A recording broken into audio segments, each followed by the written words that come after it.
it okay if you start? Are you going to publicly say you're in the I got enough members.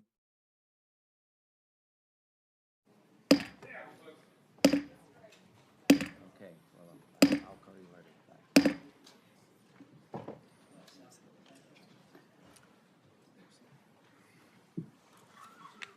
Obviously, there's a lot of interest in this hearing. I thank the Secretary for coming. Before I give my opening statement and Senator Durbin gives his opening statement, I think we can expect in a hearing this important that we ought to have utmost of decorum during this hearing. Both the witnesses and the members of this committee need to treat each other with respect, and I hope the people in the audience will likewise treat this very important oversight hearing with the respect that it deserves. Secretary Noem, if you get cut off before you're able to answer, I'll give you time to finish your answer after the member's 10-minute has run out. Also, at any time, if you need a break, just let me know. And I think we had a request from your office that take a break maybe of 5 minutes halfway through the meeting, but if you want other breaks, just let us know. And for all the members, there's a 10-minute round of questioning, and I'm pretty liberal. If you got 5 seconds left in your 10 minutes and you start your question before the 5 seconds run out, I'll let you finish your question, but don't extend it into a 5-minute speech because we got to keep pretty much on time here. So once again, I would welcome everybody to the Judiciary Committee's oversight hearing for the Department of Homeland Security. This hearing comes amid a Democrat-led funding shutdown for the Secret Service, for FEMA, for TSA, and the Coast Guard. These agencies are vital to keeping our country safe. The hearing also comes as our military is engaged with Iran, and I offer my prayers and thoughts to our brave servicemen, and particularly to those families that have lost loved ones. Now more than ever, I hope the Democrats will decide to end the shutdown. The Trump administration has worked to deport those who don't have a legal basis in our country. Unfortunately, in the process, some DHS officers, migrants, and protesters have felt threatened, were injured, and in very rare instances, even killed. Mistakes have been made. Let's make it clear, one death is too many. But officers should never be threatened or harmed while enforcing our laws. And there is a clear difference between conduct protected by the First Amendment and unlawful obstruction. From my perspective, I believe immigration enforcement and dignity aren't mutually exclusive. Secretary Noem, I look forward to hearing how you're addressing these important issues while continuing the department's mission. And your department's mission is, of course, one of the most challenging in government. The responsibilities of the Department of Homeland Security are immense. Your department operates in a dynamic environment with increased threats against officers. According to DHS, ICE officers have faced an 8,000% increase in death threats. ICE officers have faced a more than 1,300% increase in assaults. Federal law enforcement officers risk their lives finding and arresting criminals. Those criminals have committed murder, sexual assault on women and children, and many have been part of criminal gangs. According to DHS, ICE has arrested tens of thousands of potential national security risks, and ICE has arrested over 1,500 known or suspected terrorists and made over 7,000 gang arrests. Criminals like this destroy the lives of innocent people and have no business being in our country. And many of them are here because of the Biden administration's shameful open border policy. Under your leadership, the department has renewed focus on removing criminals from our neighborhoods. You've also accomplished what many of my Democratic colleagues have said could only be done through new laws. You did it by securing the border, and President Trump did as well. In 2025, border crossings decreased 93%. According to DHS and Customs and Border Patrol, 0 illegal immigrants were released into the country for 10 consecutive months. And Customs and Border Protection has seized over 617,000 pounds of drugs. For more than a decade, I've done oversight of unaccompanied migrant children. The Biden administration lost track of thousands of children. The Biden administration disgracefully released children improperly vetted sponsors with addresses including gas stations, shopping malls, movie theaters, and even Disney World. That ought to shock the conscience of every American, and we all love children. The Trump administration has located over 145,000 of these children lost by Biden's open border policy, and thank God for finding those children. The department has taken important steps to ensure these children are located and removed from harm. The examples I just shared are results that keep our communities safe. The example, Secretary Noem, you've also been more responsive than your predecessors to a favorite effort on my part, my oversight requests. Now, I say how you've been responsive, but to be intellectually honest, from the previous administration, that's a low bar to overcome. In August last year, you provided updates regarding my longstanding Afghanistan evacuee oversight. Since 2021, I've investigated the Biden administration's failure to vet Afghan evacuees. The Biden administration hid vetting failures from the public, and multiple inspectors general have since confirmed these vetting failures. As one example, the Biden administration failed to vet evacuees against all available Defense Department tactical data prior to being paroled. On September the 9th last year, DHS told my office that as of August 12th, 2025, thousands of Operation Allies welcome parolees were potentially national security risks. Records provided by DHS also show the Biden State Department recommended a special immigration visa to Afghan nationals charged with shooting 2 National Guardsmen here in Washington, D.C. According to the Biden State Department, at that time, the terrorist, quote, poses no threat to national security, end of quote. The Biden administration's failure to put this country at risk.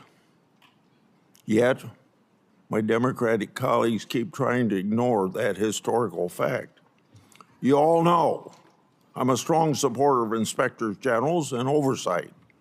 Inspector General Kafari has told my office several times that he's been restricted by DHS memo from speaking to certain congressional committees about classified report.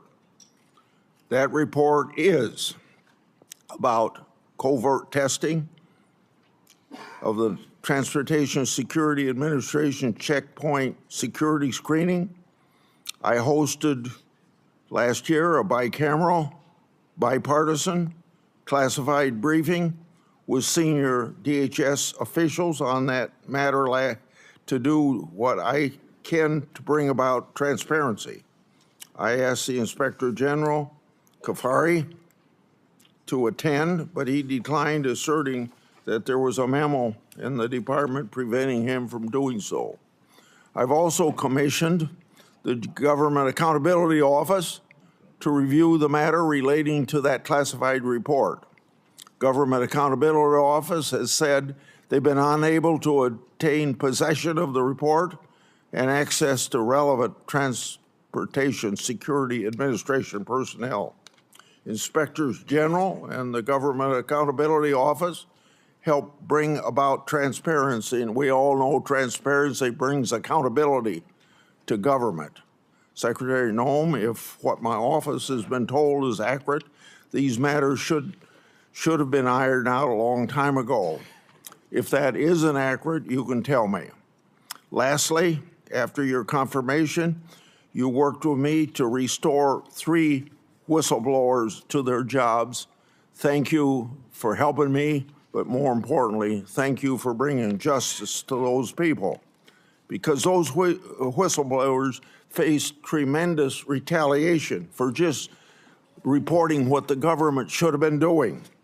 They blew the whistle on the government's failure to comply with DNA Fingerprint Act of 2005. By executive order, President Trump has required compliance with that law. Now those whistleblowers have been elevated to supervisory roles. They'll receive back pay to cover years of financial losses. For 2 of them who needed it, their law enforcement credentials, badges, and firearms were reauthorized. Often I say whistleblowers are treated like skunks at a picnic, and these were treated like skunks by the previous administration. That administration failed to do right by these whistleblowers. I appreciate your leadership in righting the wrongs against those patriotic whistleblowers. Senator Durbin. Thank you, Mr. Chairman. Thanks for holding this oversight hearing. After months of excuses and delays from Secretary Noem, we finally gathered together. When I was chair, I restored this committee's longstanding tradition of regular oversight hearings with the Secretary of Homeland Security. Today's hearing is long overdue. We are joined today by friends and family members of individuals currently in ICE detention or who have been deported. I thank them for traveling here today. Their presence is a reminder that the policies implemented by DHS under your leadership, Madam Secretary, have a devastating impact on the lives of real people. Let me also say a word of those who have been, their families have been the victim of violence by immigrants. Although immigrants as a group commit less crime than native-born Americans, there is no excuse for violence, and what you've gone through is a just terrible situation that I will willingly acknowledge. From my point of view, we need an orderly process at the border to start with. And secondly, we should never knowingly allow a dangerous person into this country. And if someone is in this country seeking citizenship and commits a crime, serious crime, they should be asked to leave or incarcerated. Bottom line, there's a way to deal with immigration that is sensible and humane on both sides. More than a dozen years ago, 2 members of this committee, myself and another member, worked with a bipartisan group under Senator John McCain to write a comprehensive immigration law which dealt with many of the issues we've been working on since. It passed in the United States Senate with over 60 votes, bipartisan, supported by business and labor and religious leaders across the board. Unfortunately, the Republican leadership in the House of Representatives refused to take it up. Had we passed that and made it the law of the land, we could have avoided a lot of the terrible things that have occurred since. Madam Secretary, under your leadership, the Homeland Security Department has been devoid of any moral compass or respect for the rule of law. Without hesitation or remorse, DHS agents have wreaked havoc in our cities.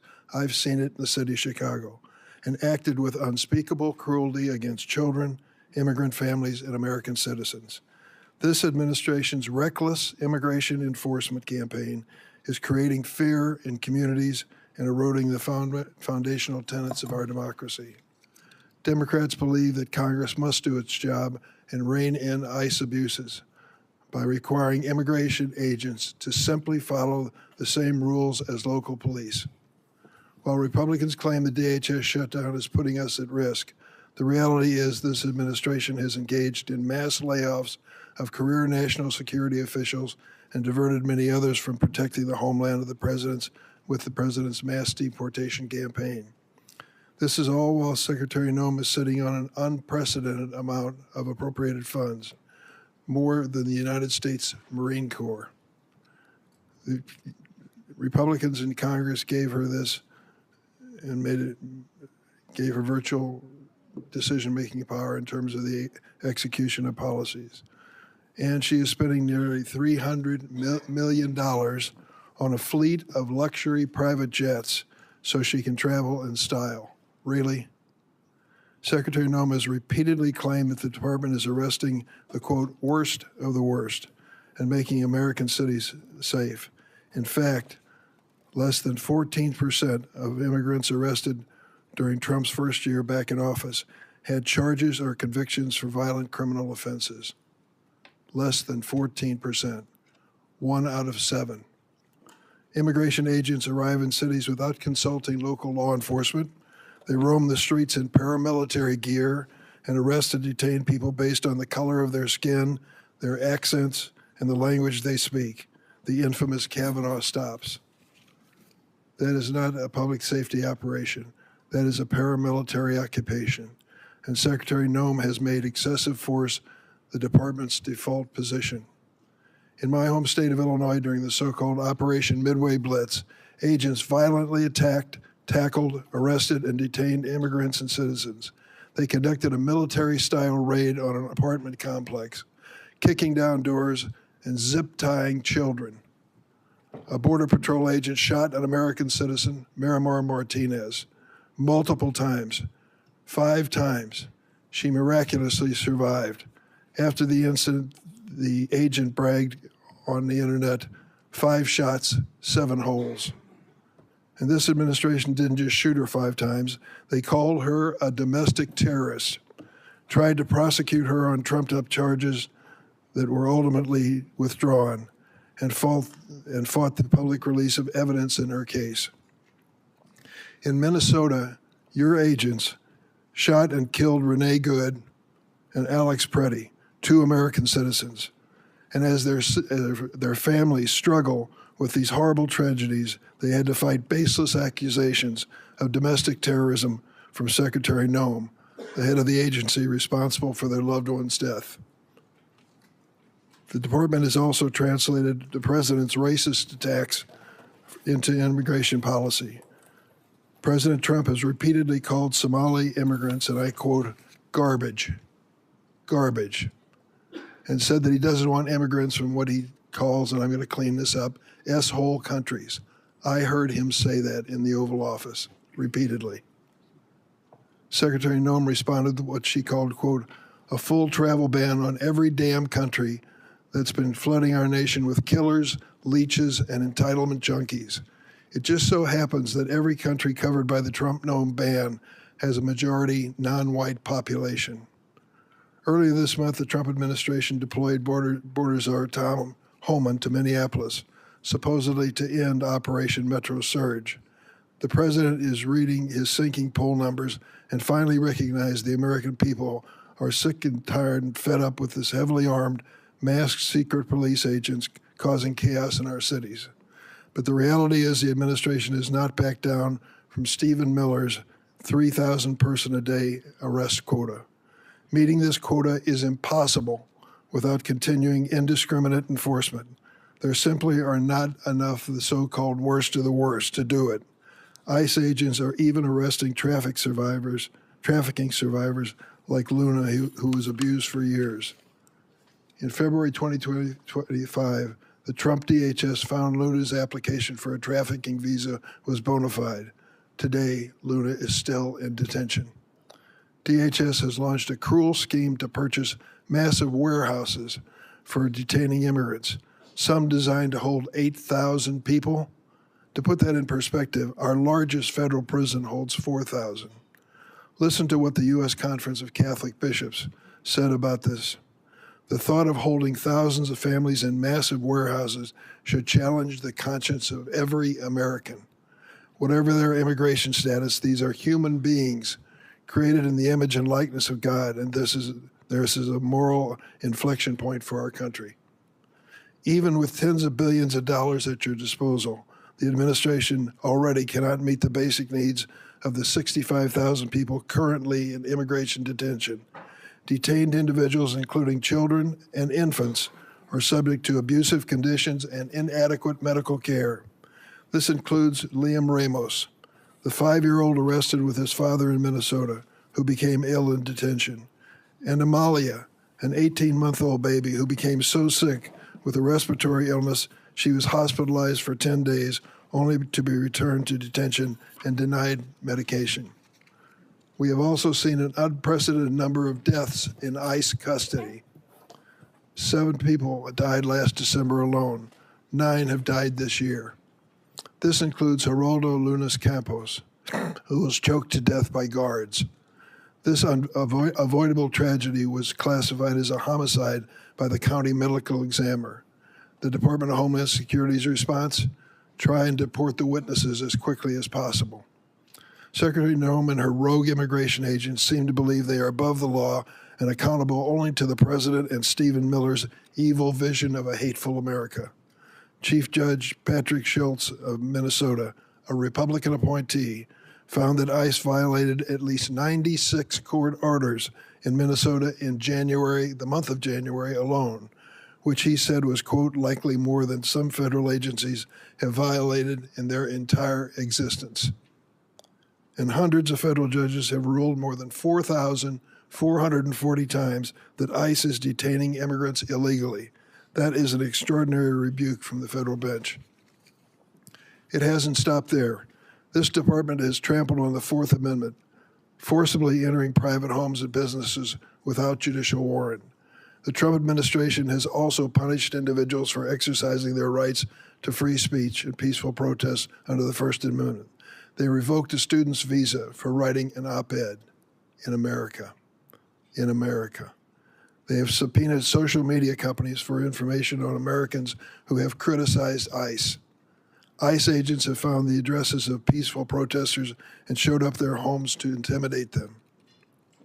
Now the administration is even threatening to interfere with our elections. President Trump has suggested that the federal government should nationalize elections. Top Trump ally Steve Bannon recently said, "We're going to have ICE surround the polls. We'll never again allow an election to be stolen," end of quote. Secretary Noem went further, and this is what you said, and I quote, "Make sure that we have the right people voting, electing the right leaders to head this country." And the administration has threatened immigration enforcement surges if state officials do not turn over their voter rolls and raided an election office in one swing county. We must ask, what is President Trump's endgame for this reign of state-sponsored violence against America's own citizens? History teaches us that immigrants are the first target when an authoritarian regime seeks to erode civil rights and consolidate power. But immigrants are never the last target. And we know that Donald Trump does not respect the constitutional rights of any American, regardless of party. Secretary Noem, this is the first time we met. I've been on this committee for more than 2 decades. I've worked with every one of your predecessors of both political parties. I tried to meet with you before and after your confirmation, but you refused every request. I want to be clear, and you should know this. No official on this side of the rostrum or the other is above the law. You have no right to deploy immigrant agents as a paramilitary force in American cities. You swore an oath to uphold the Constitution. You have an obligation to answer questions posed by the member of this committee so that meaningful accountability can begin for the terror we are witnessing in America every day. Would you please stand to be sworn? Do you affirm the testimony you're about to give before the committee will be the truth, the whole truth, and nothing but the truth, so help you God? Thank you for that positive response. Please go ahead and give your opening statement. Kristi Noem, you should be ashamed of yourself. I'm a No. former FEMA Okay. Well, your agency. FEMA employees should be responding to disasters, not ICE. You should be ashamed of yourself.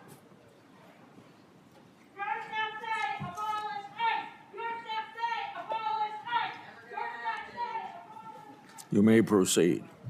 Thank you, Mr. Chairman, and thank you to the ranking member, Senator Durbin, as well, and the distinguished members of this committee.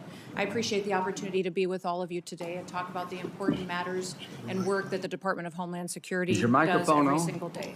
The Department of Homeland Security. Hey, could maybe pull the microphone closer to you, please? Okay. And the red light is on? Yep, it is. Okay, proceed. The Department of Homeland Security was established in the aftermath of 9/11, one of the darkest days in our nation's history. That resulted in the death of nearly 3,000 Americans. The mission of the Department of Homeland Security at that time was just as critical as it is today. We protect our American people, we prevent acts of terrorism, and we defend our homeland. Every action that the Department of Homeland Security takes is guided by that mission and by that responsibility. Thanks to President Trump's leadership and the hard work of the men and women of DHS, our department has delivered historic results and has made our communities safer. Since the start of President Trump's second term, daily encounters along the southwest border declined by 96% compared to the Biden administration's daily average. We've reached the lowest levels ever recorded in U.S. Customs and Border Protection's history. In President Trump's first year, total Border Patrol apprehensions along the southwest border were less than the average of a single month under the Biden administration. For 10 straight months, the Border Patrol has released 0 illegal aliens into the interior of the United States. And in President Trump's historic first year back in office, nearly 3 million illegal aliens have left the United States as a result of the administration's enforcement efforts from following the law. That includes 2.2 million that have voluntarily left and returned back to their home countries, and more than 675,000 detainments and deportations.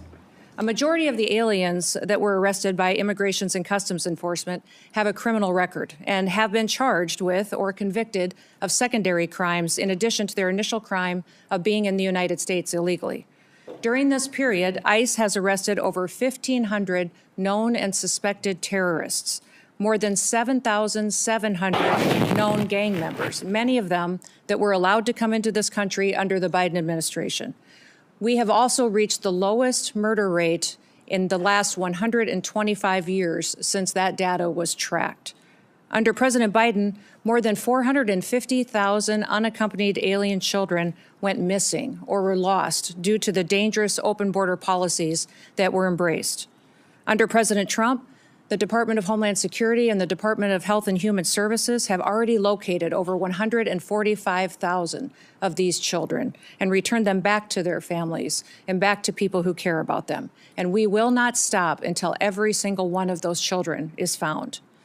Fentanyl trafficking at the southern border is down. It's been cut by over 56% because of that secure border and the enforcement actions that have been taking there. And that's compared to the same period of time in 2024.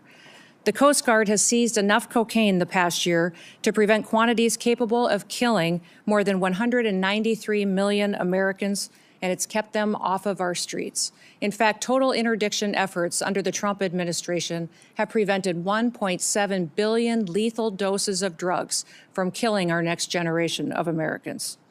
These results reflect the fact that we are enforcing the laws that Congress has passed. I want to address the dangerous environment that our ICE officers face on the streets today. They are facing a serious and escalating threat as a result of deliberate mischaracterizations of their heroic work and rhetoric that demonizes our law enforcement. DHS has documented an 8,000% increase in death threats against our ICE officers and their families, as well as more than 1,300% increase in assaults while carrying out the lawful enforcement operations that they do every single day. I recognize that members of this committee may hold differing views about immigration policy, but it's important that we distinguish between disagreements over policy and the department's operational responsibility to enforce existing law that has been passed by Congress. It's our duty as a department to defend our homeland. The latest Democrat-led shutdown of DHS is reckless, it's unnecessary, and it undermines the American national security, and it harms the men and women who work at DHS and their families. Despite the House passing a bipartisan, bicameral full-year DHS funding bill, it is Senate Democrats who've chosen not to fund the department and have held this department hostage.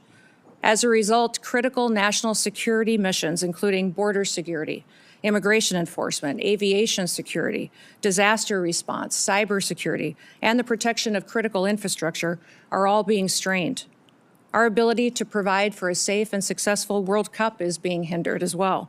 More than 100,000 dedicated DHS employees are once again being asked to work without pay for the third time in just 5 months. At a time when we've produced the most secure border in history and removed nearly 3 million illegal aliens from our country, disrupting the department responsible for those gains is indefensible. I want to thank the men and women of the Department of Homeland Security for their professionalism, for their dedication, for their commitment to keeping America safe and continuing to show up and work even though they aren't being compensated for it. They've kept us safe and they have patience, and our success is only possible because of their service and sacrifices. I also want to thank our angel families that are behind us to tell their stories and testimonies, and also thank my husband for being here in support as well. Thank you for the opportunity to testify, Mr. Chairman, and to all the distinguished members. I look forward to your questions today. With that, I yield back. I have spoken about the 10-minute times that we have. Get it up to 10 minutes for me.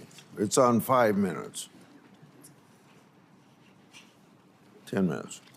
Thank you for your testimony. The previous administration's open border policy brought millions of people to this country.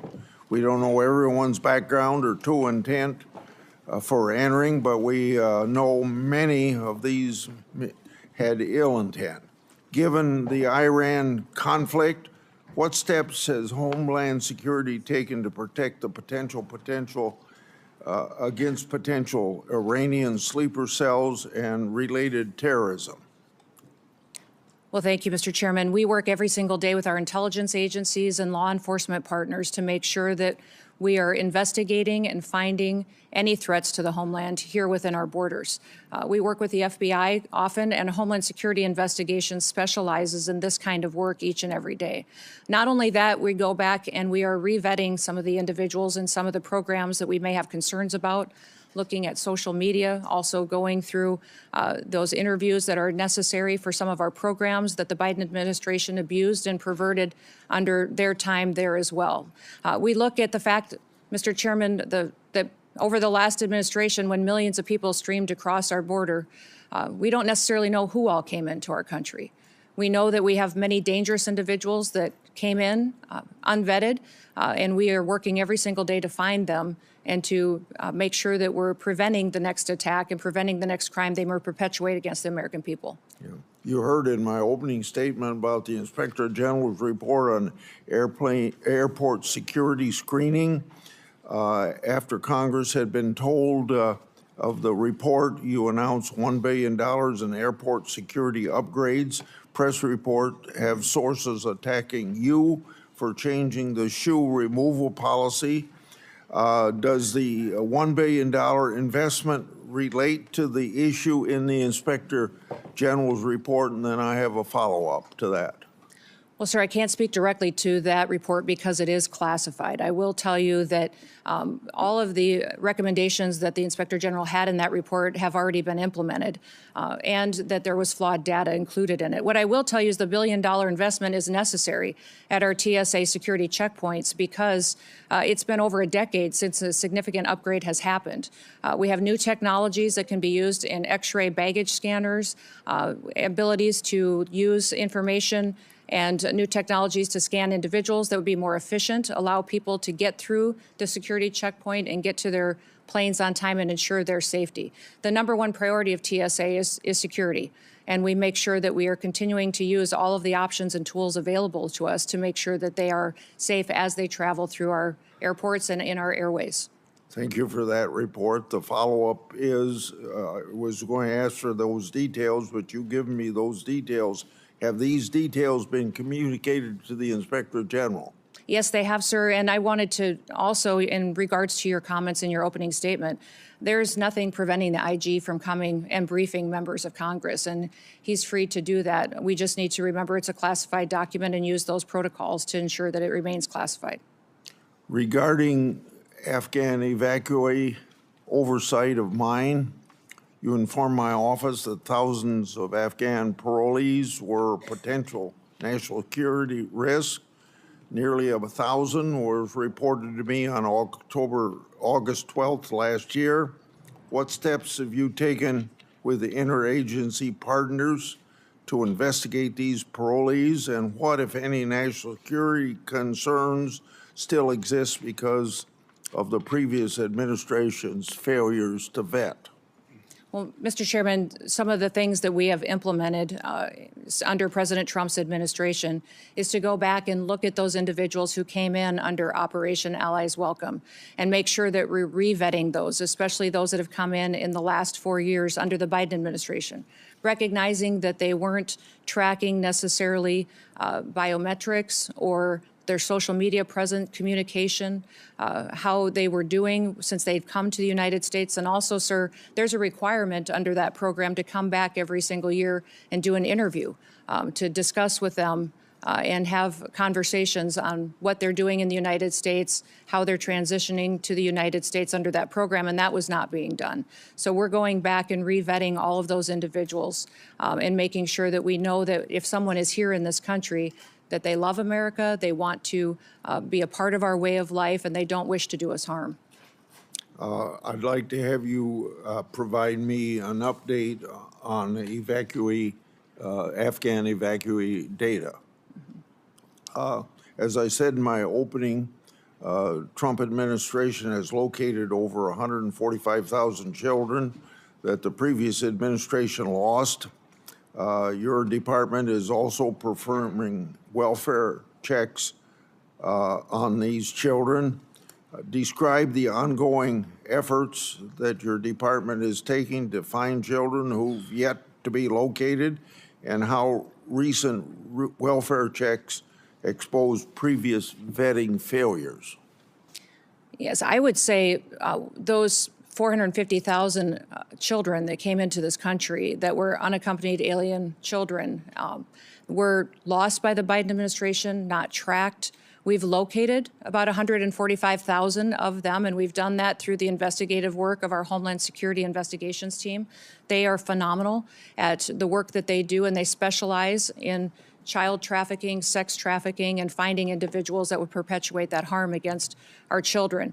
The one thing that has been challenging is that under the Biden administration, the government paid sponsors in HHS in order to host these children. And those sponsors, many times, we found instances where they trafficked these children themselves.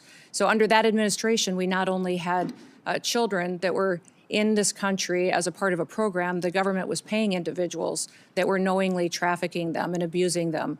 That has stopped. We have gone through and found these children and put them back with their families when we have the opportunity to do so, and with loved ones that will care for them. And I would say that even in one case, we have other countries where we've been working with them to get their children back home, where we've been prevented returning these families back and helping them to be reunified by activist judges. But we will continue to work to ensure that these individuals and these children that were abused by the trafficking over the border have the opportunity to be brought back to their families and to their loved ones going forward. I want to bring up administrative warrants. There's been questions raised about your department use of them.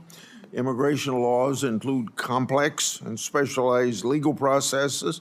For the record today, please briefly discuss how the administrative warrant works and how often they're used. Well, an administrative warrant is utilized on a regular basis because it's the process that Congress has given us. It's the process in immigration law that you've given us to ensure that someone is returned back to their home country.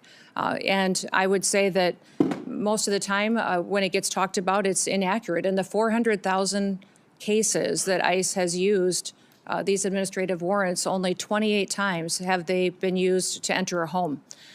So it is the legal process that we have, that we follow as given to us by Congress, and it's been affirmed by the Supreme Court as the correct way to follow the law. We will continue using this tool as it's important in the duties that the Department of Homeland Security is responsible for. Under both Democrat and Republican presidents, I've conducted oversight of employees called special government employees. By law, these employee is limited to 130 days a year of government work, and it's been understood that a partial day is 1 day at work. Have you ensured the SGE personnel follow all laws, rules, and regulations as intended? Yes, sir. They have career officials at the Department of Homeland Security that track that data, and they've all followed the laws and the rules regarding special government employees. You stated that the Department of Government Efficiency found software on your government devices that was used to improperly surveil you and other political officials. What's the status of the investigation into that matter, and has any disciplinary action taken? Yes, sir, there was software that was doing surveillance on political appointees at the Department of Homeland Security, and there was measures put in place where some people were removed from their positions and accountability measures put in place. And we continue to monitor our systems as the agency that is trusted with cybersecurity and ensuring that our critical infrastructure is protected from hacking attempts from foreign nationals who wish to do us harm or individuals within this country. We take seriously the amount of software, surveillance, and work that we do within the department as well. My 10 minutes are up. Senator Durbin. Thank you, Mr. Secretary. Secretary Noem, the nation has watched horrified as immigration agents killed Renee Good, Alex Preddy. In Chicago, one of your Border Patrol agents shot Marimor Martinez 5 times after ramming her car. You and your agency rushed to brand these victims as, quote, domestic terrorists. We have ample video evidence and eyewitness testimony proving you are wrong. Your statements caused immeasurable pain to these families. Let me give you an opportunity to do the right thing. Do you retract these statements identifying these individuals as domestic terrorists? You know, Senator Dermott, when we have these situations happen, we always offer our condolences to those families, and I offer mine as well. These are tragic situations, and I can't imagine what these families go through in losing a loved one. What I will say is we always work to provide the American people with as much information as possible, that we're relying on reports from the ground and from agents that are there and working to be transparent, and we'll continue to do all that we can to provide the accurate information and the facts to people as we can. Where did you get that information? In a recent hearing before the HISGAC committee, CBP and ICE officials testified under oath that their agencies did not inform you that Preddy was a domestic terrorist during that hearing, stated during that hearing. I was getting reports from the ground from agents at the scene, and I would say that it was a chaotic scene, as you've seen in Minneapolis and St. Paul, as immigration enforcement has gone forward, and we've worked at targeting the worst of the worst, that many times And you our believe agents have been calling- faced you with believe calling violent the victims of that violence protesters. domestic terrorists as a way to calm the scene? These violent terrorists have put them in a situation where they've been, it's unprecedented what these agents have faced it. So that situation on the ground that day was chaotic. And it was And you something thought that they you'd were be a bridge over transpiring and troubled sharing waters and information brand them as with domestic us. terrorists? Can you explain why you decided to brand these victims that we all saw on video who were out protesting the activities of your agency and were killed as a result of it? How did you think that calling them domestic terrorists at that scene was somehow going to calm the situation? You know, Senator, we are working in those situations where there's a tragic loss of life and that there is something that our agents are involved in, that Is we it so continue hard to say you deliver were wrong? information. Is it so hard to say you were wrong? We and continue, issue as these retraction? investigations continue to go, we will provide, I absolutely strive to provide factual information and will And continue when to you do fail, that. do you admit it publicly? Absolutely. We always know Will you that there's admit it room now? for improvement, that we will. Keith Porter Jr. Stop the clock, so. Keith Porter Jr. and Dr. Linda Davis. They were Americans killed by ICE. You have not given their family any justice. Say their names. Their Black Lives Matter. Their Black Lives Matter. Their Black Lives Matter. Their Black Lives Matter. I think you can proceed. Thank you, Mr. Chairman. I want to turn to another incident where DHS is concealing the facts from the American public. Geraldo Luna Campos died in an immigration detention. DHS claimed he killed himself, but an independent medical examiner found his death was a homicide. Witnesses stated Mr. Campos was strangled by the guards at a detention facility. Instead of investigating this death, your department tried to deport the witnesses to the crime. It took a judge intervening to ensure the fact that these witnesses remain in the country for investigation. Secretary Noem, who ordered those witnesses be deported? Sir, I can't speak to the details of that case as it continues to be investigated, but I do know that within our detention facilities, we have the highest federal standards of any detention facilities compared to state or other local facilities that may detain. There was an effort to deport the witnesses? Sir, I'm not aware of that, and I will continue to look at that. Whenever there is an incident where we have someone who works for DHS that has done something wrong, there is always an evaluation, an investigation, and there is consequences for that. So we will continue to do that investigation and make sure that the right thing is done if Who's something doing was. the investigation? There are internal investigations Internal within. investigation. Is that what you're saying? Yes. ICE and Outside independent agency that's part of that investigation? not that I'm aware of at this point in time, but I may not be able to speak to the details of this case because I'm not fully Shame, a informed on man it. lost his life. Just last week, the Republican-appointed chief federal judge in Minnesota identified over 200 court orders that ICE officials had violated in the last 2 months. He wrote, quote, "The court is not aware of another occasion in the history of the United States in which a federal court has had to threaten contempt again and again and again to force the U.S. government to comply with court orders." In a sworn declaration, the Trump Justice Department itself acknowledged that your agency has violated court orders more than 50 times in recent weeks in one state, New Jersey. Secretary Noem, is DHS required to follow federal court orders? Yes, sir, and we do comply with federal court orders. How do you explain that your agency has repeatedly violated court orders, as your own administration has admitted? Sir, we follow court orders, and when they apply and when the jurisdiction and decision is applicable to a federal agency like ours. I'm sorry, would you clarify what you ended that with? We follow court orders when they are given to us. Federal court orders we follow, So absolutely. these judges are wrong? No, I'm not saying that they're wrong, and I can't speak specifically to that statement that was given. Let me ask you about DACA. Are you familiar with the program? Yep. Do you understand the people that are covered and protected by DACA have to go through a background check, which includes a criminal check? Yes or no? Yes. You do? Last week, your agency informed us that last year ICE arrested 261 DACA holders and deported 86 of them. We learned about a DACA recipient who'd lived in this country for decades, was arrested by ICE at her green card appointment. In tears, she hugged her daughter goodbye. She was deported to Mexico within 24 hours. Madam Secretary, why have you deported dozens of DACA holders who had to comply with a criminal background check to be eligible for DACA? Sir, we follow all laws as applicable to the Department of Homeland Security Why and did you how we deport handle them? detainment and deportations. Why did you deport them? I don't know the details of that specific case you just read, but I'll look into it, sir. But we ensure that we follow the law that applies to our department and who we detain and who we deport back to their home You countries. clearly violated the law if that is the case. Let me ask you about the fact that 85% of the 400,000 immigrants that ICE arrested during President Trump's first term in office had no violent criminal record. The president said over and over at his rallies, we're going after the worst of the worst, the terrorists, the murderers, the rapists.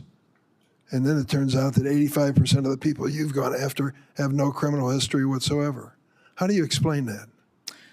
Sir, when you talk about violent crimes, what you're saying, the crimes that don't matter, that you aren't counting, are ones that affect American families every single day. You're not counting DUIs, you're not counting embezzlements, you're not counting theft, and you're not counting the other crimes against people and drug trafficking and proliferating that. So if you don't count those as crimes, that these individuals and impacting families in this country, They are counted, and they calculated Those- 14% of those that you those are not arrested. counted in your 14%. If you were counting crimes that these individual illegal aliens in this country have committed, it would be well over 65 to 70% of the individuals that are detained today have those crimes on their record, besides the crime of being in this country Going to illegally. back that up with some information for me? Absolutely, I will. I certainly hope you will. How does taking a father from a child dying of cancer qualify? Where would that be? Is that a violent crime? I don't know what you're speaking or I'll tell you referencing exactly to. what I'm speaking of. Ruben Torres, 2 weeks ago, buried his daughter Ophelia. When he was arrested at the Home Depot in Norridge, Illinois, he said to those who, your agents, please let me go home. My daughter is dying of cancer. I would like to be with her in her last days of her life. They said no. They arrested him and deported him for 2 weeks. Finally, he returned for a court hearing. His daughter lived to see that hearing where the court said he was treated unfairly by your agency, and she died 3 days later. I was at her memorial service. Is that really necessary? Was he a violent criminal? Sir, we enforce the law. The laws that are passed by What this law? body and signed into statute on the process for individuals that are in this country illegally, that have final removal orders, and the process given in immigration law. We continue to follow that, and if you don't like the law, I would suggest you change the law. But that is what we do We tried every to single change the day is law go out with- there. We tried to change it with comprehensive immigration reform, and it was stopped by the Republican House of Representatives. Our job at the department is to follow the law and make sure that we are a nation of laws, because I don't a think nation you're- that I doesn't don't follow the even law close when it comes to that. is no nation at all. I yield, Mr. Chairman. Senator Graham. Thank you very much for coming. Can you hear me? Yep, Thank now you. we can. Thanks very much. Well, let's talk about the scope of the problem you inherited here. My Democratic friends said that sensible immigration is what they've been pursuing, talked about the Gang of Eight and a lot of things I've worked on with. Would you say that the 4 years of Biden was sensible immigration? No. I wouldn't either. I would say it's an obliteration of the border. 11 million people came into this country during President Biden's term. He obliterated all controls. We sent them all over the country in planes, trains, and automobiles. And what's the scope of the problem you inherited? How would you describe the mess that Biden gave you very quickly? Our country was in a chaotic time and invaded over our southern border. Millions and millions of people came into this country. For 11,000 unvetted. murderers, right? Yes, that is correct. 2,700% increase in people on the terrorist watch list, right? That's correct. During his 4 years, President Biden allowed 2,700% increase of people on the terrorist watch list to come into this country. In 2023, 172. Do you know where those people are? No, not So necessarily. we don't know where they are. They're here, but we don't know where they are. because they didn't care if they came, and they haven't really looked very hard. So sensible immigration died on Biden's watch. It was replaced by out-of-control, open border, just absolute chaos. And to all the people on the front row that have lost loved ones, I am sorry. Your family members are a victim of an out-of-control, Democratic-led effort to obliterate the border, and every senator on this side of the aisle, that side of the aisle, did nothing about it. Now, they want to talk to you about problems we've had. Are these shootings being investigated in Minnesota? Yes, they are. They should be investigated in Minnesota. We want to have orderly processes. How would you say being an ICE agent is right now, the stress they're under? I think it's unprecedented for them every day. I think it's miserable. I think it's just a tough, tough job right now. And if they go too far, we will hold them accountable. But I just want the country to know these men and women who are trying to solve this problem that was created by our Democratic colleagues, you have no idea of the mess they inherited.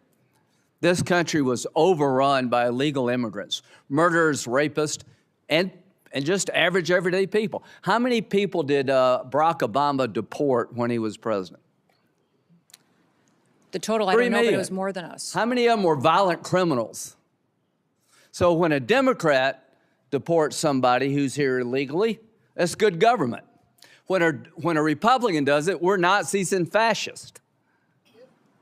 If you're here illegally, are you entitled to stay? No. They would allow you to stay. I want you to understand that these people have no interest in cleaning up this mess. In 2026, we're going to have an election about this, and they're openly saying, unless you're a violent criminal, you should be allowed to stay here. Is embezzlement a violent crime? No. Is it a crime without a victim? Yes. If somebody steals your stuff, even though they don't do it through force, is that a crime with a victim? Yes. So all of the Laken Riley, I think she was murdered by a man who was actually in custody. Are you familiar with the Laken Riley case? Yes, I am. Okay, she's a young lady about 60 miles from where I live. The man who murdered her was in custody, was detained by DHS, but was released because they had no bed space in Texas. He went to New York and committed a bunch of crimes. He winds up in Georgia and he murders this young lady. He was in our control. He was released not because he wasn't dangerous, because we had no place to put him. Do you agree those days are over? Yes. Do you agree the most secure border in American history has been achieved by you and those under your control? Yes. Working with President Trump. Are you proud of that? I am proud of that. So we're down to like nobody coming across. We went from a invasion to almost nobody. And I hope the American people appreciate that's a good thing for you. Now we're engaged in military action against the mothership of terrorism, Iran, which I hope will sink pretty soon. Do you think the threat level against the United States is up or down when it comes to radical Islamic terrorists? It's up. It's up? Yep. So you mean they actually maybe won't want to come here and hit us because we hit them in Iran? I don't think you have to be, a general to figure that out. Is the Coast Guard without funding? Portions of it. We're keeping some of the salaries paid, but So there's no funds in the appropriation bill for the Coast Guard. Is that correct? that is correct. Because your agency is not being funded. It's the one part of the appropriations bill where we haven't agreed on funding. Is that correct? Correct. So FEMA, no money, right? Coast Guard, no money. Really? Really? ICE, they have money because of the bill we did before. The Secret Service, are these people being paid? Yes, they are. They're being paid, but do we have money? Our law enforcement is paid, but their resources, their administrative They're not staff, being their paid out of contracting. appropriated funds Correct. this year, right? Correct. So in the appropriations process, we've got no new money for the Secret Service. Does that make any sense to anybody in America? Can we not understand America is under siege now? Likely to be attacked because radical Islam is under siege and they're going to hit back. And we're sitting here looking at each other and not funding DHS? If you want to reform ICE, great. Count me in. If you want to make DHS more professional, count me in. If you want to investigate bad shootings, count me in. If you don't want to do away with sanctuary cities, count me out. What's a sanctuary city? A city that protects itself from our federal immigration efforts in their city. Are there sanctuary cities and states in this country? Yes, there are. Look at this chart. There are 200 plus sanctuary counties. There are 12 sanctuary states. 8 million illegal immigrants reside in sanctuary jurisdictions in defiance of federal law. A sanctuary city refuses to turn over to the federal government people that are subject to deportation. Is that correct? Correct. They make a choice, these sanctuary states, counties, cities, not to cooperate with federal officials, and the laws have been on the book long before Donald Trump, right? Correct. Do you think it would be good for the country to abolish sanctuary cities and states? I do. Do you believe as long as they exist, it will be a magnet for future immigration, illegal immigration? Yes, I do. So if you're a legal immigrant and you can get to one of these sanctuary cities, states, or towns, you believe you'll never leave. Until you fix this, you're going to have illegal immigrant magnets. Do you agree with that? Yes. Would you urge the Congress to abolish sanctuary cities Yes, I would, sir. and sanctuary states? When it comes to the threat level against our homeland, how would you characterize it right now? Right now, I would say, sir, that we should have our every effort within the Department of Homeland Security out protecting people 24/7, because we face not just enemies from overseas that threaten our way of life and our American values. The Biden administration let them here. They let them in our borders. They're in our hometowns.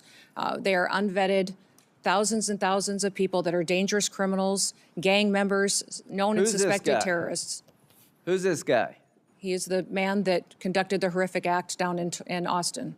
Okay, what country did he come from? I think Senegal. Okay, and he was killed in Austin, Texas, right? He was. And the shirt said what? Property of Allah. Property of Allah. And when you went to his house, you found a what kind of flag? Iranian flag. Iranian flag. Wonder how many people are like that here, waiting to pounce. And DHS doesn't have appropriated funds. This is insane. There are more people like this. We obliterated our borders.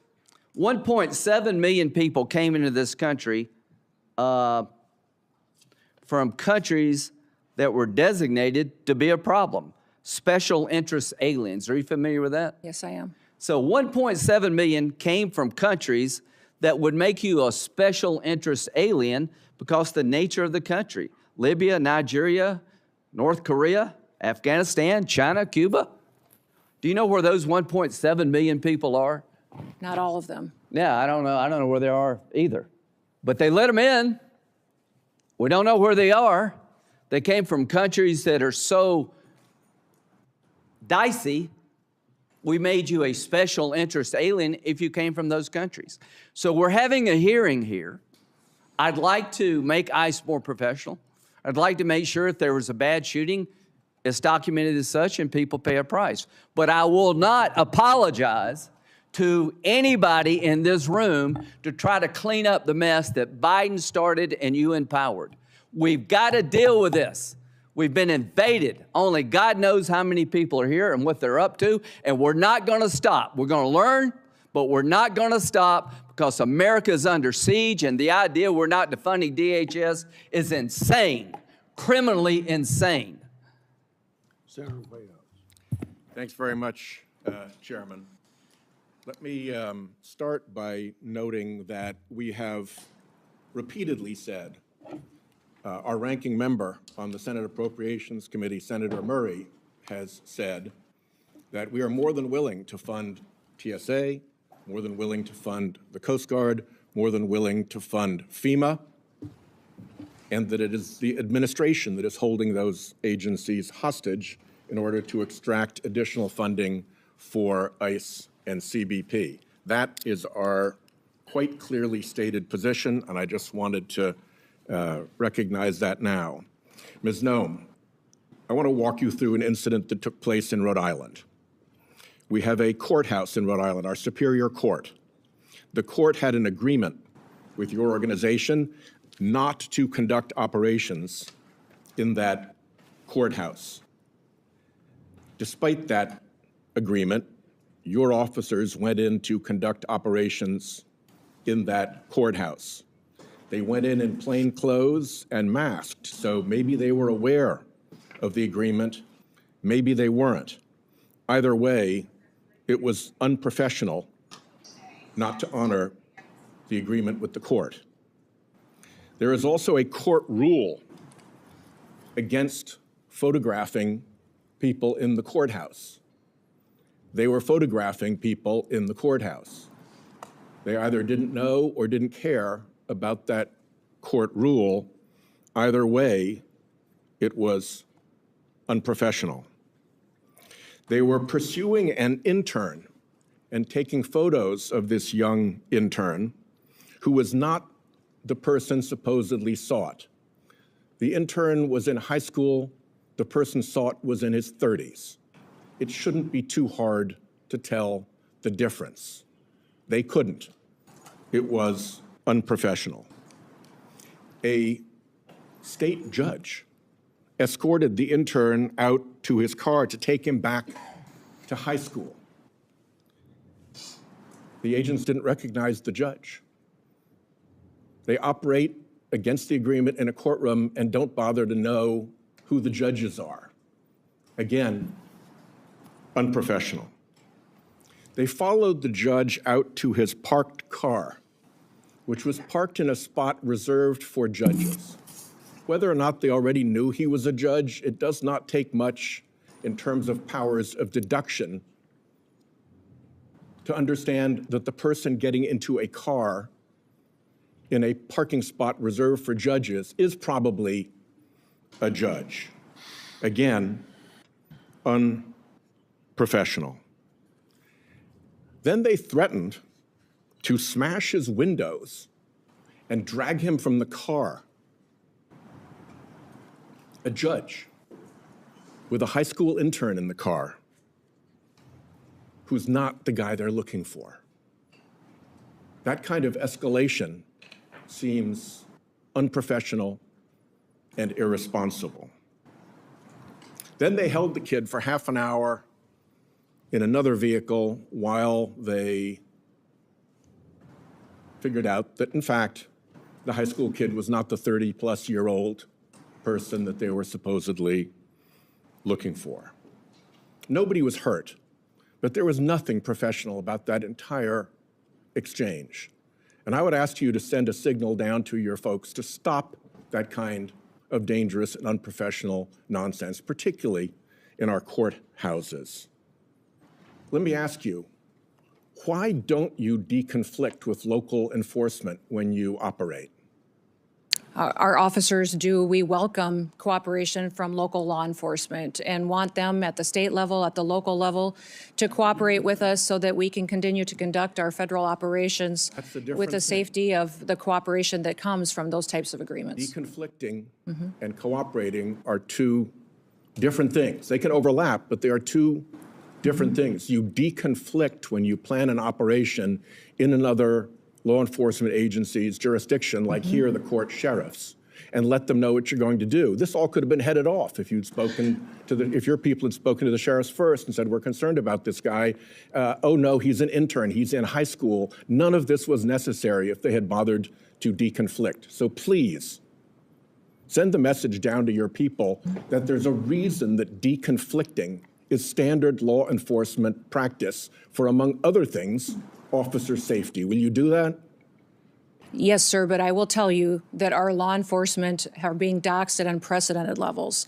So at times we've run into situations in sanctuary cities or in sanctuary states where notifying that local law enforcement on some of these operations has doxxed them and their families and leaked a law enforcement operation, which puts people's lives in jeopardy. So they absolutely want to work with cooperative local law enforcement. About that, and in that case specifically, I strongly suspect that there's a big difference these between individuals non-cooperation and actual interference with your operations. But I'll reserve that to a question for the record so you can substantiate that.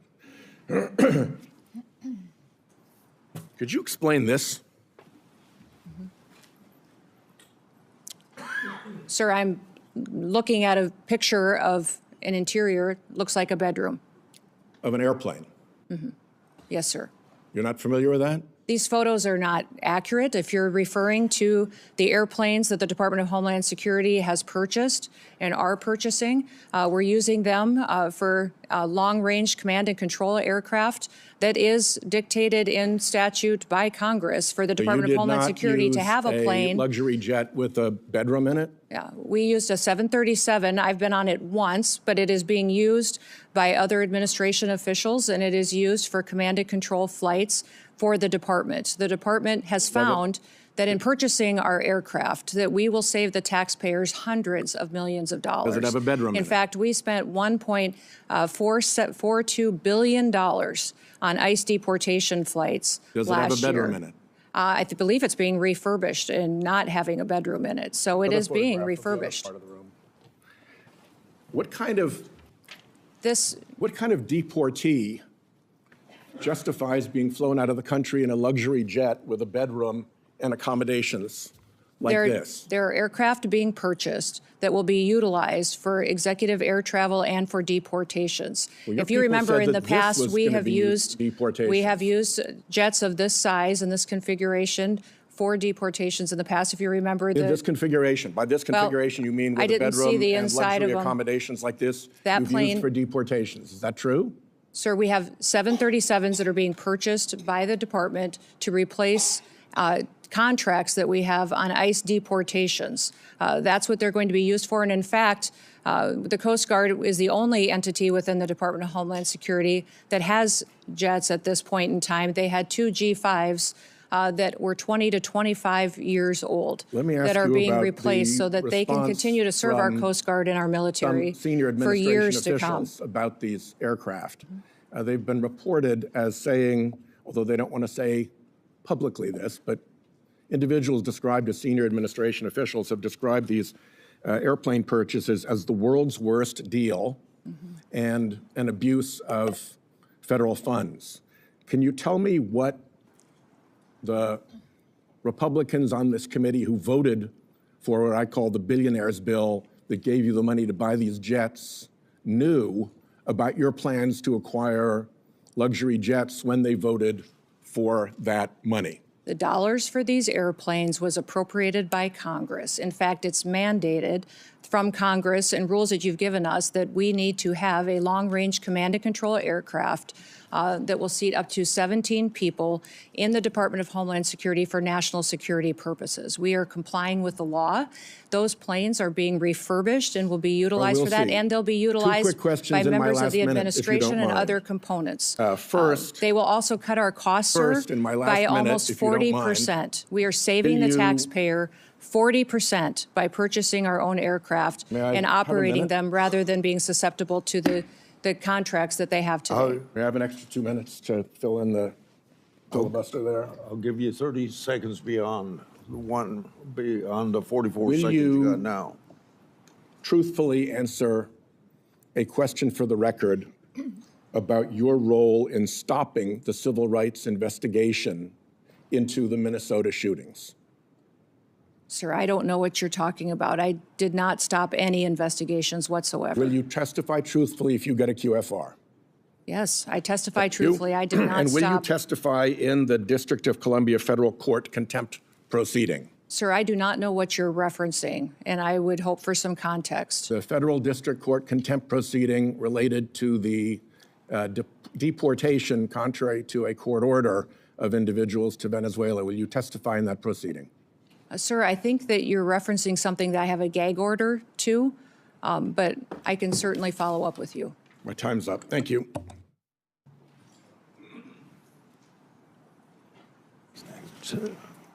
Senator Kennedy, you're next. Thank you, Mr. Chairman. Thank you, Madam Secretary, for being here.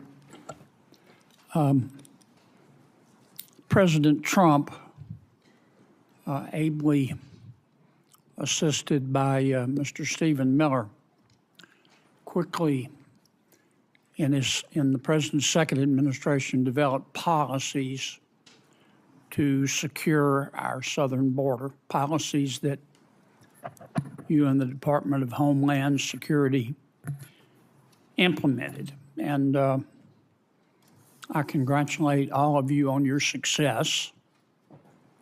Properly vetting people at the southern border is not racist, is it? No. Could you answer for the record? No, it is not racist. Properly vetting people at the southern border is prudent, isn't it? Yes, sir, it is. And to do that, we need the Border Patrol, do we not? Yes, we do. And we also need ICE, do we not? Yes, we do. Okay. I just wanted to get my congratulations on the record. I believe you have a policy, Madam Secretary, that you have to approve all contracts at your department over $100 million. No, sir, I have a policy in place that I review contracts. My deputy chiefs have the ability to review anything under $5 million. Above that, I evaluate and look at. Okay.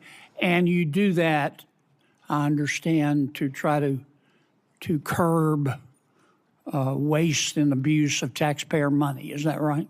Yes, sir. In fact, it's been extremely effective. We've saved the taxpayers over $13.2 billion just by evaluating contracts, negotiating lower ones, and canceling ones that aren't necessary to do our duties. How do you square that concern for waste, which I share, with the fact that you have spent $220 million running television advertisements that feature you prominently?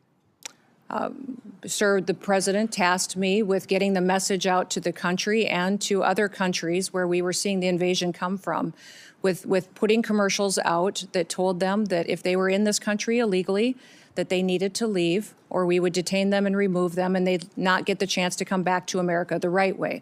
That has been extremely effective. Ask you to run these advertisements, is that right? We had that conversation, yes, before I was put in this position and sworn in and confirmed, and since then as well. Okay. Did you bid out those service contracts? Yes, they did. They went out to a competitive bid, and career officials at the department chose who would do those advertising commercials. And the people that you ended up picking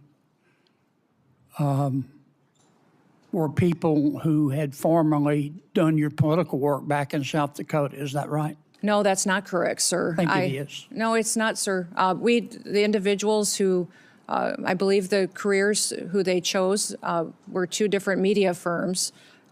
There's been conversation about their subcontractors, but we have no legal authority to look into subcontractors on work like that. Okay. And you're saying that you're testifying that President Trump approved this ahead of time? Is that my understanding? We had conversations about making sure that we were telling people. No, ma'am. I'm asking you, sorry to interrupt, but the president approved ahead of time you spending $220 million running TV ads across the country in which you are featured prominently. Yes, sir. We went through the legal processes, did it correctly. Did the president know you were going to do this? Yes. He did? Mm-hmm. Yes. Okay. And one thing, Senator, I think would be helpful to know is how effective that communications has been. That Well, they were overwhelmingly effective in your name recognition. I mean, I personally just, I mean, to me, it puts the president in a terribly awkward spot.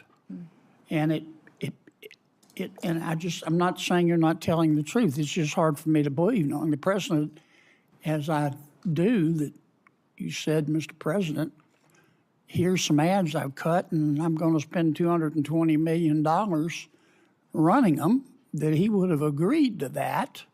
I don't think Russ Vogt at OMB would have agreed to that. It's something we have to defend. I'm on the Appropriations Committee. My research shows that you did not bid them out, that you pick, in fact, one of the people you picked, the strategy group, Safe America Media was a company formed 11 days before you picked them, and that the strategy group got most of the money, and the head of that is married to your former spokesperson. Look, we all have friends who are qualified. I'm not quibbling with that. It troubles me. A fifth to a quarter of $1 billion of taxpayer money when we're scratching for every penny and we're fighting over rescission packages. I just can't agree with, Madam Secretary. Are you still running those ads? No, Senator, I did not have anything to do with picking those contractors. No politicals at the Department of Homeland Security did. I understand. Are you Mayor still running officials those followed ads? the competitive bid process for Are you that. still running those ads? I think the ads are due to end here in March, I think within a week or So two. they I'm are not sure of the still update. The one that is running is focusing on angel families. Have you seen that? It is the one that's talking about this is our why. This is why we work every day. Okay. Is for the angel I've gotta families move and their on. victims that need to. After the two killings in Minneapolis, and I think there's a lot of video on them, Madam Secretary. I think people can see the video and draw their own conclusions. Are you and your department conducting an investigation of those? Sir, the investigation is being led by the FBI. HSI was involved. In fact, our HSI agents on the ground. I'm sorry to cut you off, but I got so little time. I believe at the time you said these were acts of domestic terrorism. Is that right? Sir, in answer to questions at the press conference that afternoon, it was that it appeared to be. Yeah, but you said these appeared to be acts of domestic terrorism. And as I've said previously in this hearing, is that first, Madam Secretary, did you say we're getting that? I think it's been information from widely a chaotic reported. scene on the Did you say ground that? and relaying information to the American people. Okay. Now, again, those videos are public. People can draw their own conclusions. I think it'd be safe to say you got some pushback on that. Mm-hmm. Would that be fair? Yes, sir. And you had some criticism. I'm not saying the criticism was accurate or inaccurate. I think you did. What got my attention was that you blamed those statements on Mr. Stephen Miller at the White House. Did you not? No, sir, I did not. And in fact, where you're seeing that is in a news article of anonymous sources. And anonymous sources say a lot of things, but I've never said that at all. Well, here's what you said on the record. I'm going to read your words. Quote, everything I've done at the direction of the president and Stephen. Sir, where did you see me say that at? You read that in a news article with no sources affiliated to it. You said it on the record on January 27th of 2026. Did I read your words accurate? I enjoy working with the president and with Stephen Miller, and that day we were working to get as much information to the American people as possible. That is what we'll continue to do, and as that happens, we'll go forward. Do you think it was fair to blame Mr. Miller? Sir, I did not do that. You're reading from a newspaper article with anonymous sources. Are you denying that you said that? Sir, I'm not going to speak to that situation that is relayed on anonymous sources that no one has heard me say that. It was you. No. Who reported that to that newspaper? They're quoting you on the record, saying it's Stephen's fault. Mm-hmm. Thank you, Mr. Chairman. Senator Klobuchar. Thank you, Mr. Chairman. Secretary Noem, as Secretary of Homeland Security, you oversaw Operation Metro Search. Is that correct? Yes, as Secretary, I oversee ICE and CBP and HSI officers that were there doing their work. Over 3,000 ICE agents, Border Control to Minnesota, outnumbering our 10 Metro Police departments, outnumbering by 3 to 1. Mm-hmm. the number of sworn police officers in Minneapolis and St. Paul. Is that correct? We were working to do targeted operations against Just if you could criminal answer yes or illegal no. aliens, and we needed to do that in a safe manner to make sure that we could ensure the safety of our law enforcement Two officers. of my constituents, Renee Good and Alex Preddy, were killed. They should be alive today. In fact, in 1 month in the city of Minneapolis, when you look at the 3 fatalities that were results of shooting, 2 of 3 were committed by federal agents. Are you aware of that? Yes, I am. So your agents, not only their actions resulted in the deaths of 2 innocent American citizens, but they repeatedly violated my constituents' First Amendment rights to assemble. You say you believe in the Second Amendment right to bear arms, but Alex Preddy was criticized repeatedly by officials in the administration for having a lawful permit to carry and having a gun. Your agents violated the Fourth Amendment rights of my constituents by ramming through doors of innocent people's homes, innocent citizens' home, without any kind of a warrant, and violated the Fifth Amendment right to due process. So as I've shared with my colleagues, if you believe in federalism, in freedom, and in liberty, you should be horrified by what the Department of Homeland Security did in Minnesota. So my first question is, having spoken to Mr. Homan, what is the exact number of DHS agents still in Minnesota? Well, I believe that there is still close to 650 there, counting the investigators that are there, working to get to the bottom of the unprecedented fraud that has been found in the Medicaid Was funding. 5-year-old Liam involved in that fraud? As you know, I am all in on prosecuting fraud. I put in place the U.S. attorney who exposed the fraud under the Biden administration and brought the bulk of the prosecutions, and also recommended to Mr. Blanche that Joe Thompson be the acting U.S. attorney who led those prosecutions and now has left the office because the Department of Justice asked him and many others to investigate Renee Good's wife instead of doing their jobs doing fraud. So what I want to know is, when are you going to get down to the original footprint as promised to us?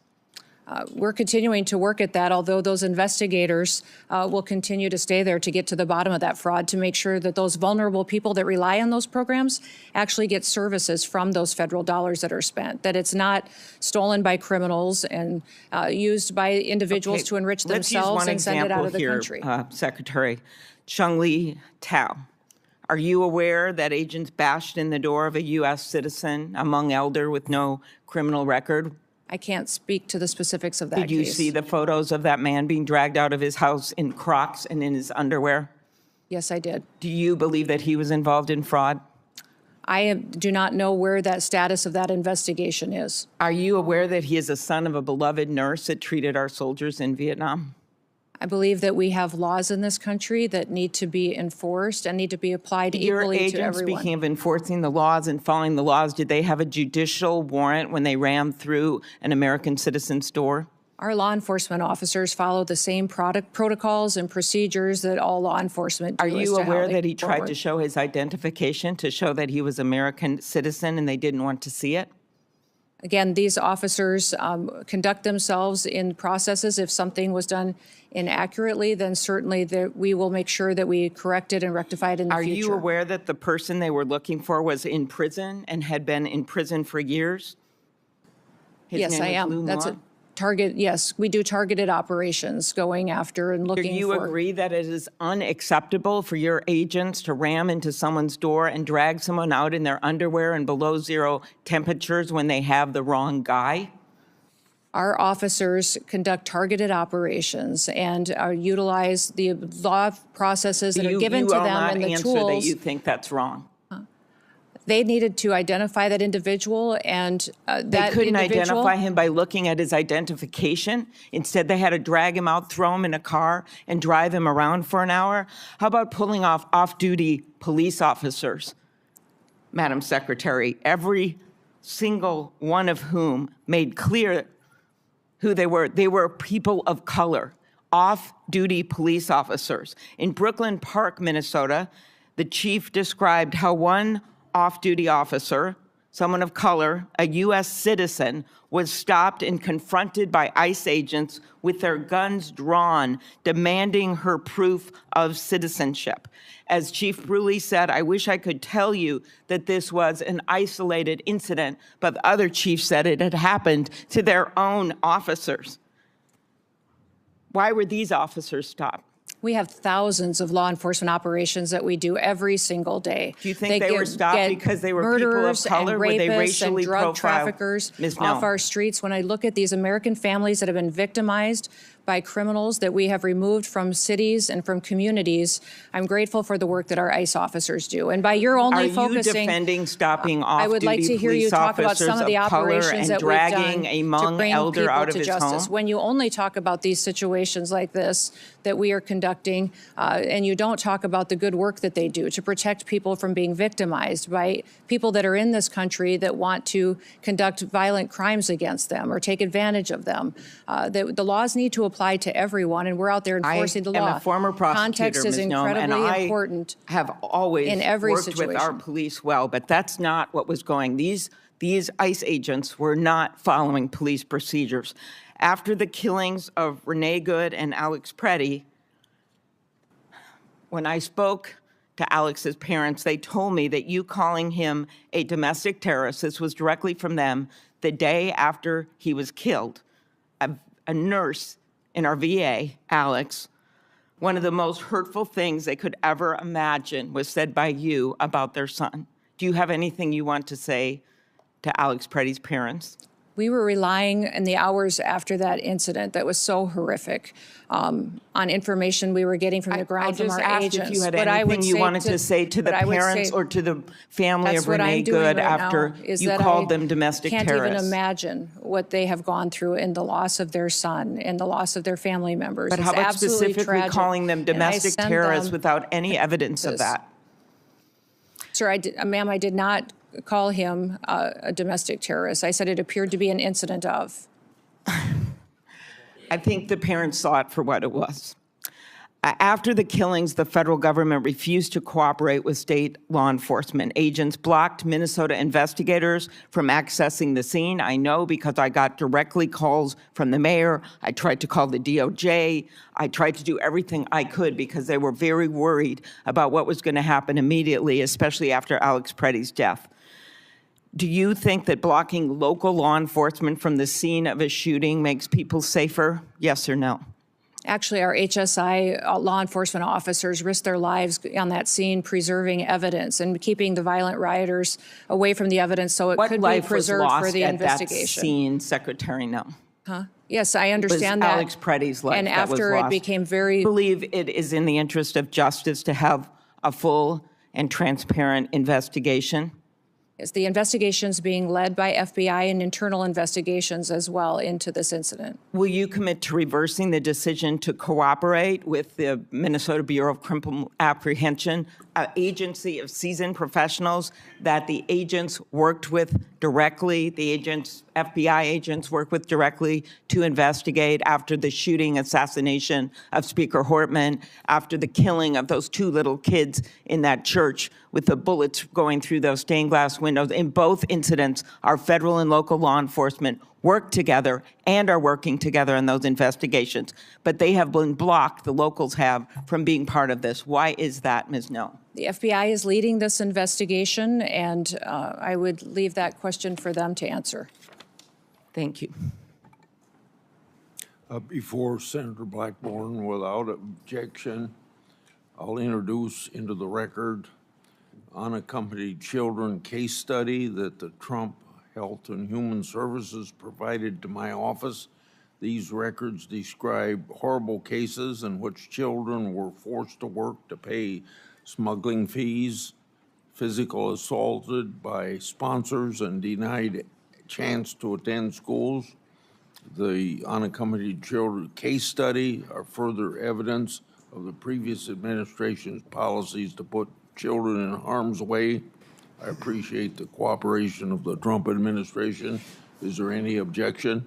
Mr. Chairman, Proceed. I do not object, but I would like to have unanimous consent to enter into the record the details of the 3 instances where the Secretary refer to the victims that we've discussed and as engaged in acts of domestic terrorism.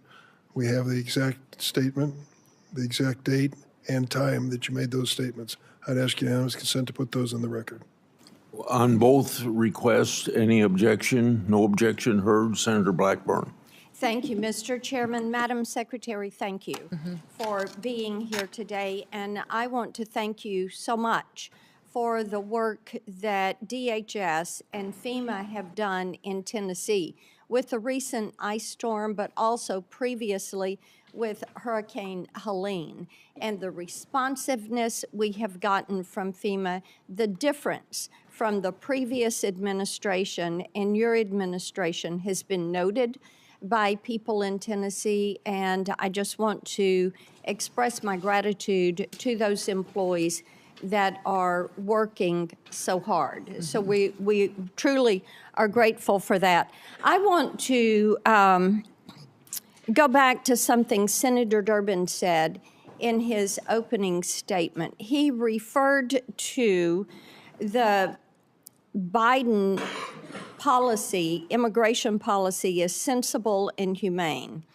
And in his comments, he said there was a sensible and humane way to deal with immigration, but he felt like Biden's policy was sensible and humane, and what you all are doing is not sensible and humane. And this struck me because the Biden administration allowed hundreds of thousands of those illegally entering the country. We have seen hundreds of thousands of migrant children that have been lost. There is nothing sensible and humane about that. There is nothing sensible and humane about having terrorists walk across our border and come into this country. There is nothing sensible and humane to these wonderful families who are grieving the loss of loved ones, that somebody illegally came in the country and took the life of their loved ones. So those comments really struck me. And I want to provide you the opportunity to respond to what Senator Durbin supported, the Biden immigration policy. We had hours and hours of hearings dealing with such. He supported the Biden DHS. But to me, there is nothing sensible and humane about allowing millions of people to violate the rule of law in the United States. And I yield to you for a response. Yes, well, thank you, Senator. When you look at the Biden immigration policies, I think Senator Durbin is ignoring the consequences of illegal immigration. Over 30% of the young girls that crossed that border during that invasion were raped and brutally harmed by people along the way. There's nobody that crossed that border, came in from Mexico, that didn't have to pay a cartel member to get into this country. Those cartels have been enriched and made sophisticated and professionalized by the money that Joe Biden facilitated putting into their pockets by allowing that invasion to happen and funneling people into the cartel's hands. I also would say that 4,000 people died during that invasion, when people were coming into this country, died because of the inhumane circumstances that were going on, from the heat that they were having to deal with, from drowning in the river. It was not humane what we saw being facilitated by the Biden administration. So every day, the people at the Department of Homeland Security get up to defend this country and our borders and the citizens that live here. I know, Senator Durbin, that you appear to be very concerned about illegal immigrants that are in this country. I will tell you that as a Secretary of Homeland Security, I am very concerned in doing my job and protecting American citizens. That's my number one priority, and I will continue to enforce the law and make sure it applies equally to everyone that's in this country. Thank you. Joe Kent, who is the director of National Counterterrorism Center, last year told the House Homeland Security Committee that there are at least 18,000 known terrorists that are here in this country.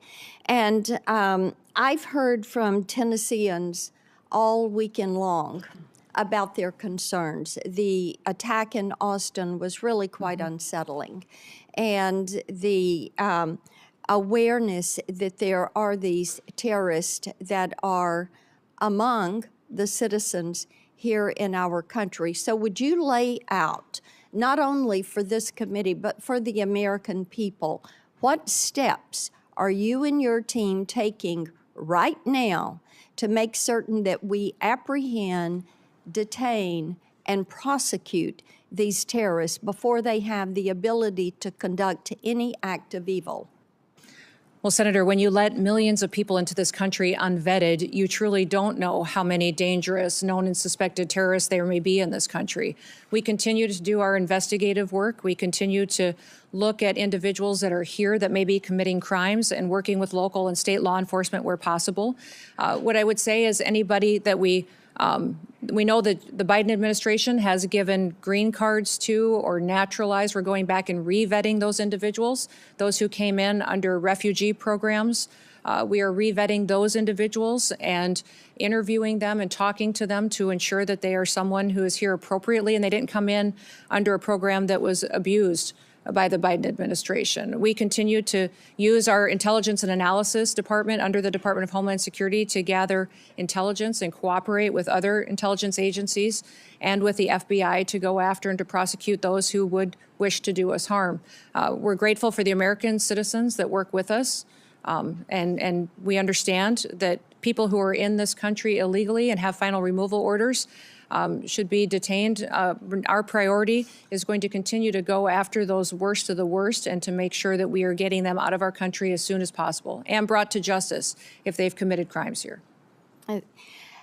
There are a couple of bills we were able to fund in the Working Families Tax Cut Big Beautiful Bill back during the summer, and we're so grateful for President Trump and the attention that he put on some of these issues of protecting the American people and making that the priority and you know, that's a part of upholding our oath. I think many of us were struck last week when the president asked, do you think it's the first order of business to protect the American people? And many of our colleagues on the other side of the aisle just sat there.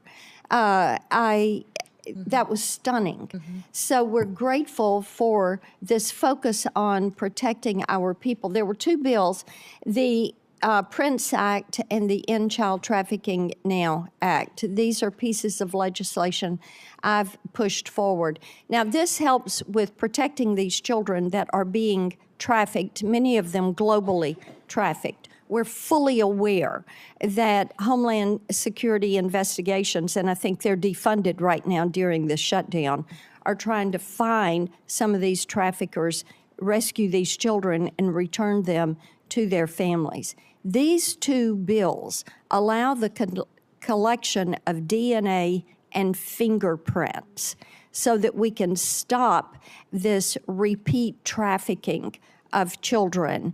And I want you to talk for just a moment about the importance of having this legislation on the books and how you are using this to help break these global trafficking rings. Yeah.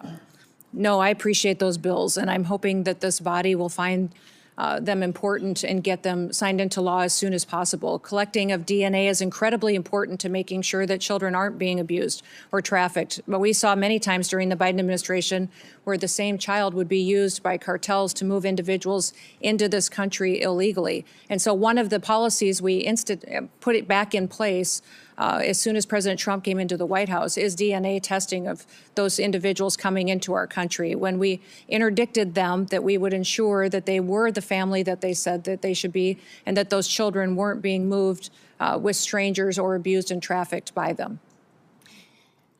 One of the things that has come up regularly when I'm out and about around Tennessee is that we have some of these mayors and governors that have recently demanded millions of dollars in taxpayer reparations for having ICE in their communities. Now, in the case of Minnesota, they're looking at as much as $18 billion in fraud.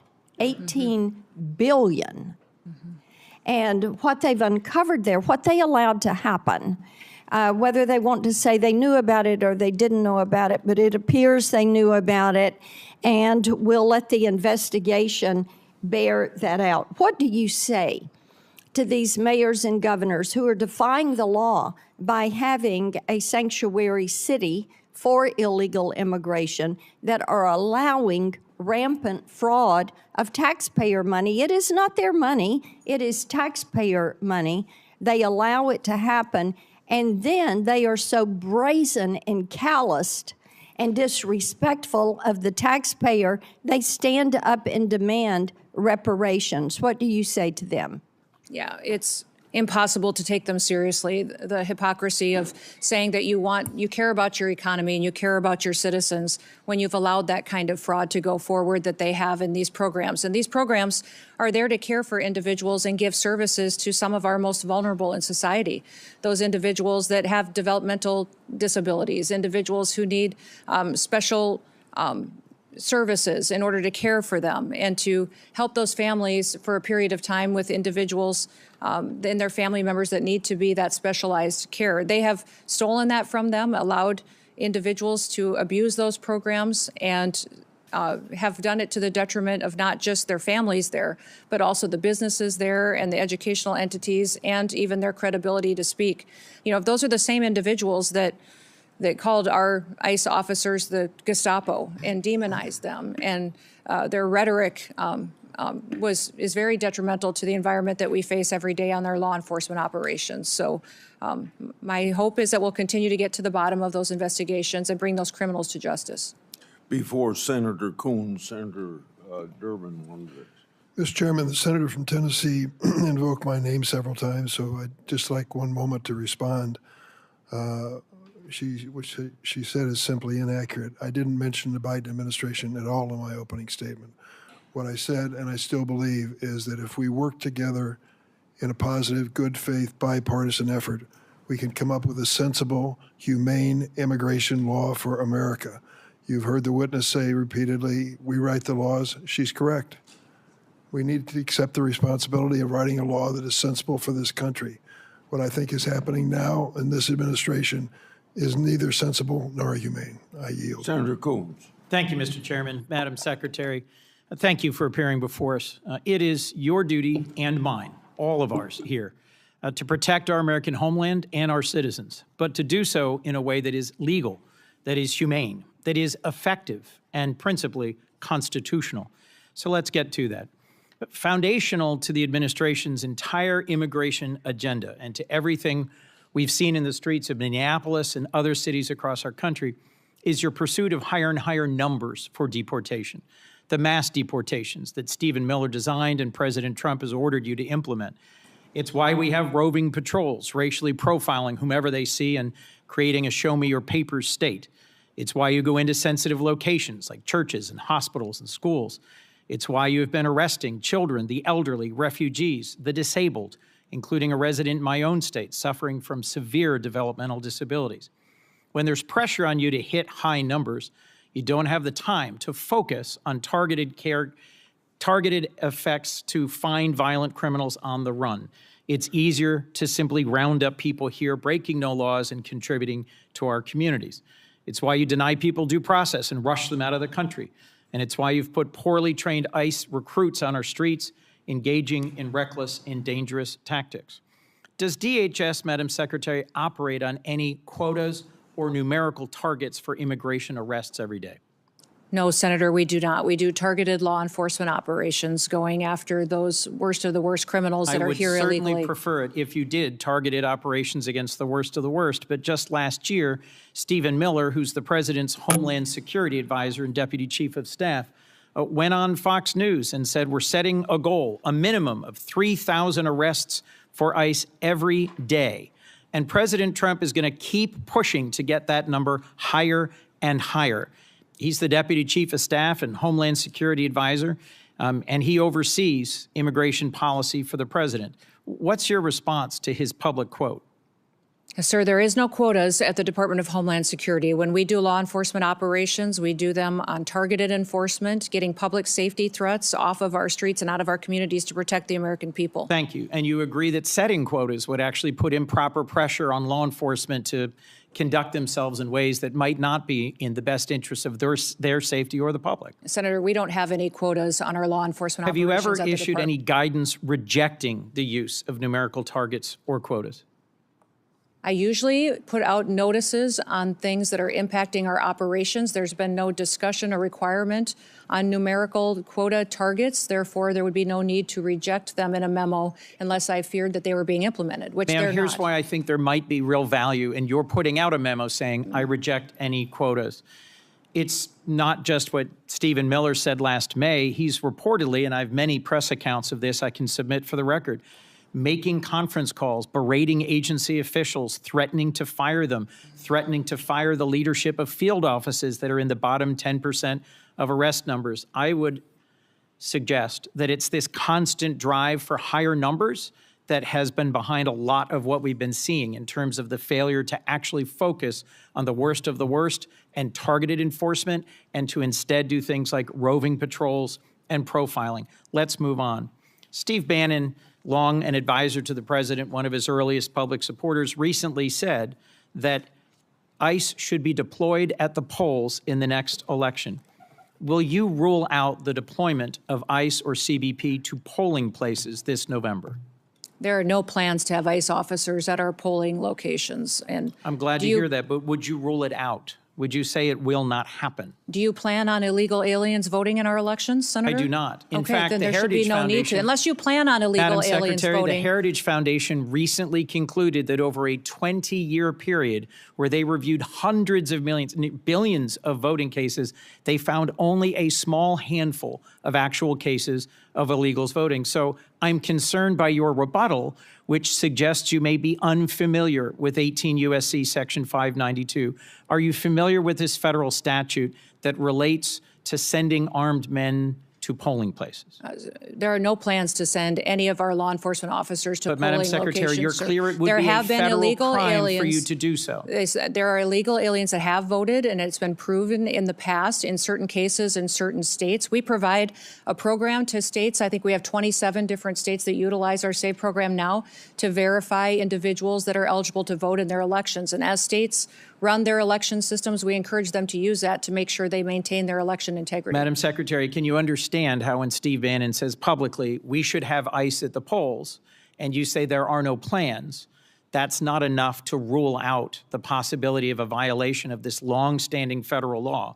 Will you issue a directive that ICE and CBP should be nowhere near polling places this November? We have no plans to have ICE officers or law enforcement at polling locations. States are responsible for running their elections, and we're giving them tools and mitigation efforts that they can utilize in order to make sure they maintain the integrity of those elections and that individuals can trust their systems to ensure that their vote counts. Let me move on to training. I was long responsible for the second largest police agency in Delaware.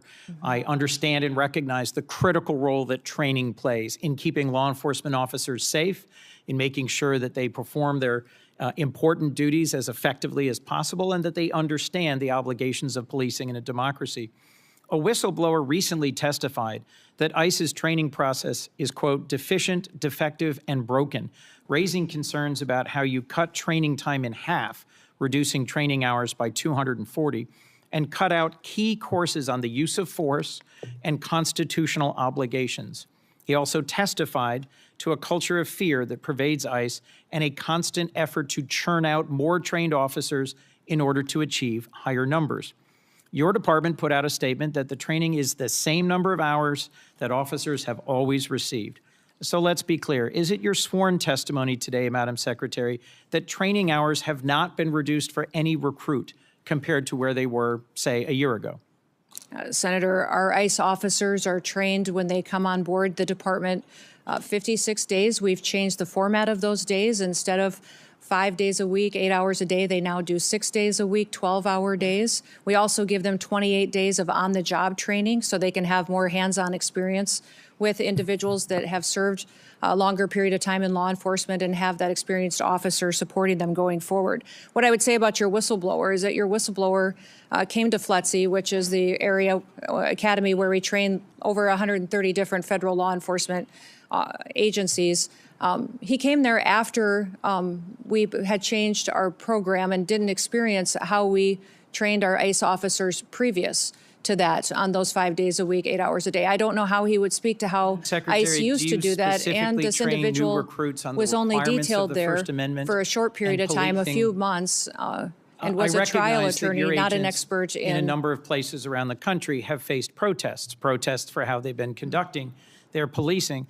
Do you specifically train your new recruits on how to handle peaceful protesters in the context of the First Amendment and their rights? Yes, they are trained in that. And they are annually trained and updated with legal guidance, with constitutional provisions, de-escalation techniques, in driving techniques, medical aid, intervening, use of force. All of those are things that our individual officers are trained on. January 22nd, you put out a press release that said enforcement and removal operations, ERO training, was 42 days. But on February 23rd, just a month later, the same day that the whistleblower testified, you issued a new press release saying it was 56 days. You seem to be making it up as you go along. Help me understand how you square those quite different numbers in terms of the total number of training days. Our training for ICE officers is at 56 days with 28 days of on-the-job experience that they get as well. That continues their training, and their specialized training is above and beyond that as well. And we're grateful for those individuals, many of those individuals that have come and joined ICE. We had over 220,000 individuals apply to become ICE officers. We've hired approximately 12,000 of those, and many of those had previous law enforcement experience when they came to serve with us. Last question, Madam Secretary, about Afghans. Americans fought, served, and died in Afghanistan over 20 years. Many of our service members critically relied on translators and on Afghans who served and fought alongside them. I've gotten to know a number of them who came to this country and were thoroughly vetted and were frankly heroes who had risked their lives alongside Americans. At the moment, I believe your leadership at DHS has abandoned our commitment to the Afghans who served alongside us. There are currently many trapped in a center in Qatar, and at least 150 of them are the family of current active-duty U.S. military forces. It is within your power to create a process for them to seek waivers of the refugee ban so they could come into the United States. Will you consider doing so? We'll continue to do our due diligence on vetting individuals that come into this country, especially those who came in on a refugee program, and make sure that vetting process was thorough. We found deficiencies in how the Biden administration was doing that. Will you commit to not forcing any of them back into the waiting arms of the Taliban, who will certainly torture or kill them? We'll continue to look at every situation and make sure they qualify for the programs to how they're laid out in statute. Madam Secretary, as I said at the outset, it's your obligation and mine to protect our homeland and American citizens in a way that is legal, effective, humane, and constitutional. My concern is that across all the different incidents that have been spoken about today, you are failing to do so. You are failing to deliver legal, humane, effective, and constitutional protection for the American people. Thank you, Mr. Chairman. I got three things to do before I call on Senator Britt. First of all, Madam Secretary, you can correct me if I'm wrong, but it seems to me the answer you should have given about Steve Bannon is he's not even in the administration. Correct. So why would he have any influence over what you're doing? Correct. Secondly, we're going to take a break after Britt, Blumenthal, and Schmidt. Lastly, without objection, I'd like to introduce evidence of potential human trafficking that I sent to the Biden administration as part of my unaccompanied children oversight. For over a decade, I've exposed how children in this category and the program associated with them have been subject to harm, abuse, and even sex and labor trafficking, thanks to Secretary Noem, Trump administration, greater transparency has finally been brought to this issue. Senator Brett. Thank you, Mr. Chairman. Thank you, Madam Secretary, for being here today. To echo what my colleague Senator Kennedy said, I appreciate you actually securing our border. The work that President Trump has done, and you alongside him, to make sure that we don't have just an actual invasion happening every day, like we saw under the Biden administration. I believe we had about an average of 5,000 people a day that came over the border during the Biden administration, many of which are unaccounted for.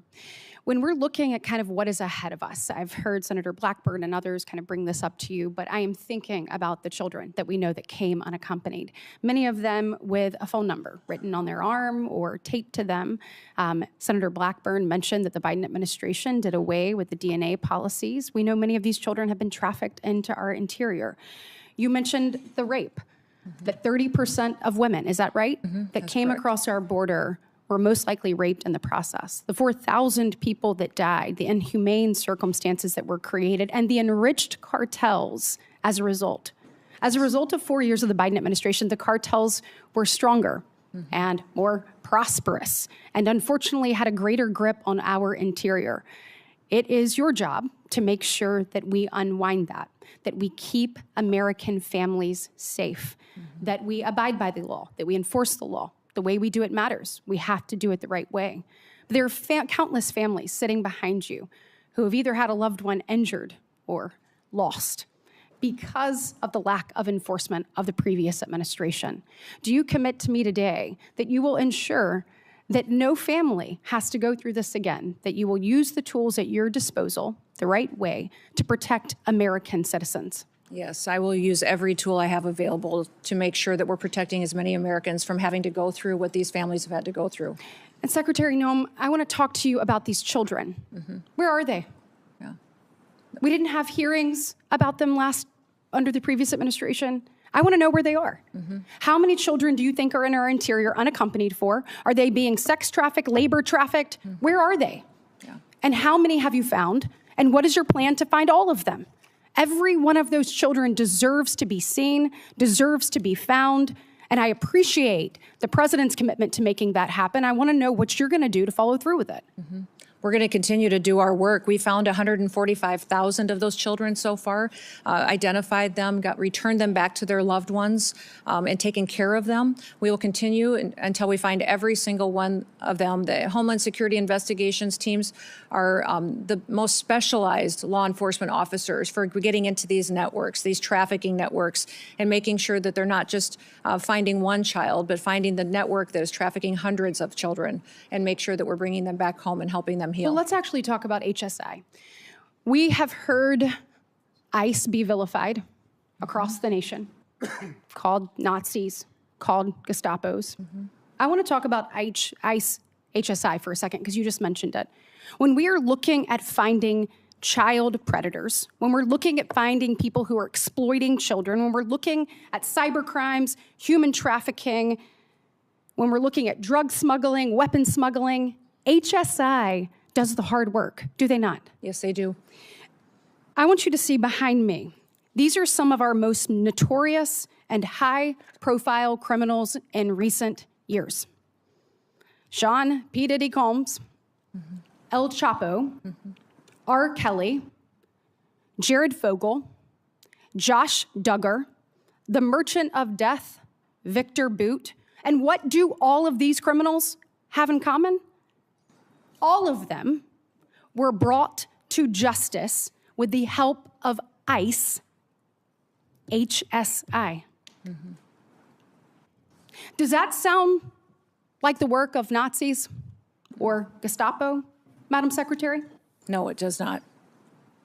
This sounds like an agency that is working for the American people, who is taking bad actors off the streets and is doing the hard work for our most vulnerable.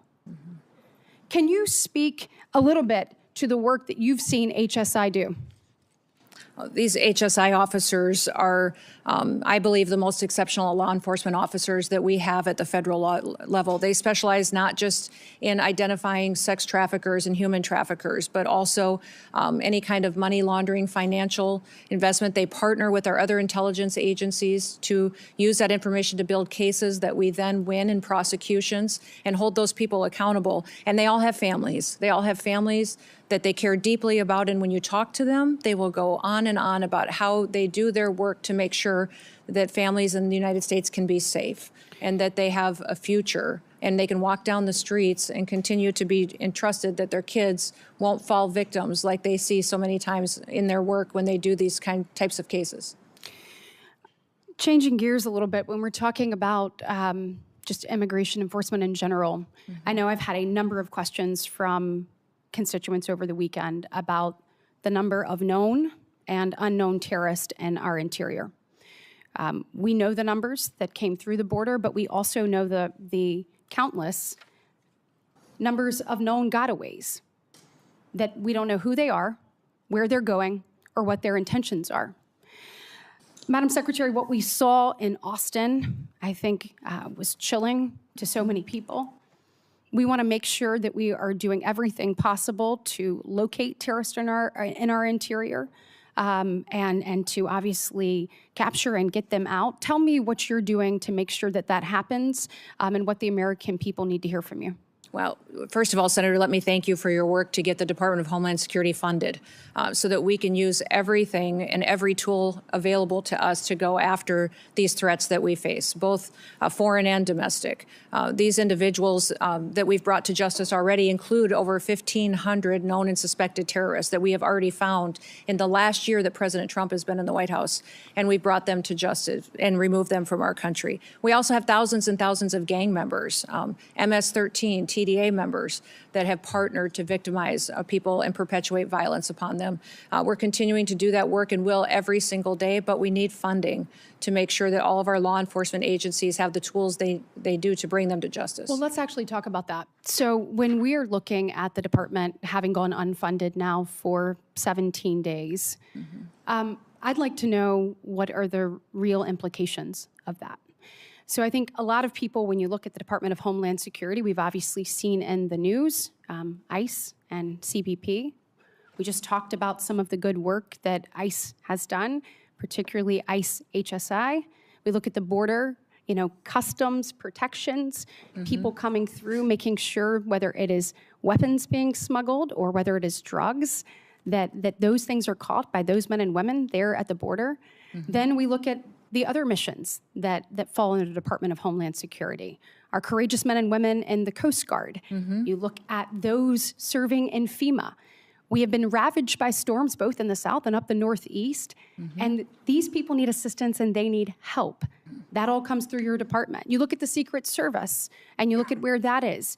You look at the Center for Domestic Preparedness, for example, in Anniston, Alabama, which I hope I have your commitment to continuing to make sure that our law enforcement officers are trained there in the event of something unthinkable.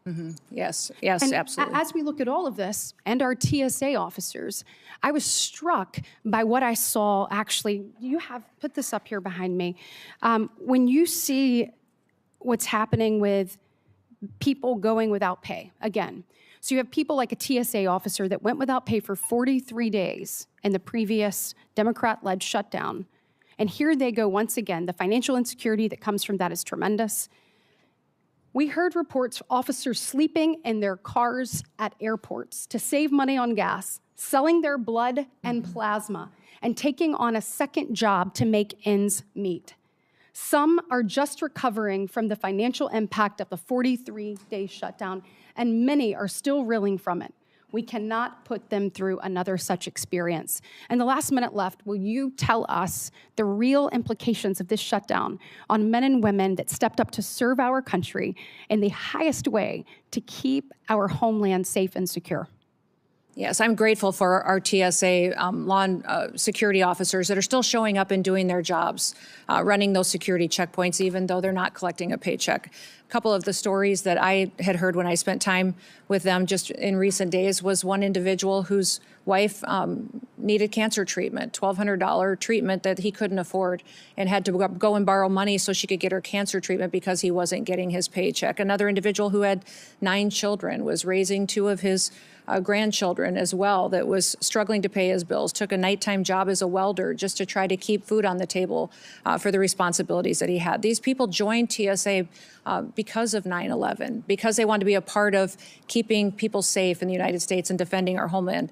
Beyond that, FEMA, our ability to fund disaster response is virtually gone. It needs to be refunded. Our FEMA employees are out there doing work every single day, but we have 10,800 individuals that are funded out of the Disaster Relief Fund that could potentially not be there for them and not respond to individuals who need it when they have those terrible storms or devastating crises. Well, thank you for your work, and I'm hopeful that we can work with our colleagues on the other side of the aisle to find a pathway forward to fund the Senator department. Blumenthal.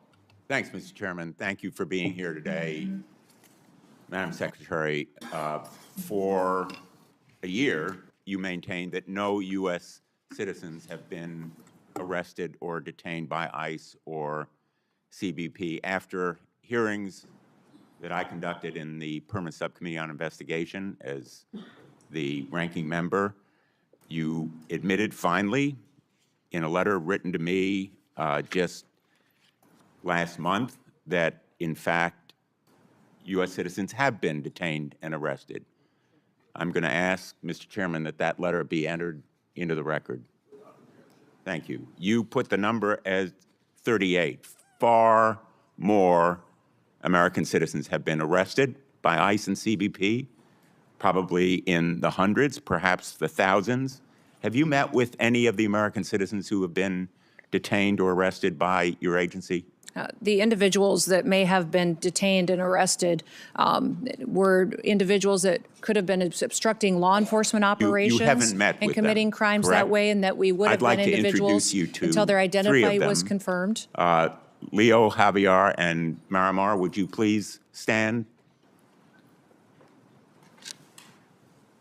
These 3 individuals, Madam Secretary, were arrested by your agency, Leonardo Garcia Venegas, Javier Ramirez, and Marimar Martinez.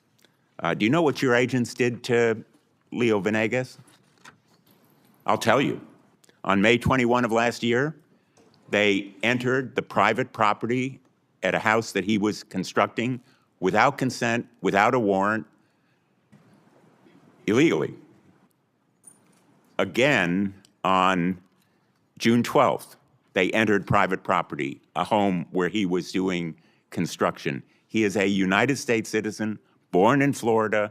They seized him and ignored and disregarded his proof of citizenship. Wouldn't you agree with me that no U.S. citizen simply working lawfully should be arrested?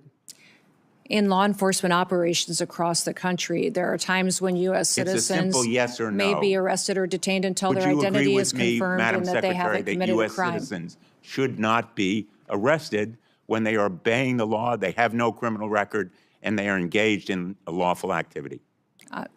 Sir, in situations where law enforcement, regardless of the agency across the country, when there is probable Let cause, me tell an you about individual Javier may be- Ramirez.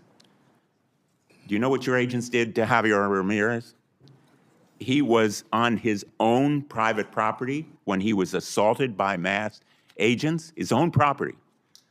Without a warrant, without consent, they said, get him. He's Mexican. He was violently slammed into the ground while being handcuffed and taken into custody, despite telling officers that he is a United States citizen and even showing them his passport. And when he was asked what he was being arrested for, you know what they said? We don't know. Wouldn't you agree that targeting someone just because he is or looks like he is Mexican when he is a United States citizen is wrong? Senator, we do not target people based on their race or ethnicity. We do targeted operations Well, based on criminal backgrounds and this story information goes that we on, have. Madam Secretary.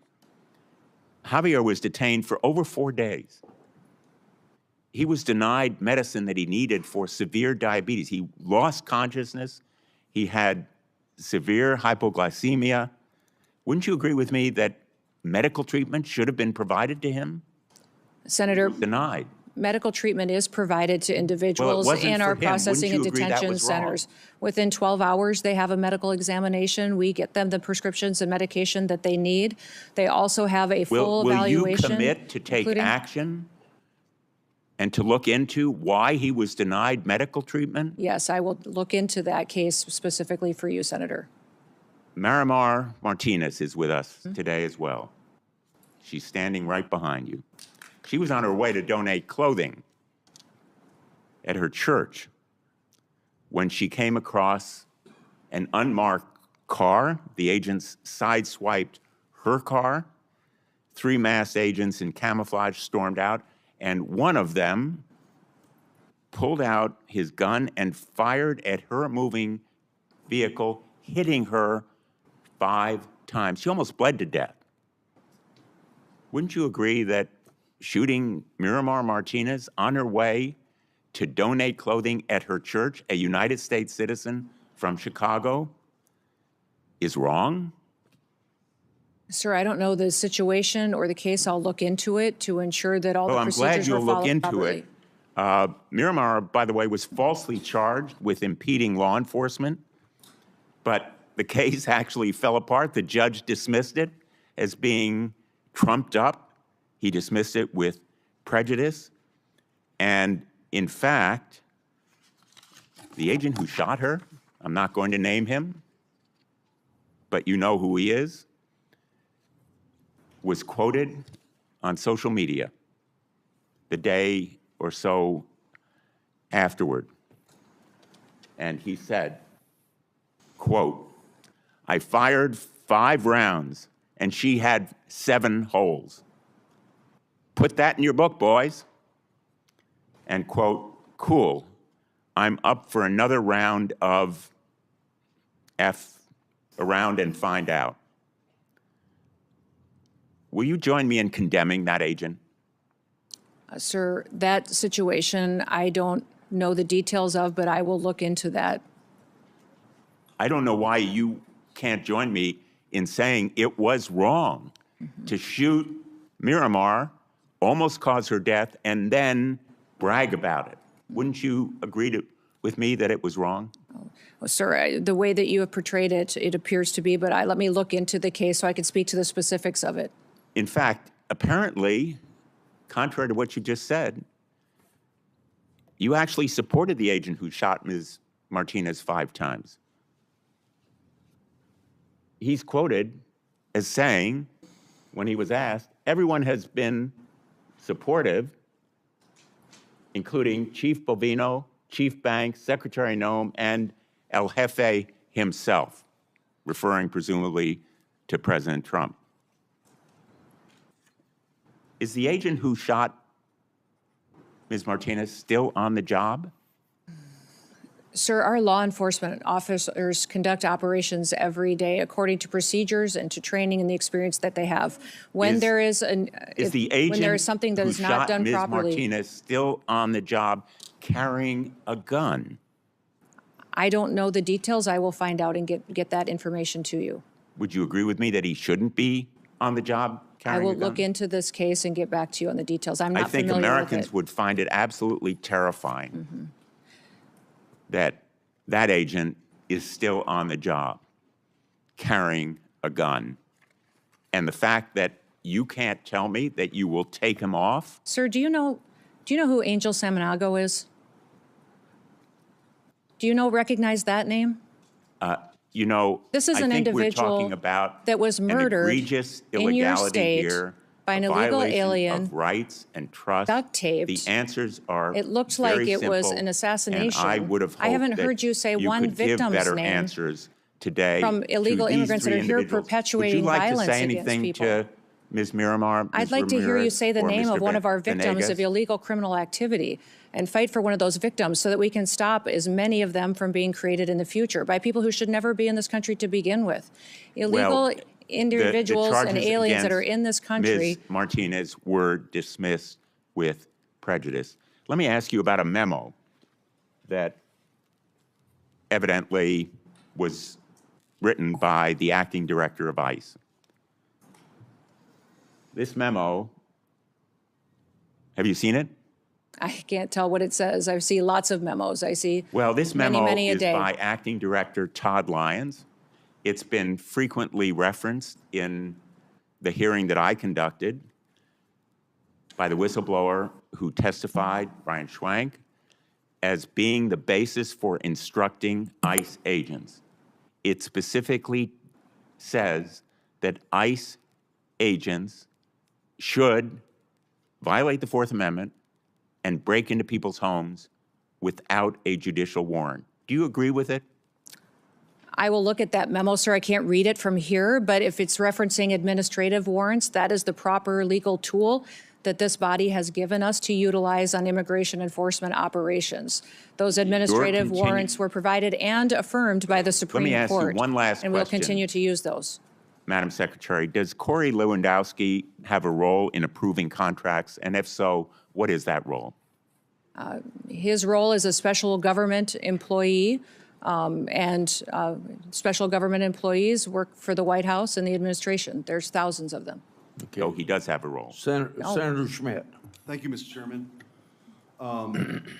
Since we're having folks stand up, I would have Laken Riley stand up. I would have Kayla Hamilton stand up. I would have Jocelyn Nangari stand up. I would have Rachel Morin stand up. I would have the beautiful sons and daughters who were murdered by illegal immigrants stand up, but they can't because they're dead. They were murdered by illegal immigrants that were led into this country by Joe Biden. And I think it's important to set the stage, since we're having this oversight hearing, to set the stage how we got here. 5 years ago, something was done that had never been done in the history of our country. We had a president who willfully ignored immigration laws and immigration enforcement, threw open the border to 15 million people who are here illegally, tens of thousands of murderers, hundreds of thousands of hardened violent criminals. And we can debate why. I know why. They're trying to pump up the numbers for their congressional districts because they lost the case with the American people. But the tragedies that ensued, the tragedies that were left in the wake of this disastrous policy are what we're left with. And your job now is to finally enforce our immigration laws. And they don't like it. They actually don't think that anybody should have to leave. Because if you create the problem so big, which is what Joe Biden and the Democrats tried to do, the only solution is mass amnesty. And I'm here to tell you, we're not doing it. And the mass deportations will continue. Thank God we front-loaded the money for ICE. Thank God we did it. Because it was just a matter of time. Now, by the way, the outrage machine has moved on to something else, so I actually have hope that maybe we'll actually approve DHS funding. But we're not kneecapping ICE. We're not doing it. We're not going to take away the tools that they have to deport criminals in this country who are raping and murdering sons and daughters. So for all the spectacle that the Democrats want to create, the American people will not lose sight of what this mission is, which is to restore American sovereignty. No country, no sane country would ever do this. We lived through it. Now it's time to fix it. And this sanctuary status that many of these jurisdictions, there's about 11 that matter the most in this country. But what is that about? What does that really mean? It means that the local leaders will not tell ICE when rapists and murderers and criminals are released from prison so they can be deported. Think about that. Think about that. That's what's happening. And by the way, it's happening in Northern Virginia. The new governor just today said that this brutal killer, Abdul Jallo, an illegal immigrant from Sierra Leone with more than 30 prior arrests, who brutally stabbed to death Stephanie Minter, a mother, an American citizen, less than 50 miles from here. She will not work with ICE. If for some reason this monster gets released, she will not let ICE know when he's being released. Think about that. That's what is happening in this country. So forgive me if I don't want to be lectured by the Democrats on this point. I would think in a different time, in a different place, that we could all actually agree that if somebody is here illegally and they're being released from prison, that we would let federal law enforcement know about it. Apparently not. And so if you want to know why we had the flashpoint in Minneapolis, it's because it's a sanctuary jurisdiction that wasn't letting anybody cooperate. It wasn't responding to 911 calls for law enforcement and encouraging people to engage in this kind of confrontation. So I just want to go through a few of these. I mentioned Abdul Jallo. Let's talk about the difference between states that actually work with ICE and states or jurisdictions that don't. This is the contrast. Cecilio Lopez Vaquez was an illegal alien from Guatemala. He was arrested by the Missouri Highway Patrol for DUI. Cecilio had previously been deported in 2006 and had an active rape warrant in Guatemala. Missouri is not a sanctuary state and turned Cecilio over to ICE. He was deported. Thank God. Hernando Garcia Morales was an illegal alien from Mexico. He was arrested multiple times in New Jersey for crimes including burglary. New Jersey is a sanctuary state, failed to notify DHS or ICE. He was released. On January 9th of this year, he threw a baseball-sized rock at a school bus, shattering a window and hospitalizing a third grader. Ariel Nunez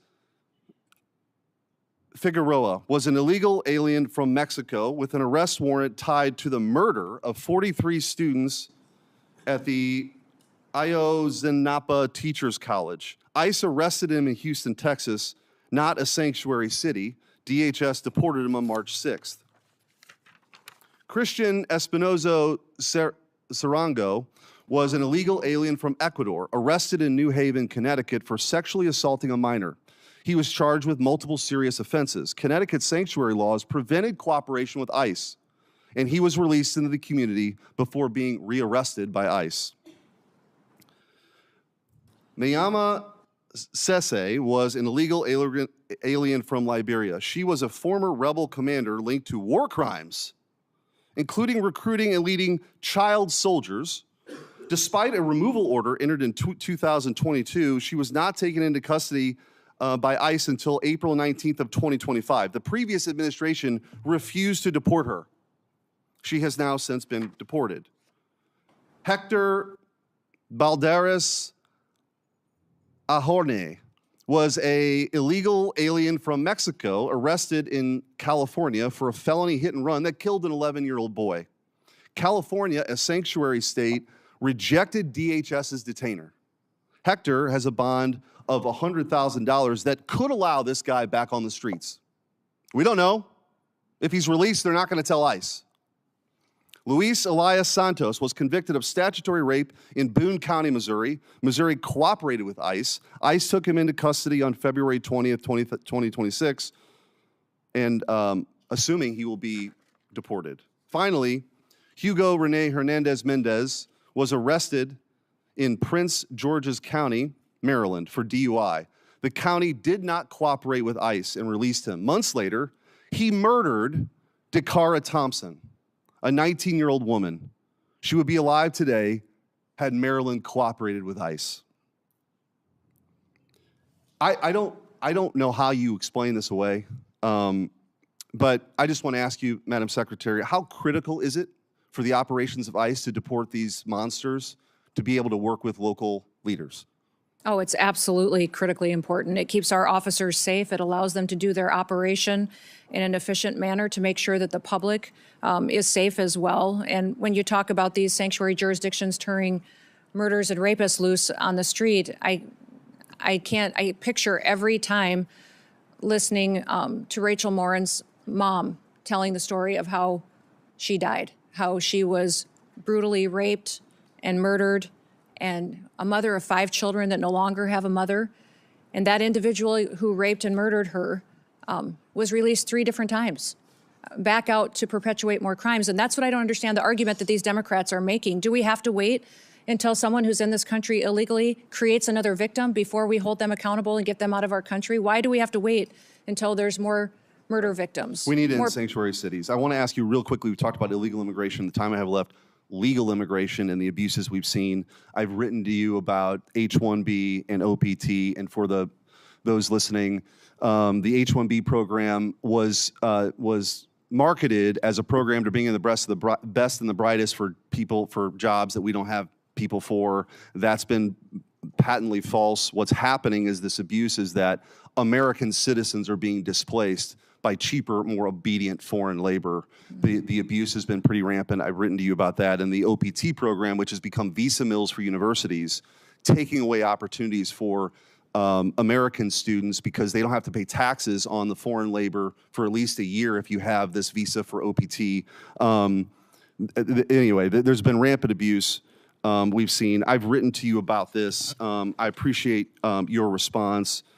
I want to just, with the remaining time, you committed in that letter to reevaluate OPT's scope and duration.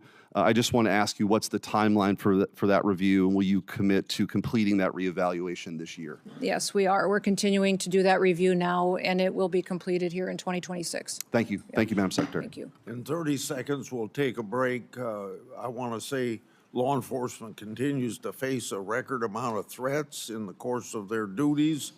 This is unacceptable. As I mentioned earlier, any loss of life is a tragedy. When rare instances occur, potential misconduct is investigation, and these investigations should play out. We'll take stand at ease for a few minutes.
You say she's coming down the hall?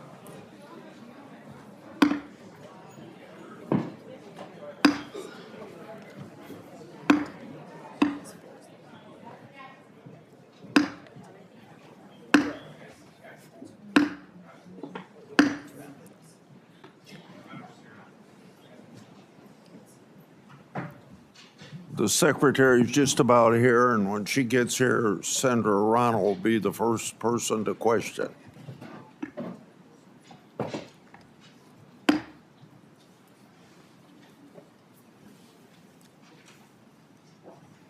How'd you know she was in the hall? She'd be here by now. At least that's what they tell me.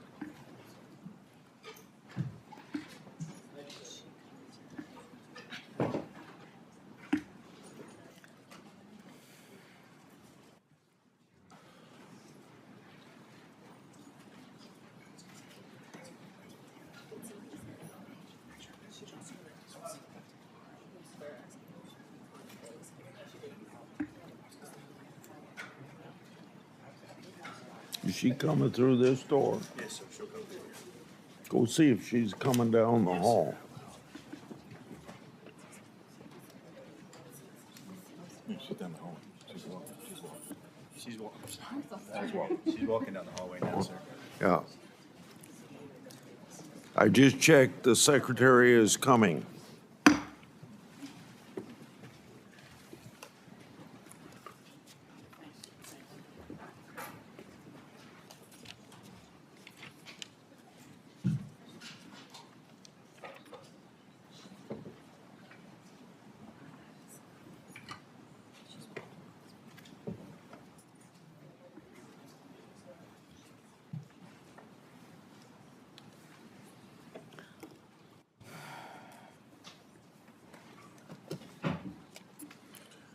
Tell me, Secretary, when you're ready. Yes, Mr. Chairman, I'm ready. Yes, sir. You're ready? I'm ready. Yes. Senator Verano? Thank you, Mr. Chairman. Over the last year, the American people have watched in horror as DHS agents have terrorized our communities. We've all seen pictures and videos of ICE agents dragging people out of their cars, shooting them with pepper balls or worse, murdering people in the streets. This is not normal. But it's what communities being targeted by ICE are forced to face every day under this regime. It is why Americans of every background across the country are up in arms and raising a hue and cry about ICE. My first question, Ms. Noem. Last August, DHS attempted to deport 600 children to Guatemala in the middle of the night. When challenged in court, the lawyer representing DHS said a request had been made by either their parent or legal guardian to justify deporting these children. A federal judge found that statement had no support. In other words, no evidence that the parents have been asked. That statement by the lawyer representing DHS was false. That was a lie, yes or no? Ma'am, in that situation and in many others, we're working to return children back to their parents so they can be with their families. And specifically in Guatemala, we were stopped by an activist judge from returning those children to some of their family members. And we'll continue to work to reunite them was a lie so that we because can the keep judge people said together. you lied. These poor Angel families attorney behind me will lied. never have their children again. And Reclaiming that's my one of my time. motivations every day.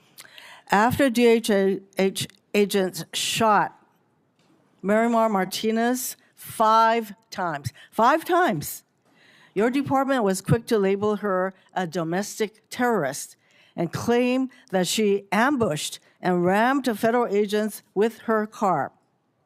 She was even criminally charged, only for those charges to be completely dropped when body camera footage showed the truth, that during the incident, the DHS agents announced that it's time to get aggressive and then rammed her car. Secretary Noem, DHS was lying when it said Ms. Martinez was a domestic terrorist who ambushed federal agents? Yes or no? That was a lie. Every day, our law enforcement officers face tragic situations on the ground. They Ms. work Noem, every day to I am bring not public hearing safety yes threats or to no. justice. You know what? You actually had to dismiss the lies that you alleged against Ms. Martinez. So that was a lie. Next. After DHS agents shot and killed ICU nurse Alex Preddy, you were also quick to label him a domestic terrorist. Even before an investigation began, you said he was brandishing a gun, a firearm. You also said he was apparently trying to do maximum damage and massacre law enforcement. The videos show that Preddy had a phone in his hand while helping a woman who was pepper sprayed. He never touched his gun. After DHS agents pinned Preddy to the ground and your agents removed the gun, they then shot him at least 6 times, killing him. Secretary Noem, when DHS claimed that Mr. Preddy was a domestic terrorist who was brandishing a firearm, that was a lie. Yes or no? That investigation is still ongoing, being led by the FBI. But when that horrific day happened in that tragic situation, we continued to relay information from agents on the I'm ground not hearing to get your answers information to a the American simple public. Yes or no questions. So, moving on. Secretary Noem, in this photo, this man is on the ground and there are multiple people holding him down. Yes or no? Yes. You see? Yes or no? Yes, he's laying on the ground, and there are Yes. multiple people with their hands on him. Yes. So that is what the American people saw. This man is completely subdued on the ground with multiple DHS agents on top of him. Despite being pinned down, a DHS agent soaks him with pepper spray, which can blind and burn a person. You can't even see his face. That yellow substance is pepper spray because your agent deemed it necessary to cover his face with pepper spray. Next photo. In this photo, the man with the clergy collar is surrounded by multiple DHS agents. Yes or no? Yes. Showing you a picture, yes or no? Yes, ma'am. That is what the American people saw. This man is Reverend David Black, who is the senior pastor of the First Presbyterian Church of Chicago. He had his arms up in prayer when ICE agents fired pepper balls directly at his head. They shot him 7 times, including twice in his head. Next photo. In this photo, do you see the woman on the ground? Yes or no? Yes. That's what the American people saw. This is just after your DHS agent violently shoved her against the wall and down to the ground in front of her 2 young children. She later went to the hospital. Secretary Noem, under your leadership, DHS attacks Americans and acts as if the law doesn't apply to them. That recklessness and lack of accountability stem from the lies that you and your partners in this regime are constantly telling. Oh, it's domestic terrorists. They were aggressive, whatever. Meanwhile, Stephen Miller, a top White House official, declared to an ICE officer, you have federal immunity in the conduct of your duties. To all ICE officers. That is Stephen Miller. When DHS agents hear what you and the White House say, those agents think they can do anything. They know there will be no accountability for their lawlessness. They know that when they fire their weapons without restraints, you will immediately and reflexively blame the victims and label them domestic terrorists, regardless of the circumstances or facts. That is exactly what happened when DHS officers shot and killed Renee Good. DHS agents pulled up to her car, surrounding her. Moments later, a DHS officer shot her 3 times through the car window. She died. In response, you blamed Renee Good, saying she committed an act of domestic terrorism. Vice President Vance was then quick to say that the ICE officer who killed Ms. Good is protected by absolute immunity. No wonder we saw DHS shoot and kill another innocent person mere weeks later. The lies that you and this regime spread are creating a culture that fosters abuse of power. This is the reason we need clear guardrails on DHS. No more masks, no more warrantless searches, no more roving gangs of officers terrorizing our communities. We need DHS to meet the same use of force standards that local police need to meet. They have the same requirements to identify themselves like local police have, and use the same warrants that local police use.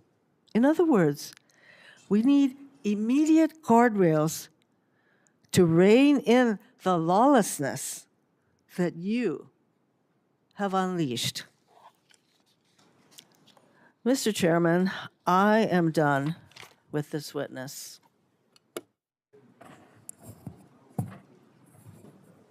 Thank you, Mr. Chairman. Secretary Noem, thank you for being here. I'm really glad that a lot of my Republican colleagues talked about the disaster that Biden and Mayorkas, your predecessor, created.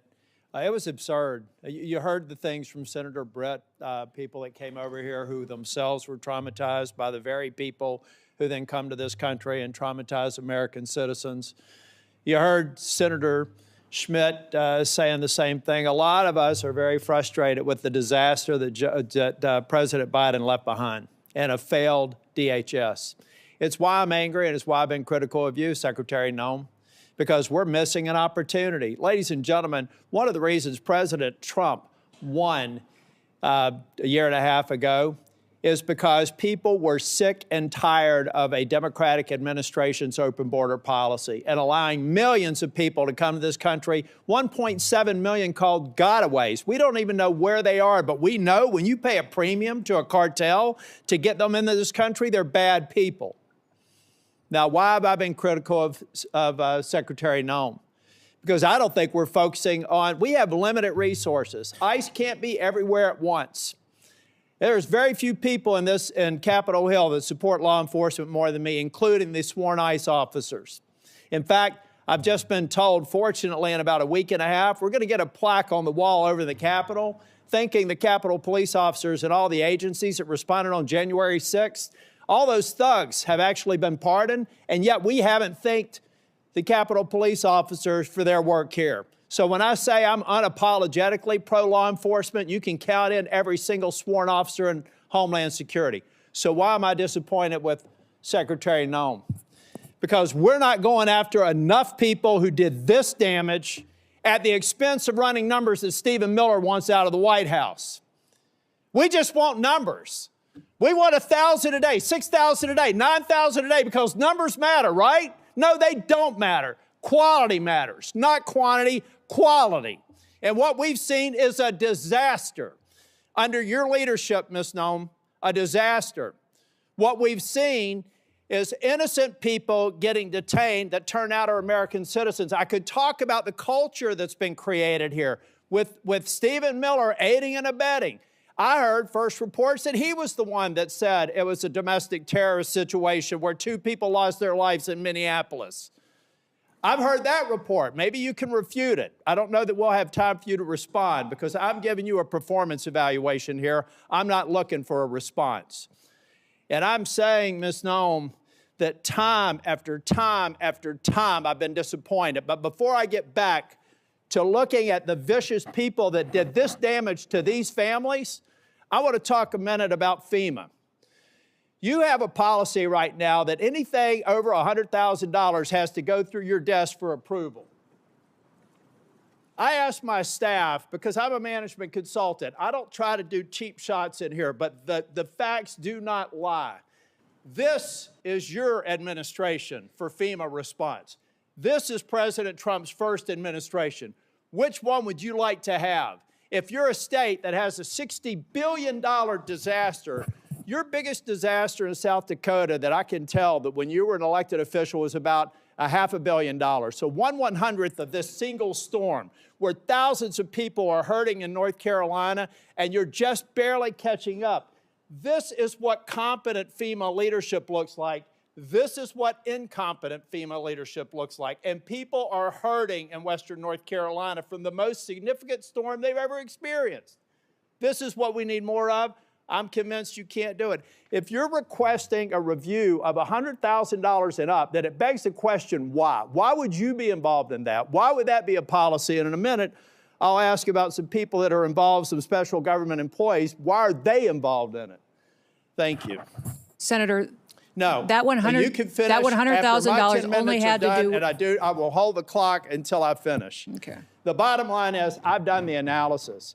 And you can say whatever you want to. I've worked with the Democrat governor. I've worked with the Republican governor. I've worked with fiscal research. We have people contacting my office now to get the information to better understand the failure of this department.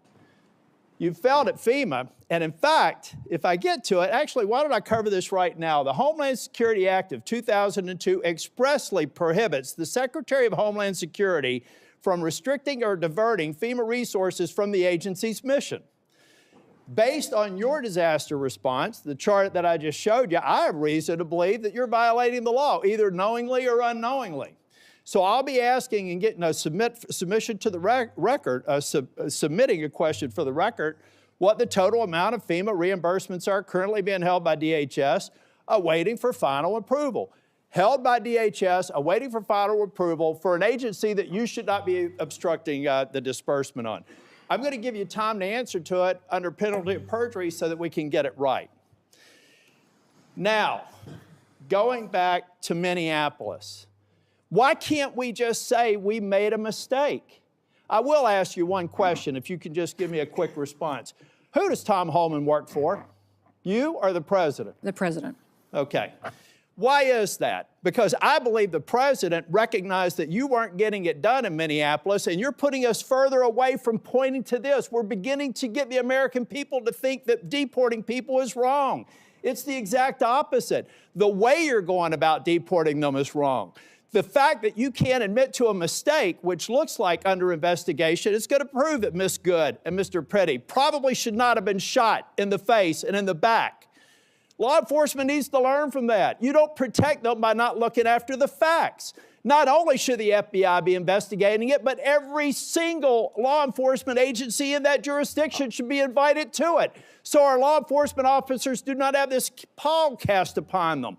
One of the reasons why ICE officers are having threats, and damn the people that threaten ICE officers, because so many of them are doing a good job, is because you've cast a pall on them by acting like we should investigate things differently. Officer-involved shootings have a formula that we should go through every time. And we're not going through that formula. As a matter of fact, in Ms. Good's case, I think that they were even saying that maybe there wasn't even a need to do it in the DOJ. I hope that that's changed. But I'm telling you, it was a civil rights review. I saw your frown. You can correct me if I'm wrong. But originally, Blanche said there wouldn't be an investigation. Folks, law enforcement, we've got to have their back. We've got to make it clear when they make a mistake, then they get corrected for it. But you don't walk away from it, and you've done it too many times. Now, Secretary, I read your book last week. And honestly, some of the parts of it impressed me, but some of it distresses me. And I'll give you a good example of one that does. The passage where you talk about killing a dog that was 14 months old. I train dogs, all right? and you are a farmer, you should know better. You should know that if you're going out to a hunting lodge and you're putting pheasants out and you're putting dogs out, you don't take a puppy out there. A 14-month-old dog is basically a teenager in dog years. You decided to kill that dog because you had not invested the appropriate time in training, and then you have the audacity to go into a book and say it's a leadership lesson about tough choices. It's in your book. We could play it if we had time. At that same lunch hour, you killed a goat. And you killed the goat because you said it was behaving badly. You are a farmer. You don't castrate a goat. They behave badly. You should have probably done that before. But my point is, those are bad decisions made in the heat of the moment, not unlike what happened up in Minneapolis. We're an exceptional nation. And one of the reasons we're exceptional is we expect exceptional leadership. And you've demonstrated anything but that in the time that I've seen you responding to the emergency in North Carolina and across the Southeast, and acknowledging when mistakes are made, and speaking too soon for the expedient of social media or whatever it is. I'll leave you with this, Ms. Noem. I'm expecting answers to Charlotte's Web. I requested it a month ago. That was one of the investigations in Charlotte, 20 minutes from where I live. All I asked for, if it had to be anonymized, was information so that I could determine if your hit rate is right. I want to find more of those people, and I want to detain fewer of the others. And Mr. Chair, in my remaining time, I have a lot to go. But I want to submit this letter from the Office of Inspector General that cites 10 different instances under Ms. Noem's leadership where they've been misled and not allowed to pursue investigations that they think are critically important. Does anybody have any idea how bad it has to be for the OIG in this agency to come out and do this publicly? That is stonewalling, that's a failure of leadership, and that is why I've called for your resignation. And if I don't get an answer to these questions, I don't want an applause. Please don't do that for me.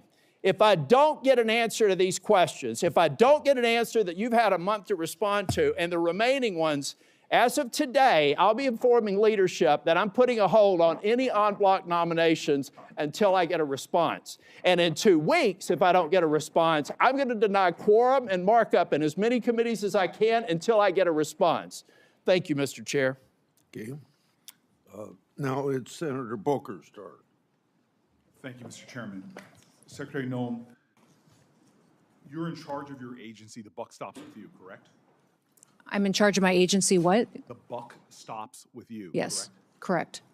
And you had to swear an oath to the Constitution before you took this job, right? Correct. So one of the most sacrosanct ideals of our nation, enshrined in our Constitution, is freedom, is liberty. Mm-hmm. It is an idea that the government has a very high standard should they take away liberty and freedom from an American citizen.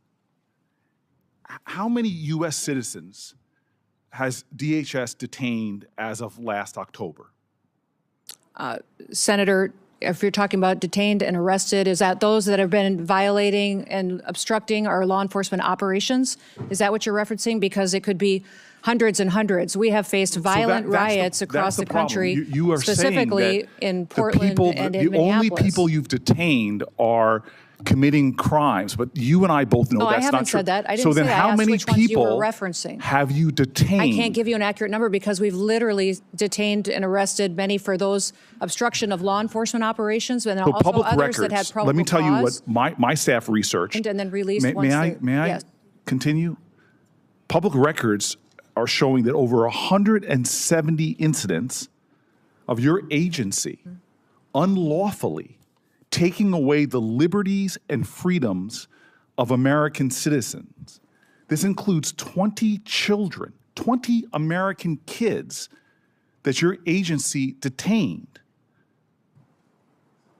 How long can your agency detain an American citizen? We don't detain children and separate them from their parents. Those parents have chosen You're telling me to under keep their oath child right now. with Hold on. them. I just want to be clear. You're telling me under oath right now that your agency has not detained American children. Those parents have chosen to keep their children with them. We don't separate families like the Biden hold on. administration Let me did. continue. We keep them together, and parents please have the let me option continue. on if they want their child with them How long or do not with them. detentions last when you detain an American citizen? How long do they last? We don't detain American citizens, and if there's probable cause. Let me give you, because you are not speaking truthfully under oath. Isaiah Pena Salcedo, a U.S. citizen living in California, was detained more than 70 hours, almost 3 days, even after he showed ICE agents his passport. My colleague, Senator Blumenthal, gave you example after example. He brought people here who had something else we Americans consider sacrosanct, our home, our property. Your masked agents jumping out of unmarked cars have broken into, considerable property damage occurring, into American citizens' homes. Case after case of this, and you sit here before me and claim the buck stops with you, but you don't even know the names of these individuals. I ran New Jersey's largest municipal police department. When my officers engaged in misconduct, you can be damn well sure I knew about it and I investigated it. And yet you have situations where your officers are violating the sanctity of people's homes, arresting and detaining them and holding their children. And you're acting as if you don't know about it and saying that under oath. Miramar Martinez, who is here right now, on her way to church, an American citizen going to church, not just to worship, but to donate clothing. Your officers shot her multiple times. The case was thrown out of court, and you represent here that you don't know about it. In New Jersey, are you aware of your officers' activities in places like schools? Are you aware of your officers' activities at our public schools? Sir, we don't go into schools and do targeted law enforcement operations. We do targeted law enforcement operations like other agencies So you're and law telling me that enforcement ICE do. officers entered the grounds of a high school in Minneapolis? That's a fact. Elementary school children in New Jersey are terrified of your agents. When they came upon a school bus stop, they fled. Another school, a higher education, Columbia University, your agents reportedly lied to students, told them they were searching for a missing person to gain access to private spaces, to non-public areas of campus. Secretary Noem, these are kids. They're terrified in our communities. How do you think that affects them when children in my state go running, fleeing, and often you all pursue children, throwing them to the ground, getting on their backs, putting them in handcuffs? I want to talk to you about this incredible empire of for-profit companies that are profiting at rates we've never seen, and the way you're using money. Let's drill down on the warehouses that DHS has been buying over the last several months, totaling hundreds of millions of dollars. Are you familiar with the acquisition of a warehouse DHS recently bought in Roxbury Township, New Jersey? Yes. You are familiar with that? Mm-hmm. I'm Do you familiar know that how it's... much you spent for it? No, sir, I do not. $129.3 million. Do you know how much it was assessed for in New Jersey? Sir, we're purchasing centers across the country to build efficiency into our detention system. Efficiency to so that me, we as can... a person who's run tight budgets before and had taxpayer dollars, you paid $129.3 million for a facility in my state that was assessed at less than half of that, at $62 million. To work for a president that says he's a great deal maker, I can't believe he thinks that you're a great deal maker. But what's worse than that is that the Roxbury Township Council, comprised entirely of Republicans, voted unanimously early this year to oppose that facility. My office tried to facilitate a meeting between DHS and local officials so that ICE could hear their concerns, yet DHS did not even respond. That is unacceptable, that you all would enter a town. You wouldn't even follow environmental reviews or have conversations with local officials about the resources, from emergency resources to fire resources and more, that you're going to pull down. You didn't even have a conversation. Secretary Noem, do you comply with court orders? Yes, we do Your comply with agency court complies orders. with court orders. Yes, we comply with again, federal court you were orders. saying under oath that you do, and yet we know in January the chief judge, Republican appointed for the Federal District of Minnesota, found that ICE had violated nearly 100 court orders since January 1st alone.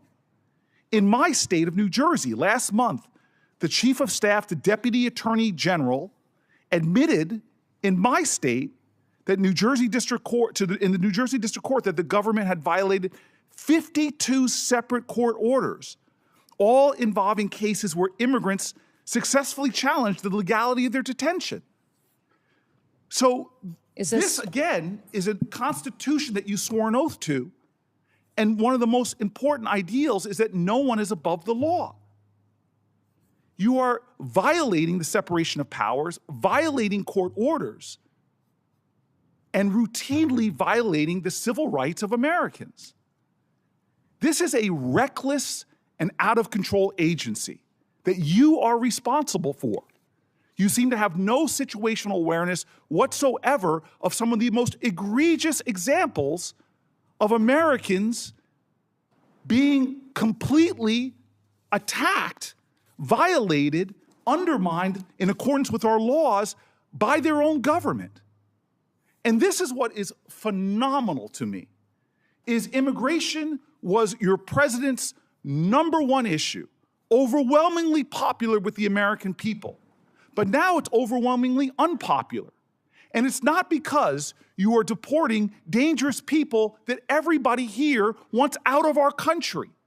No, it's because you're going into our schools. You're terrorizing our children. You're detaining children. You're arresting Americans. You're breaking into our homes. You're terrorizing our streets. You're violating our rights to peacefully protest again and again and again. None of and then that when is a true. court tells you None to of stop, that is true. and then when a court You are tells trying you to stop, to impede you us violate from enforcing judges' the law orders. Not in and a getting partisan dangerous way, criminals off of our streets Republican-appointed and so we don't have more Democratic-appointed. families like the ones that are Don't sitting sit behind there me. and tell me that Lost you are their children. They're responsible gone forever. for the running of your agency when you're not even aware. Either you are utterly incompetent or you are violating laws with impunity. You should step down from your position. If you don't, you should be removed by this president. And if not, Congress should impeach you. I appreciate the encouragement. Thank you, Mr. Chairman. Thank you, Secretary Noem, for being here. Just over a year ago, President Trump took office. At the time he did so, he came in with a significant mandate or set of mandates. One of those mandates included the task of having to address a veritable tidal wave of illegal immigration that had occurred during the 4-year period between 2021 and 2025. A period of time in which an unknown number of people entered the United States borders unlawfully. Some have said it's maybe 10 or 15 million. Some have said it's more. It's difficult to ascertain. But what we do know is that many of those same people who were encouraging those things at that time are the same people who are now opposing President Trump and his efforts and your efforts and those of your department to remove those individuals. That was part of his mandate, clean up the mess. Now, under ordinary circumstances, I would think that when there are laws of the United States that have been broken, most or all members of this body, if asked, should those who have violated the law in coming to our country be returned to their own countries? I would think we'd all be able to raise our hands in support of that. We had doubt cast on that last week during the President's State of the Union address, when President Trump made the point, quote, "The first duty of the American government is to protect American citizens, not illegal aliens." He asked those of us who agreed with him to stand. And stunningly, a whole lot of my colleagues and a lot of our counterparts on the House of Representatives side declined to stand, refused to stand. These things are not without consequence. Illegal immigration is not something that poses no risk to the American people, to the security of the homeland, to the safety of individual families. It brings tremendous risk, and we've felt that. Some families represented here have felt that all too personally, and my heart goes out to each of them. We also face another threat as we approach another election this fall, a threat that, due to a ripple in existing federal law under the National Voter Registration Act, it's stunningly easy for someone in almost any state of the union to walk into a DMV, fill out a form to apply for a driver's license, which you can do as a non-citizen in almost any state. And by merely checking a box and signing your name, you can register to vote, including to vote in a federal election, even though existing law prohibits anyone who is not a citizen from voting in a U.S. federal election. It's phenomenally easy to do so if they follow this stunning formula. That's why I've proposed the Save America Act, which would make sure that we have the tools necessary to protect your vote. Because anytime someone casts a vote in a federal election who is not an American citizen, it's taking away your vote. It's taking something that doesn't belong to them and that belongs to you uniquely as an American citizen. Yet stunningly, some of the same people who were condemning you and condemning President Trump for trying to clean up the mess that President Biden created over a 4-year period of time are also the people most staunch, most dogged, most dug in their opposition to this very simple reform to make sure that those showing up to vote are entitled to vote.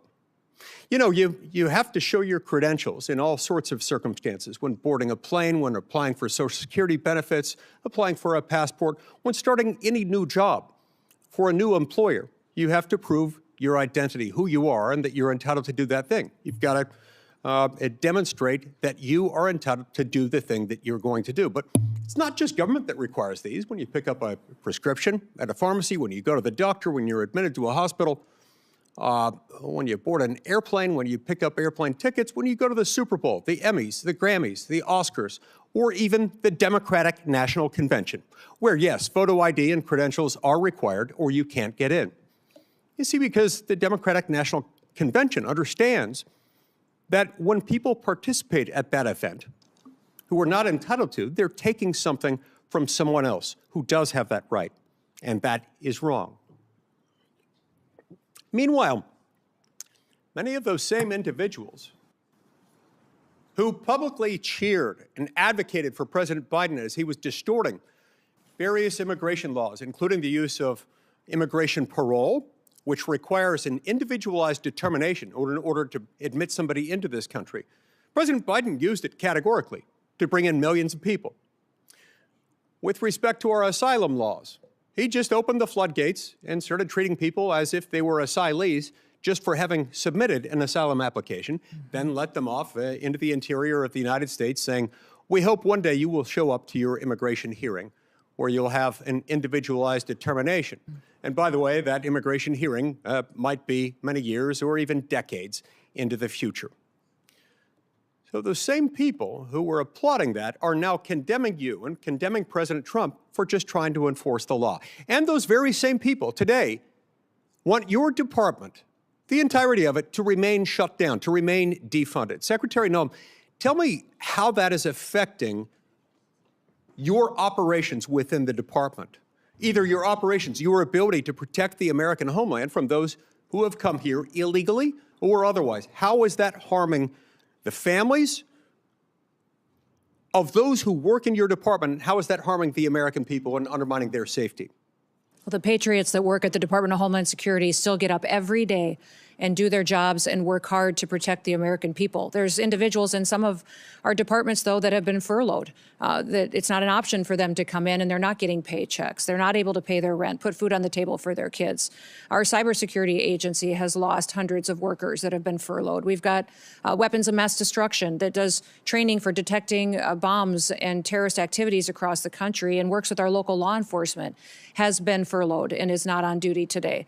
We have ICE and CBP and officers at Secret Service and some Coast Guard elements that are still there and are essential employees that are showing up and doing their jobs, but their support staff isn't able to work and their contracting isn't getting done and their management practices aren't getting done and those families are struggling.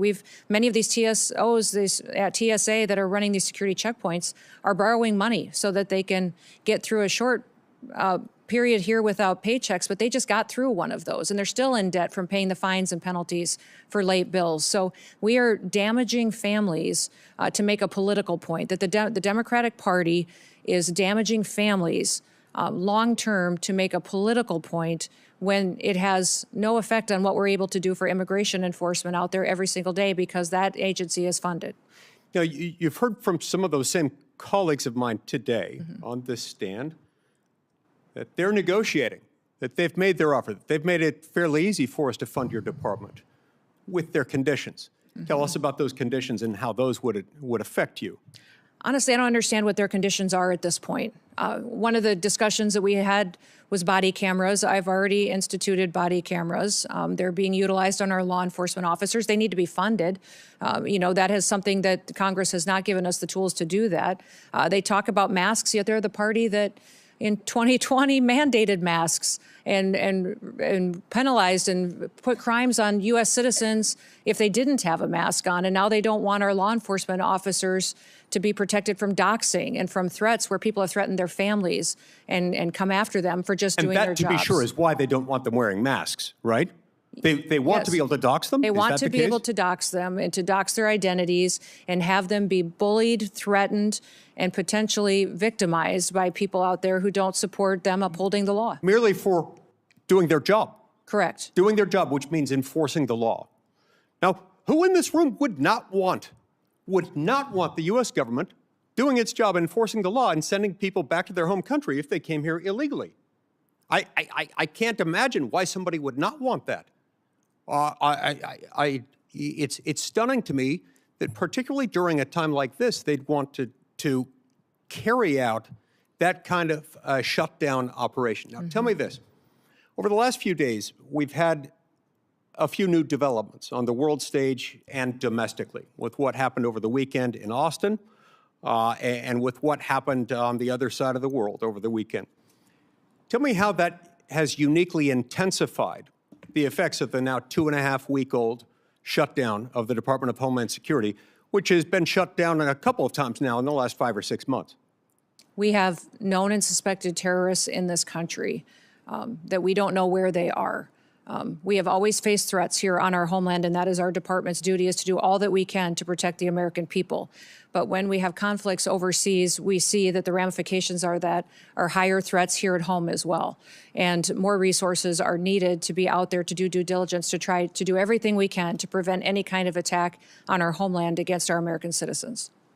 If we're going to be a country and if we're going to be a safe country, we've got to fund the Department of Homeland Security. We should focus on nothing else until that's done. Thank you, Mr. Chairman.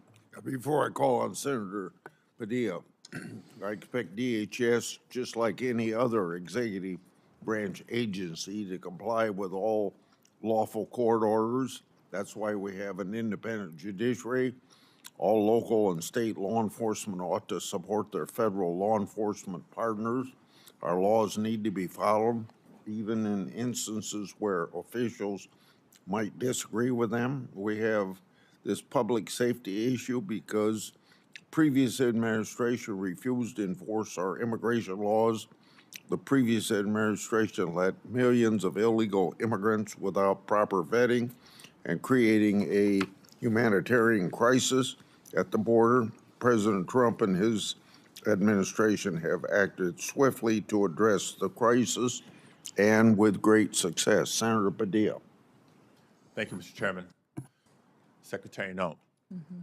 I'm Senator Alex Padilla, the senior senator for the state of California.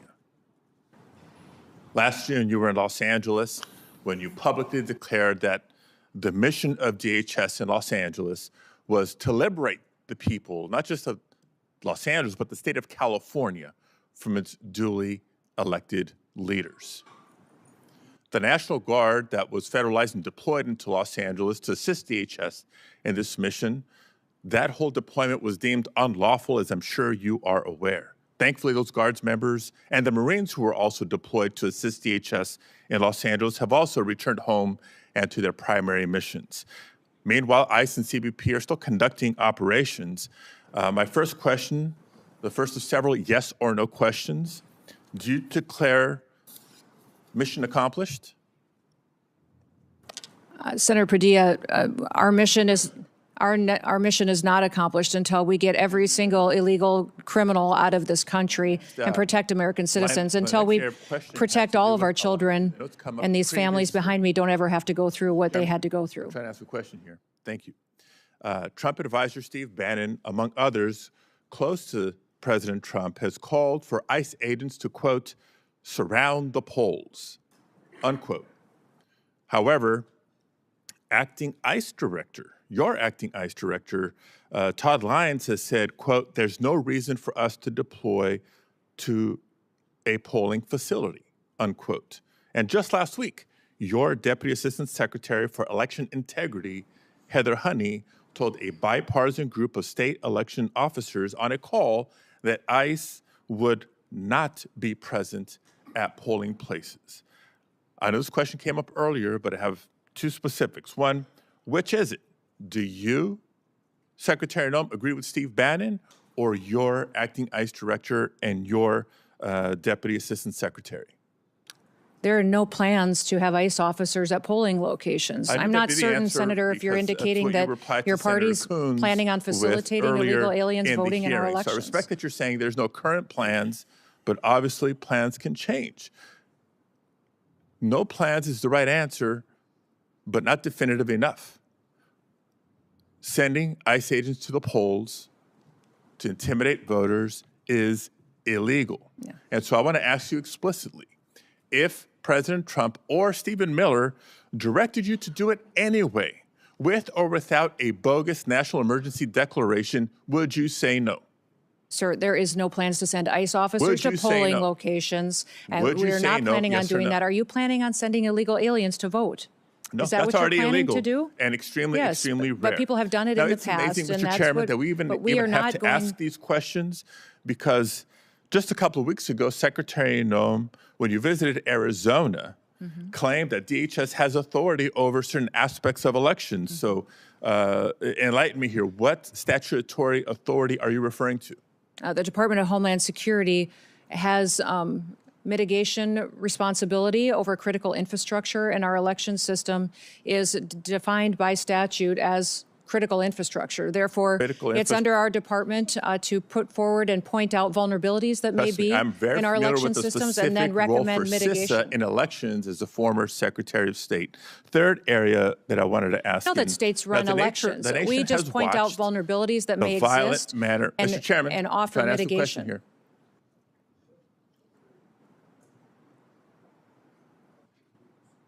Okay.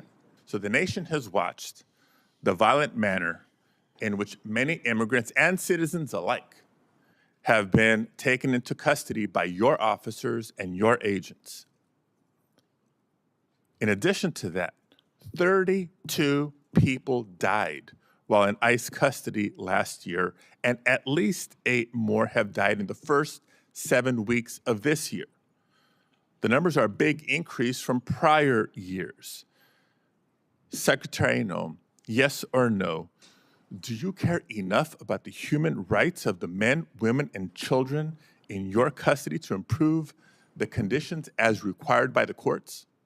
Yes, absolutely. We adhere to our federal detention standards, which are higher than virtually all state and local detention standards. We provide medical care to all of our detainees, 3 nutritious meals a day. We take care of them. We keep families together. I appreciate the we continue response, to do but I that. have You to tell talk you about that I when we have believe my own unfortunate situations eyes. where And individuals I have believe passed my away. own eyes when I saw firsthand the poor conditions in which people were treated when I visited the detention center in California City.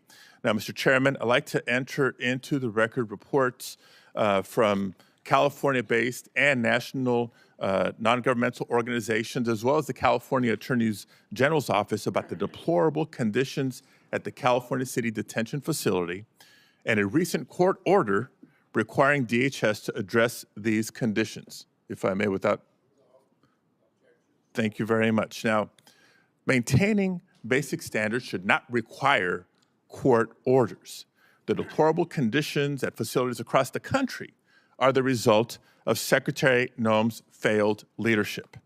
Now, since the beginning of the administration, federal judges have found DHS not in compliance with judicial directives on a number of immigration matters. The administration has lost in court on immigration cases more than 4,500 times since October alone, with judges across the country finding that DHS is detaining immigrants unlawfully. And judges appointed by both Republicans and Democrats across the country have threatened to hold the administration in contempt for failure to comply with court orders. This, too, is a result of Secretary Noem's failed leadership. Now, despite clear court orders, DHS continues to refuse members of Congress, including myself, access to detention facilities to conduct unannounced oversight. That's our job. This is yet another court order that DHS refuses to comply with, and another example of Secretary Noem's failed leadership. Meanwhile, the Department of Homeland Security has cut support and collaboration with state and local elections officials on election security. Secretary Noem has cut staff at CISA by a third. You've proposed cutting $500 million from the CISA budget. You talk about critical infrastructure, I know it well. And this is after having transferred $144 million from CISA to ICE last year for immigration enforcement. All this at a time when our country is more vulnerable to cyber attacks than ever. Another example of Kristi Noem's failed leadership. And now the department's also playing political games with the distribution of disaster aid, another sign of failed leadership. And on the topic of immigration enforcement, despite the DHS database that supposedly showcases the worst of the worst, a DHS spokesperson recently admitted that the database was full of inaccurate information. What we know is true, based on DHS's own data, is that less than 14% of those arrested by ICE and CBP have previously been charged with or convicted of violent crimes. Lies have become the pattern or practice of Kristi Noem's DHS. In the fall of last year, Secretary Noem asserted that no American citizens have been arrested or detained, despite more than 170 verified reports to the contrary. During a House Homeland Security Committee oversight hearing recently, Secretary Noem claimed that DHS had not deported veterans, not under this administration. And seconds later, Representative Magaziner presented via a video call Se-Jun Park, a veteran who earned a Purple Heart, but was deported by Secretary Noem's DHS. And so it comes as no surprise that not just the secretary directly, but her representatives within the department have repeatedly lied to the American people about how the officers and agents under her charge have beaten, tased, shot at, and killed. Secretary Noem, before you even knew the facts or even allowed for a credible investigation to be conducted. You called Renee Good and Alex Preddy domestic terrorists for exercising their First Amendment rights. And just last week, DHS lied yet again about abandoning a Rohingya refugee, a nearly blind man who couldn't speak or understand English, in the parking lot of a closed coffee shop, only for him to die in the freezing streets of Buffalo. These are not accusations, colleagues. I submit for the record reports, declarations, other documents confirming these lies. For all these reasons and more, Secretary Noem, you should resign, or the president should fire you, or the House should vote to impeach. Did you want those put in the record? Without objection. Secretary Noem, in a couple minutes, if you want to respond. If you don't want to, I'll go to Senator Moody.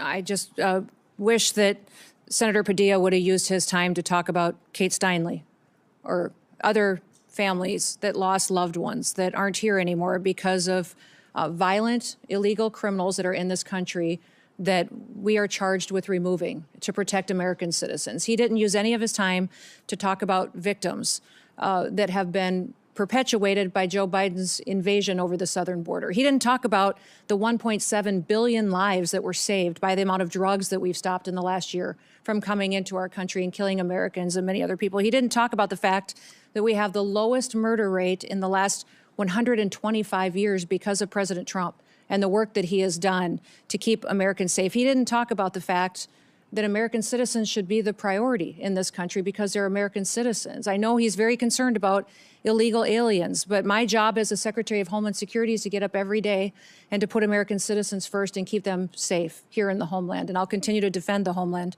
every moment of every day that I get the chance and that I'm blessed to. Thank you. Senator Moody. Thank you, Mr. Chairman, and thank you, Secretary, for being here today. I know it's been a long morning, and certainly we appreciate you being here to answer some really tough questions. But I think questions that are important to have for the American people to know what their government is doing and how it's placing their interests first, finally, and caring about the sovereignty and safety and security and stability of this country. And I know President Trump came in on day one and said, we're taking this back. We've just witnessed years and years of devastation to our communities as a result of a president who was asleep at the wheel or allowed the radicals to run the White House and just pretty much abolished ICE, abolished Border Patrol, basically. I mean, just in your understanding, I know you have previously served as a congresswoman, as a governor, but just in your understanding, have you ever seen anything like the dereliction of duty by a president as it relates to immigration and the safety of a nation? No, it was alarming. And under that invasion, every state was a border state. Even though I was from South Dakota and the governor there, we were the first state to deploy National Guard down to help support Texas in their efforts to keep our country safe because we saw millions of people coming into this country unvetted. We saw other countries sending their criminals and emptying out their prisons and their mental health institutes and sending people to our country to make them our problem and to deal with and to try to protect our American citizens from any crimes that they would commit. So that's why I took this job and why I'm blessed and honored that President Trump has asked me to do this job, is because I get the chance every single day to try to stop the damage that invasion has corrected and to try to make sure that America is safe here on our homeland. Your predecessor sat right there in front of this committee. I sure wish I would have been on this committee at the time. At the time, I was the Florida Attorney General dealing with the effects and consequences, the jeopardy to the safety of Floridians as a result of President Biden and his policies. But your predecessor, Mayorkas, sat right there and said under oath that the border was secure and that they were following the laws. And in fact, when I knew with my team, my great team in Florida, not only within the Attorney General's office, but with the sheriffs across the state, local law enforcement, they saw what was happening. They saw the trafficking of children. They saw the peddling of poison in our communities. They saw what was happening as a result of an unencumbered border, a non-existent border, and the effects it was having in our state. I saw that firsthand. In fact, President Biden came in, and in his policies, and I think it's really important that we put this in perspective, because we have some families here today with us that have lost loved ones. And I appreciate you being here. Thank you so much for reminding us of the duty that we owe the American people to protect them through our policies, and not just adopting good policies like here in the Congress, but making sure they are faithfully executed and enforced by the executive branch, which is what the Constitution requires of our president. And so I appreciate you being here and reminding us all of the solemn responsibility and duties that we owe you. And we owe every American out there that's trusted us with these roles. President Biden came in and upended precedent of Democratic and Republican presidents. And that precedent was to deport those here illegally that had committed felony crimes, from trafficking to violent crimes to other types of crimes where they would have been deported. They stopped doing that. They reversed that policy. We also saw policies at the border that required more and more people to be pushed in. I would say, and I said many times, they are requiring a certain number of people every day to be pushed in, quotas, and they were demanding that they process faster, faster, faster, faster until vetting was practically non-existent. Do you remember that? Yes. Do you remember that anywhere between 11 million and the 20 million people that came in, we were talking about the fact that encountered people were on the terrorist watch list, had been murderers, had been rapists, had been drug traffickers. We had encountered those people that were trying to come in. But can you acknowledge, and do you remember, that there were many gotaways, millions, that we have no idea their background? We have no idea why they didn't walk up and go to the welcoming committee, which was what President Biden rolled out. We don't know their backgrounds, and we don't know where they are today. Is that correct? Yes, and because the Biden administration pulled Border Patrol agents off the border and used them to process people and to feed people and to move paperwork, great chunks of our border had no surveillance at all. There was no security on other chunks of our border, and the cartel used that as a mechanism to divert attention. They would push thousands of people across the border in locations so that the other part of the border miles down could be exposed, and they could move their human trafficking and their drugs across the border unimpeded. The Biden administration facilitated that and gave the cartels exactly what they needed to enrich themselves, to commit their crimes, to build themselves up and perpetuate more violence. And that's why we're dealing with cartels now that are foreign terrorist organizations that are everywhere in this country. Years ago, you wouldn't even heard of foreign gangs like MS-13 or TDA. In fact, TDA didn't have a presence. Taking over apartment complexes. Yes, absolutely. But we sure saw that during the Biden administration. Yeah, Jocelyn and in addition Nunnery. to breaking down any sense of border, pushing more and more in, more and more, to where the Border Patrol said they were telling us they were asking us for our advice how not to stop it, but how they could process faster. They also built programs to make it easier during that surge, overwhelming surge, using apps to make it easier to come over here. And many of those folks were not vetted. In fact, we found them committing crimes in our nation after they came over on the app. Is that correct? That is An app correct. I alleged was illegal and couldn't be done, but yet they pushed forward even though we were experiencing a historic surge and influx at our border. Is that correct? That is correct, yes. In fact, some Democratic states even had to declare an emergency based on Biden's policies and what was going on, right? That is correct. And they declared an emergency and they demanded more money from the administration because they couldn't keep pace with the emergency that the Democratic President Biden and his radical handlers created. Correct. And at the same time as Florida Attorney General, I got calls from around my state that drug traffickers that were prosecuted here that were not American citizens, but they were incarcerated in federal prisons. So I want to underscore this. The only reason they're in America is because they were drug traffickers. They were not American citizens. We brought them here. We prosecuted them here. And they were serving an incarcerative portion of their sentence. And after that, instead of deporting them back to their country after they did that, they were pushing them back into the communities where they were prosecuted, even though they weren't citizens. Is that correct? That is correct. And did you know that during that time period, when I pressed for information on who they were and where they were going and where they were being pushed, do you know that they They stymied our efforts and would not give us that information. Would you say that what you are faced with as a secretary is unlike any successor has had to deal with in terms of cleaning up a dangerous, threatening situation created by their predecessor? Yes, absolutely. And it's not just the illegal immigration situation. It's the crime. It's the amount of individuals in this country that wish to do us harm that they let in, the amount of known and suspected terrorists that we know are here that we need to find and remove before they perpetuate harm on this country, to the neglect at FEMA, the politicization of FEMA, how they only did disaster response to individuals who aligned with the Democratic Party and their ideals and ignored other families who were suffering and had lost everything. What we saw as far as not investing in Secret Service and TSA and intelligence and analysis. And then CISA was manipulated and censoring people's First Amendment rights. It was deciding what was misinformation and disinformation and trying to manipulate election outcomes, and that has been fixed. So under the 23 agencies. How important is it? In Florida, I was so proud of my state. When we had an administration that came in and said, we're going to put the American interest safety first again. And it was so clear who supports that at the State of the Union. Yep. Every one of the counties, 67 counties in my state signed up and said, we will help you. We will enter in agreements with you.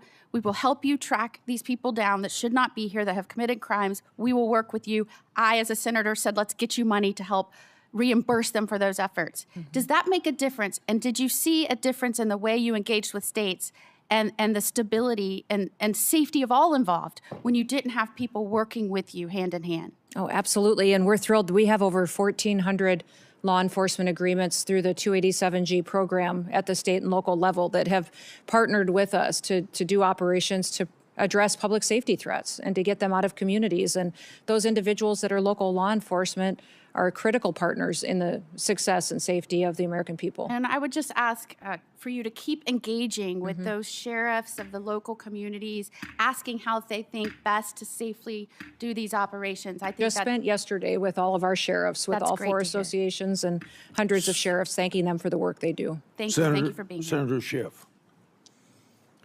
Thank you, Mr. Chairman. And thank you to the families who are here who have lost loved ones, both who lost loved ones to violence perpetrated by immigrants, but also to those who have been seriously injured by ICE agents, and to those watching who have had family members killed by ICE agents. Madam Secretary, I want to ask you about one of the first claims you made in the immediate aftermath of the shooting of Renee Good and Alex Preddy. You accused them both, I think, within hours of engaging in domestic terrorism. You've testified earlier that you did so based on preliminary field reports. Who told you that these two victims were engaged in domestic terrorism? Where did you get that information from? I've said before, and will repeat again for you, Senator, that those reports were coming from on-the-ground agents that were there. It was a chaotic scene. So you spoke to agents on the ground who told you they were domestic terrorism? Yes. Domestic terrorists? My team was working with me, talking to those agents on the ground to relay as much information as possible that we could to the American people. Your team told you that people in Minneapolis said they were domestic terrorists. Did they tell you whether they had any basis for that claim within either minutes or hours of the shooting of Alex Preddy and Renee Good? Sir, if you look back at the day of January 24th, there was a press conference earlier in the day, and then I held one hours later. So I'm asking and we were also I'm asking you, did you determine whether there was any basis for the sensational claim, a claim that proved to be utterly false, that these two victims were engaged in domestic terrorism? There is an investigation ongoing. The FBI is leading that. There's also internal investigations that are ongoing. I'm asking you We'll continue to bring the facts forward. Excuse me, Madam Secretary. I'm asking about your statements in the immediate aftermath of these shootings. Your statements based on completely unvetted information that if it was even provided to you proved to be utterly false, that you were content to tell the whole country Do you have any concern about misleading the whole country? Don't you think in the immediate aftermath of a shooting that you should provide only vetted information to the public?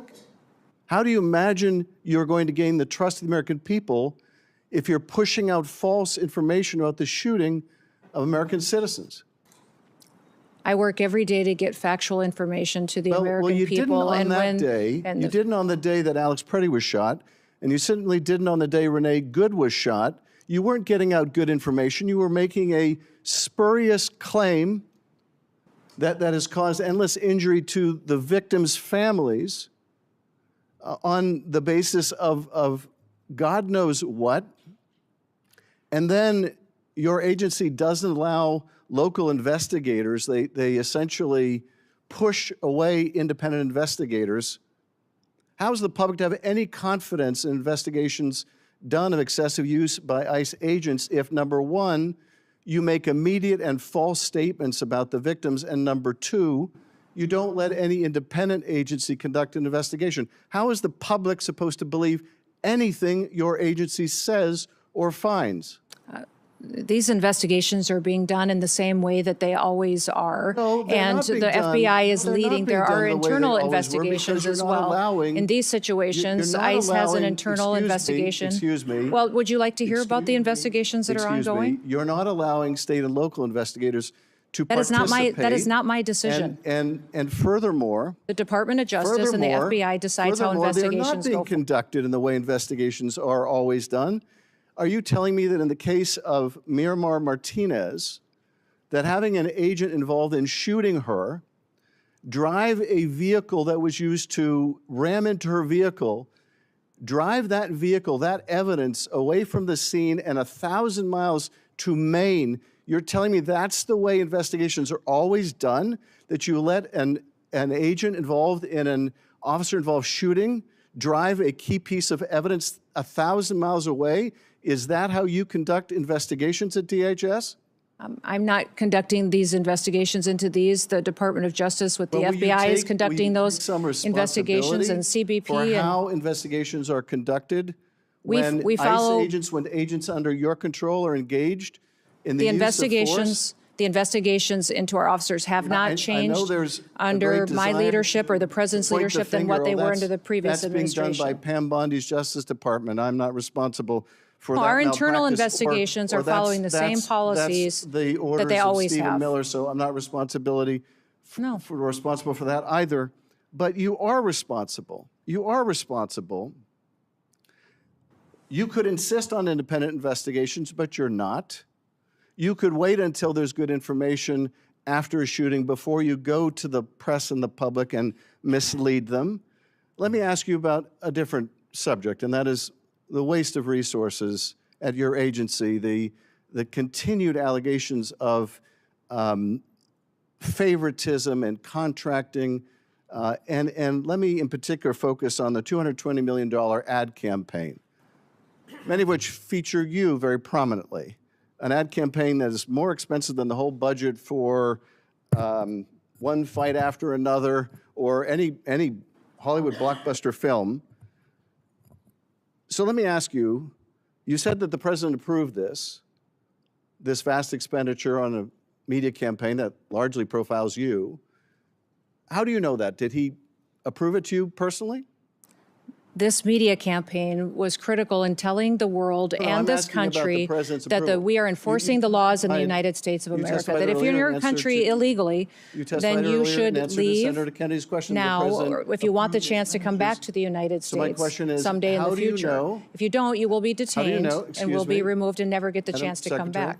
It's been extremely effective in sending the message. Madam Secretary, how do you know the President approved of this $220 million contract? We had conversations and worked with OMB to make sure that the funding was there. Excuse me, I just want to clarify. So you had conversations directly with the President where he approved this $220 million ad campaign that significantly features you? Sir, this campaign was talking about making sure that people knew that our laws were being enforced. Again, I want to make sure that we continue to go through the process. It was a competitive bid campaign. I had nothing of choosing. Excuse me, so the President approved this expenditure? Sir, I've been explaining this to you how when it was a competitive process, Well, the okay, career you say it was officials at the competitive process. Department of I guess Homeland Security you don't want to chose confirm the best president's role in this, and I can understand why. But you say it was a competitive process, and yet this contract went to a company that didn't exist 2 weeks before they got the contract. Sir, I can't speak And- to that. I don't No, know the name of that company. You're I'm saying sure you that can't speak to it, but let me ask you this. Are you saying it's just a coincidence? It's just a happy circumstance? It's just a saying that- a fortuitous event that 143 million of that went to a subcontractor that you worked with extensively as governor in South Dakota or during your campaign, that is just coincidental? The same process was followed for this it's- media so it- contract than any other so media just a- contract that's just- happened. just a coincidence At the then. Department of Homeland And- Security, I had and- nothing to do and no political You had had any, nothing to do with it. Nothing no to do with it. So choosing of who the just a contractors, coincidence- and we don't Excuse have a me. legal process for Just a weighing in on coincidence subcontractors. also- It doesn't exist. Excuse me, just a coincidence also then that this $143 To ask million questions, you should want excuse me, the answers. I'm trying to ask a question. You're trying to So say that this just- was a political just- decision, and it just absolutely another- was not.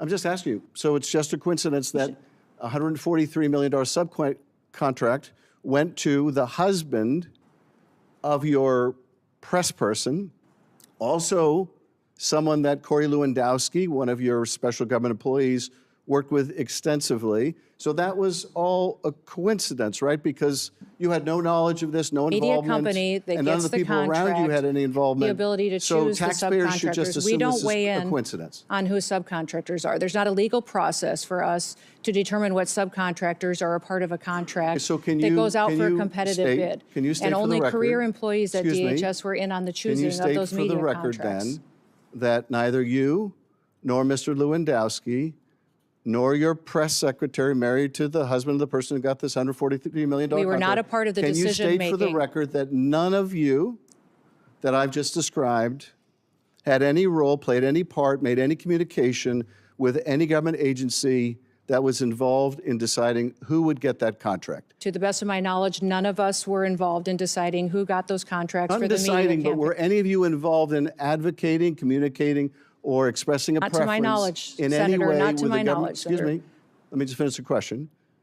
Were any of you involved in any way in communicating, expressing a preference in any form, manner, verbal, written, with any government agency that was involved in the contracting The process? same process was followed for that contract that is You're for not all answering media my question. contracts that have gone forward. To my knowledge, or no? there was no involvement whatsoever of anybody that is on the political appointee side of this position and that media contract. Thank you, Mr. Chairman. I yield back.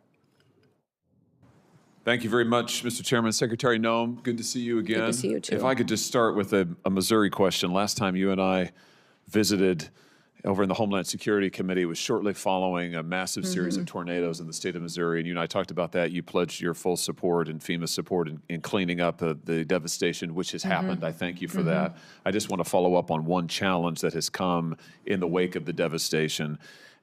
In the partnership with the state of Missouri, the city of St. Louis has stood up a debris removal project.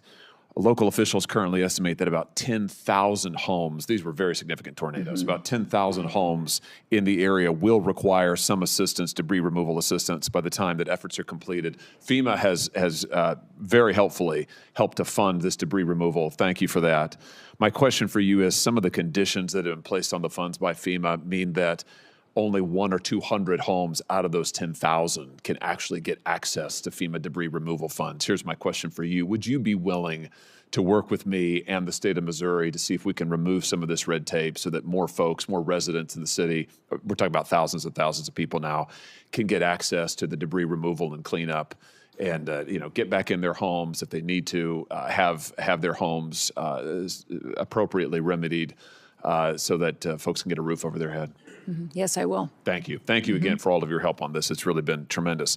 I've heard a lot of complaining. You've heard a lot of complaining today. Let's just take a second to talk about the unqualified success that you have enjoyed since coming to office and been a big part of. Since the president has taken office, daily migrant encounters are down 92% from their peak under Joe Biden.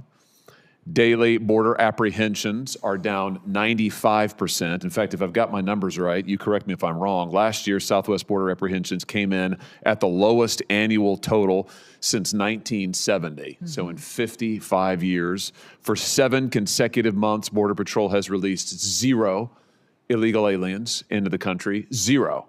I mean, that is really something. And I want to make sure I get this number right. Removals. Your department reports that more than 2.5 million illegal aliens have left the United States since January of last year, over 620,000 through formal deportation proceedings, and an estimated 1.9 million through self-deportation.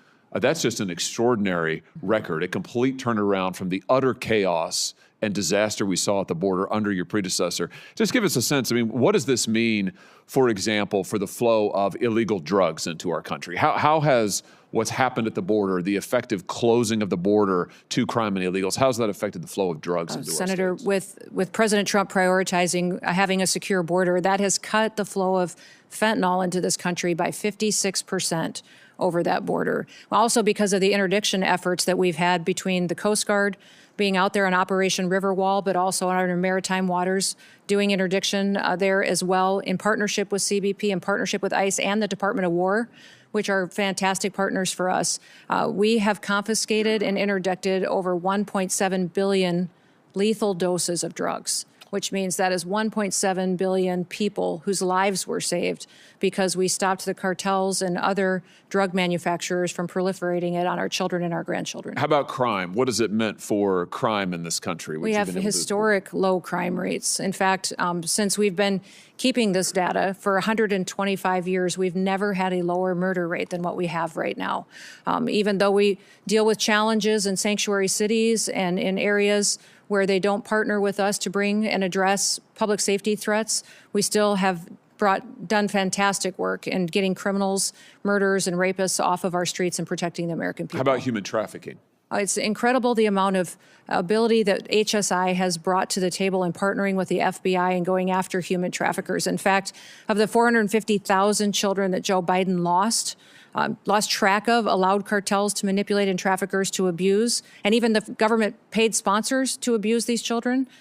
We have found 145,000 of them, and we're not going to stop until we find every single one. I'm glad that you mentioned child trafficking because it's so important, and I'll never forget having a whistleblower from HSI, Homeland Security Investigations, which you oversee, come to me in 2023 and reveal that 600 HSI investigators who were assigned to child exploitation and fentanyl cases, 600 of them had been pulled off of those child exploitation and fentanyl cases and moved to the southern border to, in the words of the whistleblower, make sandwiches for illegal immigrants and ferry them back and forth to doctor's appointments.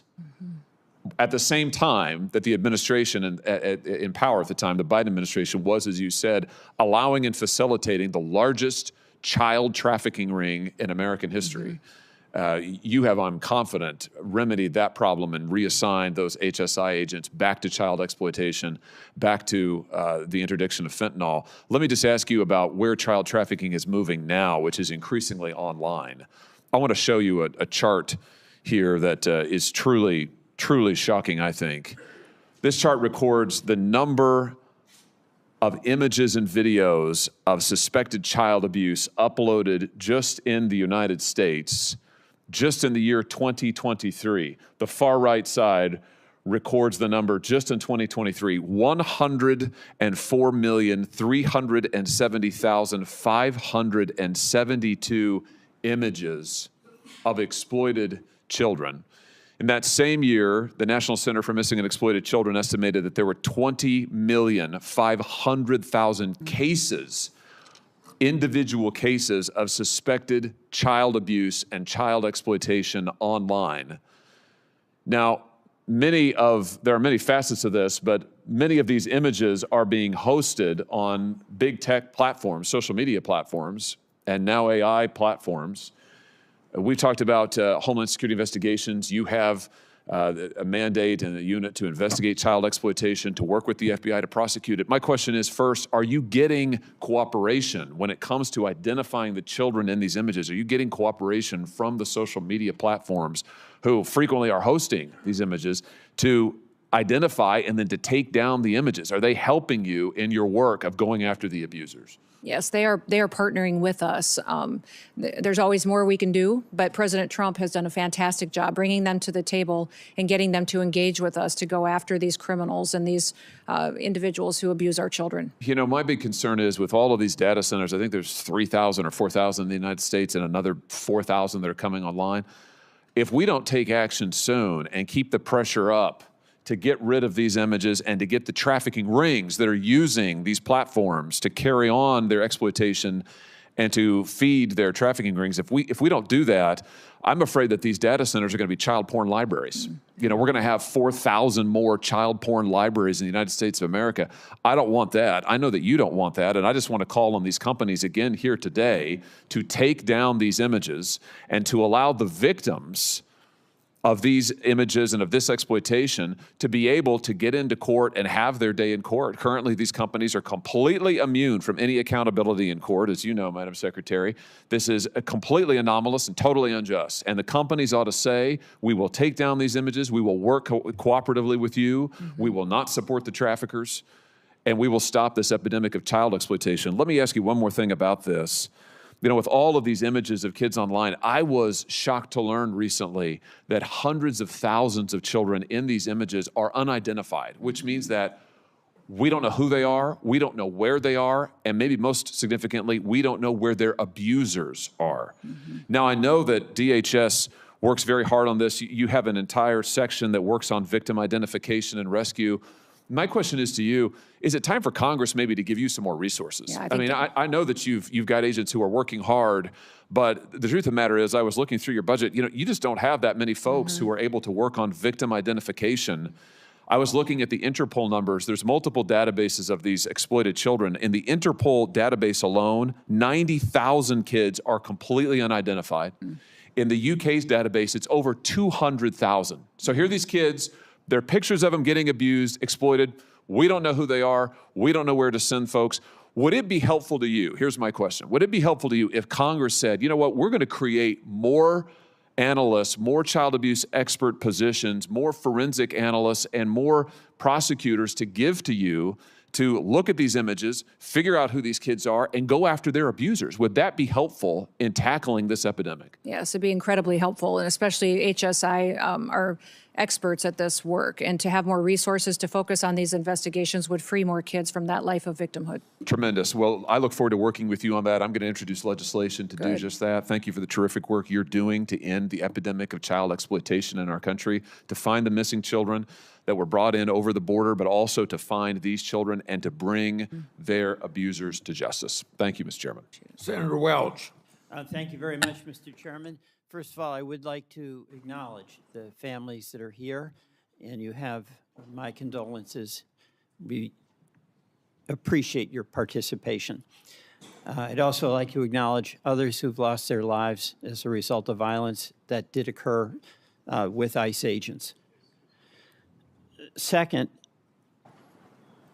on the question of, Madam Secretary, welcome, on the question of Alex Preddy and Renee Good, I heard your answers to my colleague, Senator Schiff. But knowing what you do know, do you want to take an opportunity to apologize to their families that you characterized them on the basis of the information you had at the time, that they were engaged in domestic terrorism? Yeah, I certainly offer my condolences to these families and for their loss. And it was a tragic situation that we saw in Minneapolis, and we continue to work to make sure that those situations are handled appropriately. Question. I understand you're offering condolences. You said something that accused them of being domestic terrorists. A 37-year-old mother of three, a 37-year-old Veteran Administration nurse. one question. Do you want to apologize for that characterization that they were domestic terrorists? I will continue every day to get up and to work hard to give All right, thank you. everybody You won't get factual it. information I wanna and do all move that I on. can to portray it. I want to move on to the use of department resources. Senator Kennedy asked a number of questions about this contract, $220 million. Senator Schiff asked about it as well, and I do too. I don't want to question what the purpose was, but how the award was made. This is $220 million. It was an advertising campaign, as I understand it, that featured you and you on a horse at Mount Rushmore. The contract was a no-bid contract. You acknowledge that? I wasn't involved with this contracting process, so my understanding is Asking that if there you're was involved. many I'm asking companies if that it's a competed for no-bid this contract. The answer to that is yes or no. I don't believe it was. I believe other All right, companies I- competed I for this have because here- there was two different vendors Madam that were Secretary, chosen. I have here a document from usspending.gov. And this document specifically states the justification for no bid contract that goes to Safe America Media and People Who Think.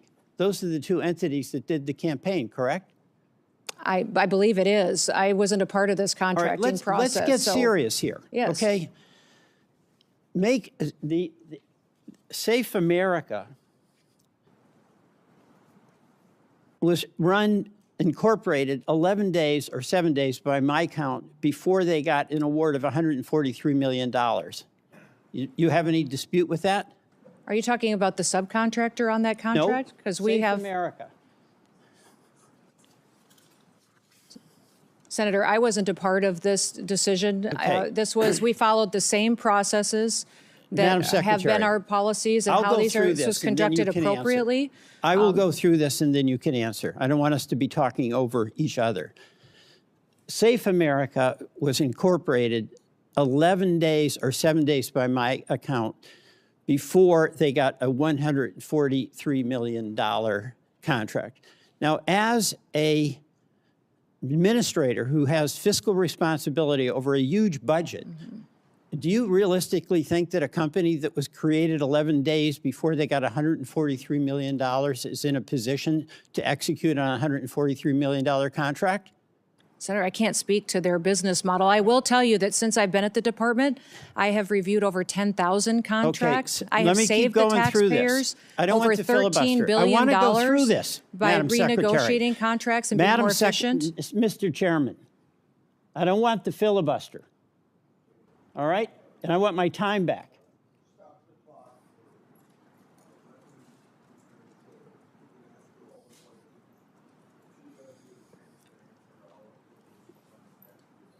I'm not denying her a chance to answer. I'm asking you to deny her the abuse to filibuster.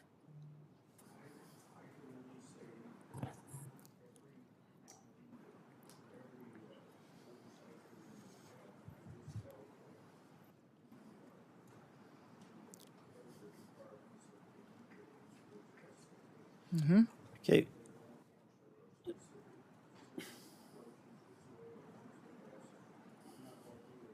Of that. All right, thank you very much, Mr. Chairman. I'll go through this, all right? This is on a U.S. government website that says that contract for $143 million was a no-bid contract. Public documentation says the contract of $143 million went to the Safe America company, created 11 days before they got an award. That company then subcontracted with the strategy group, and you are familiar with many of the principles in the strategy group, correct? I know one of them. Mr. Yoho. Yes. And let me show you a photograph. That's Mr. Yoho standing next to you, correct? Yes. Now, Mr. Yoho is also the husband of your former spokesperson. Is that correct? Correct. Tricia McLaughlin. Yes. So your former assistant secretary and her husband are the ones that got the subcontract from Safe America. or from Safe America. That's what the record shows. Any dispute about that? No, except there was no politicals, myself or anyone else besides career employees who are a part of that process. Except for putting out those Well, contracts and that's choosing generous, those vendors. But what you have is the Republican operative. Well, you're trying to insinuate that I'm not I insinuating. put my- I'm Yes, stating you're- a fact.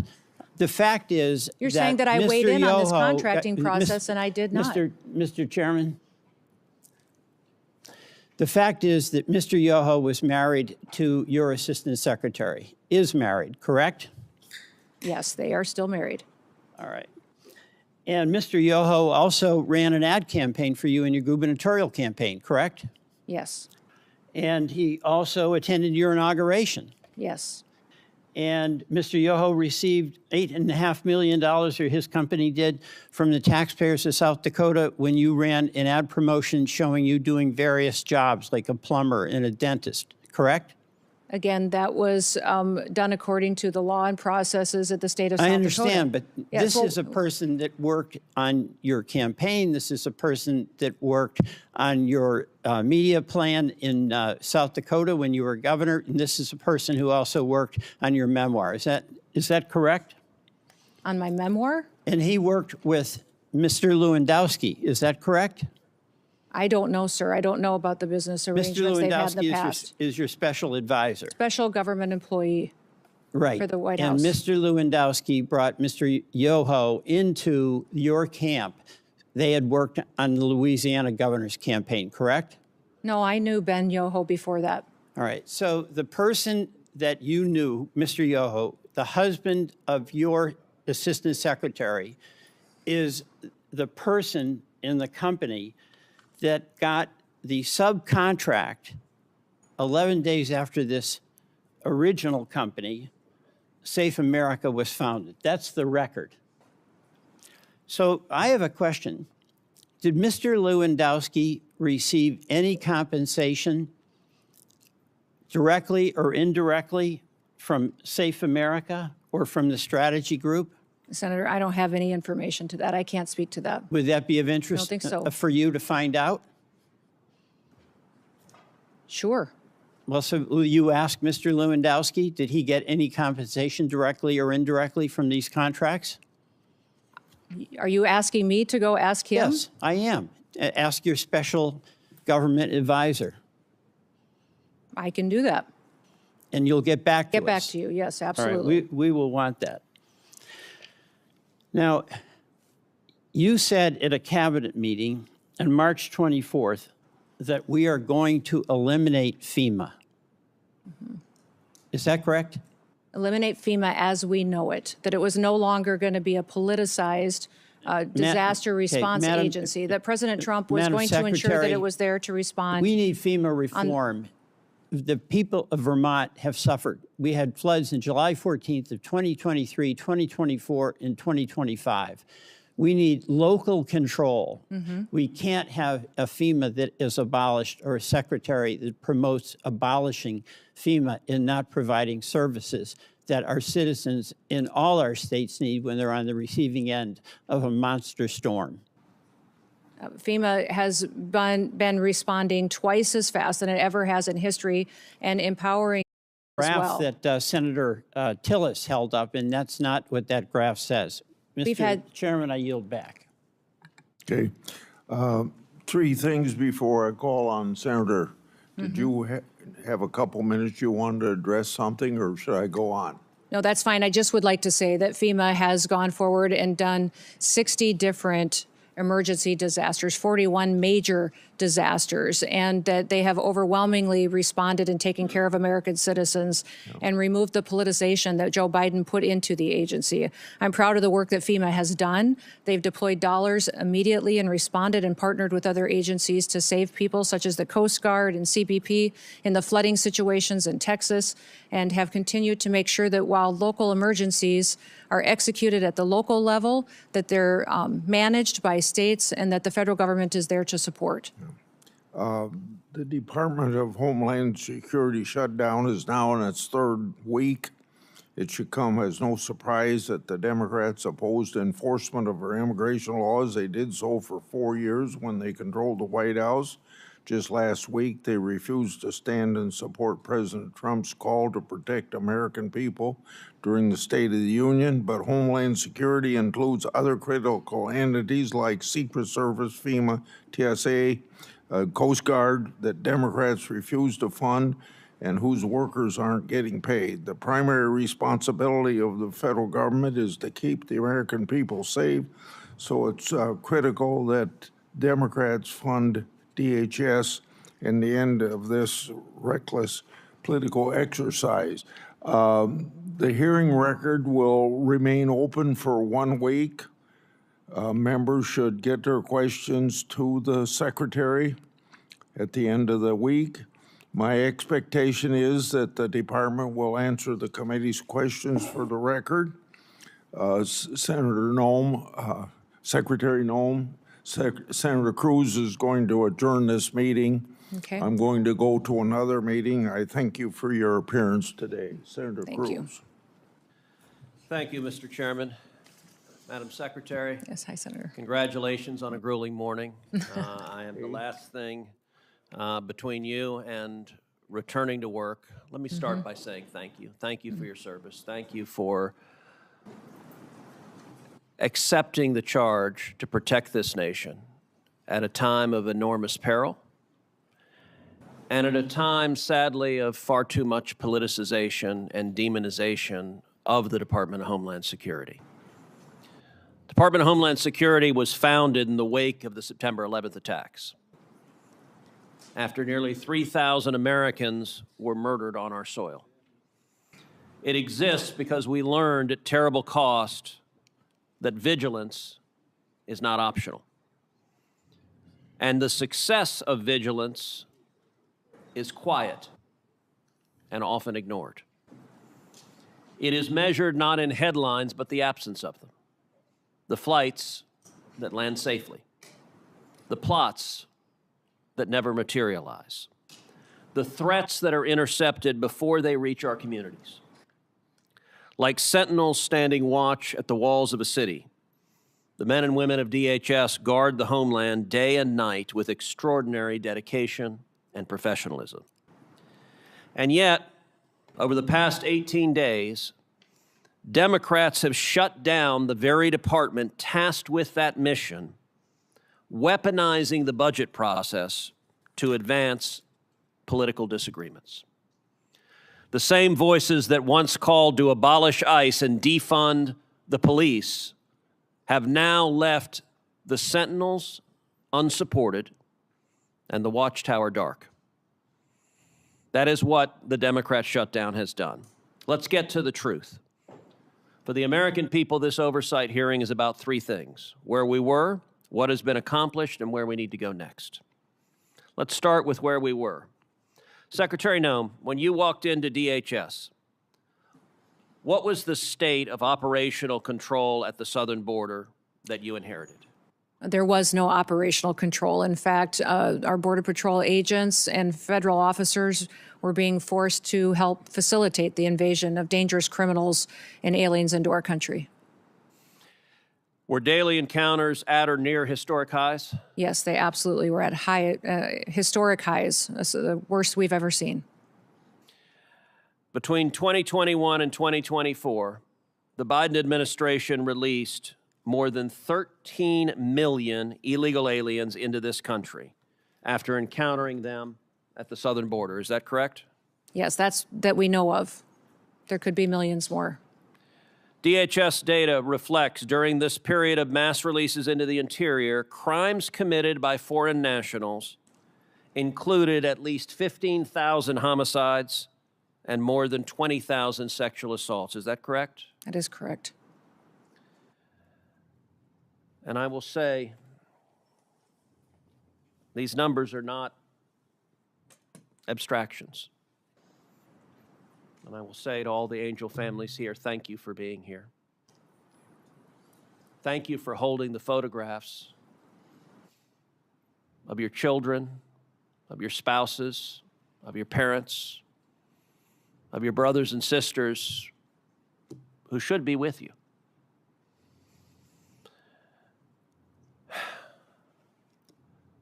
Names like Jocelyn Nungaray and Laken Riley and Rachel Marin. Jocelyn, just 12 years old, was killed just miles from my house. Raped and murdered by 2 Venezuelan gang members that the United States government had apprehended and then released. And when they were released, they traveled to Houston, Texas, and they kidnapped a 12-year-old girl and raped and murdered her.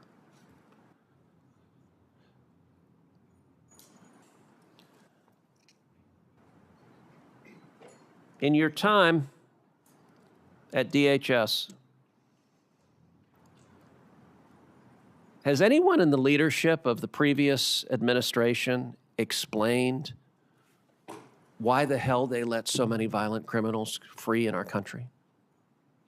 No, they haven't. In fact, under the Biden administration and Mayorkas's leadership, they closed the victim's office at ICE, the Voices office that would help families that suffered a loss like Jocelyn's family and Laken's family and Rachel's family. They had no resources, no way to track court appearances or to get counseling services, no support whatsoever. They purposely closed that down to punish these families even more. So it wasn't just murderers and rapists that were being released in this country. The open border under the Democrats also became a pipeline for poison, killing our children. Secretary Noem, when you took office, is it correct that fentanyl was the leading cause of death for Americans between the age of 18 and 45? That's correct. Was the volume of fentanyl crossing our southern border at or near record levels? Yes, it was. And would you agree that when operational control collapses, cartels exploit that chaos? They exploit it and they become enriched from it.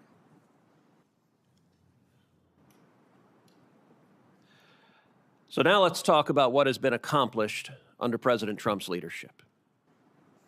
Under President Trump's leadership, we have had 0 illegal aliens released for 10 straight months. Is that correct? That is correct.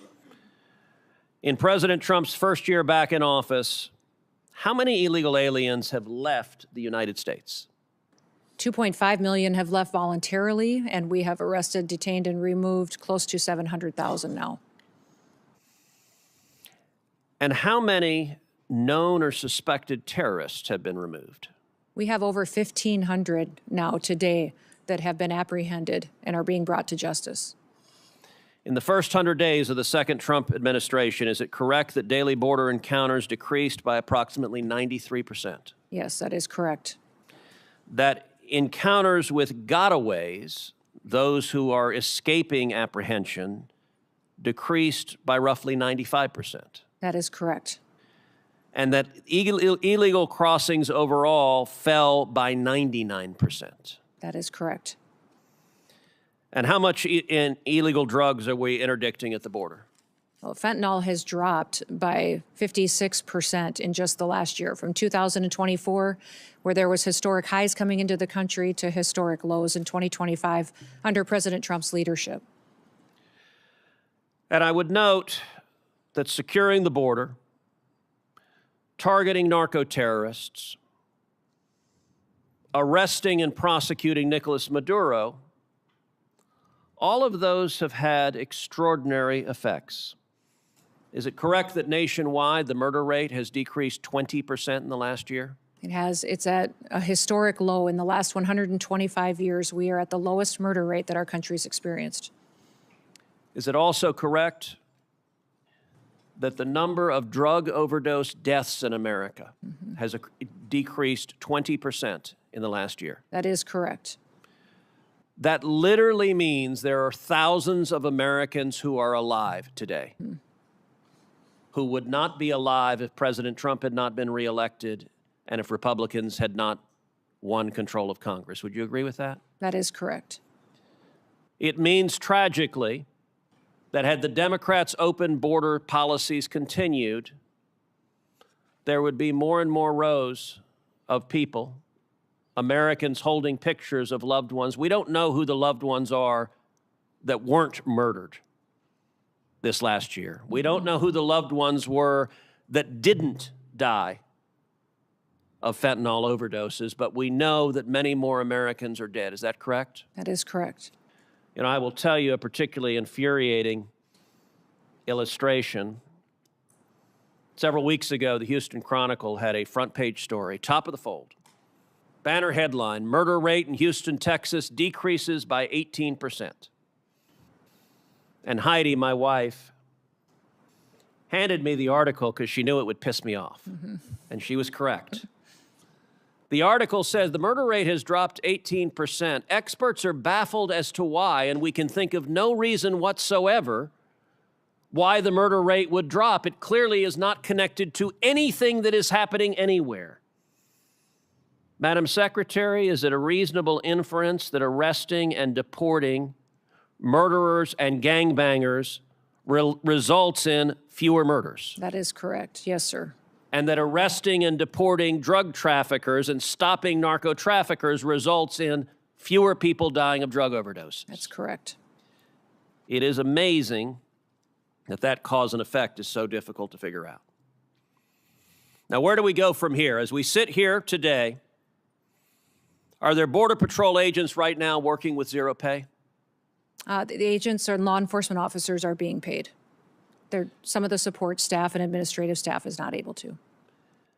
Is the shutdown making it harder to sustain the enforcement gains that the American people demanded? Yes, it is.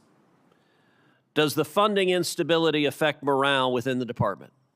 It does. Overwhelmingly, people at the Department of Homeland Security love their jobs and come to work recognizing how important their mission is. But they become discouraged when they can't pay their bills and can't feed their families, and especially when they have multiple shutdowns, which tells them that members of this body and the Democratic Party don't think they're important enough to get paid for the work that they do. Now, we are right now engaged in military conflict with Iran. At this time, do you assess that there is a real danger and risk of terrorism in the United States? Every day there's a real danger and risk of it, but it is elevated at this time with the conflicts that we see going on overseas. Well, and tragically, this past Sunday in Austin, Texas, we saw that unfold. A mass murderer who arrived wearing a sweatshirt that said "Property of Allah," who was wearing a T-shirt with the flag of Iran, who had a Koran in his car, opened fire on a bar in Austin, Texas. Among those murdered, Ryder Harrington, age 19, Sabbath Hashan, age 21, and Jorge Peterson, age 30. Secretary Noem, is it correct that this mass murderer was born in Senegal? He was, and then he was naturalized during the Obama administration. He was naturalized in 2013. Would you agree that weaknesses in screening, vetting, or oversight, even in years in the past, can reverberate years later with deadly consequences? Yes, absolutely. That's why in green cards and naturalization purposes the last several years under the Biden administration, we are re-vetting individuals from countries of concern. And despite the risk of more terrorism, of more Americans being murdered by radical Islamic terrorists, Democrats are nonetheless voting over and over again to cut off funding to the Department of Homeland Security. And encouraging resistance against our law enforcement, encouraging violent rioters to continue to resist us and to protest against ICE and the operations that we do to uphold the law. You know, it wasn't long ago that common sense prevailed, that there was bipartisan agreement, that we agreed we all support the police, we all support law enforcement, we all want to see criminals in jail, we believe murderers should be in jail, we believe rapists should be in jail, we believe child molesters should be in jail, we believe gangbangers should be in jail. Today, tragically, the Democrat Party has decided they are the party of illegal immigrants, they are the party of murderers and rapists and child molesters and gangbangers, And the men and women who are on the wall, the men and women who are defending us from these violent criminals, to the Democrats, they are the enemy. And they engage in rhetoric that is shameful, attacking Border Patrol agents, attacking ICE agents, calling them Nazis, calling them Gestapo, calling them terrorists, cheering on violence against law enforcement. It is utterly shameful. Where I want to speak to the men and women in your department, I want to speak to those Border Patrol agents, those ICE agents, all the men and women who are on that line. I want to say thank you. We appreciate you, your service, your courage. 31 million Texans say thank you. And by the way, the violence is occurring in Democrat states where it's cheered on by Democrat politicians. It's true. It is shameful. And Secretary Noem, I want to say thank you for getting up and going in and doing your job every day. Thank you for making my family safer. Thank you for making the families of 31 million Texans safer. Thank you for the honorable work of the Department of Homeland Security, and to everyone there. God bless you, and again to the Angel families. Thank you for speaking out and having the courage to say your loved ones mattered. They are not forgotten. I want to apologize on behalf of the federal government. Your loved ones should never have lost their lives. If the federal government had done its damn job, these murderers wouldn't be here. Thank you, Secretary Noem. And with that, I don't have a gavel, but this hearing is adjourned. Thank you. Thank you, Senator.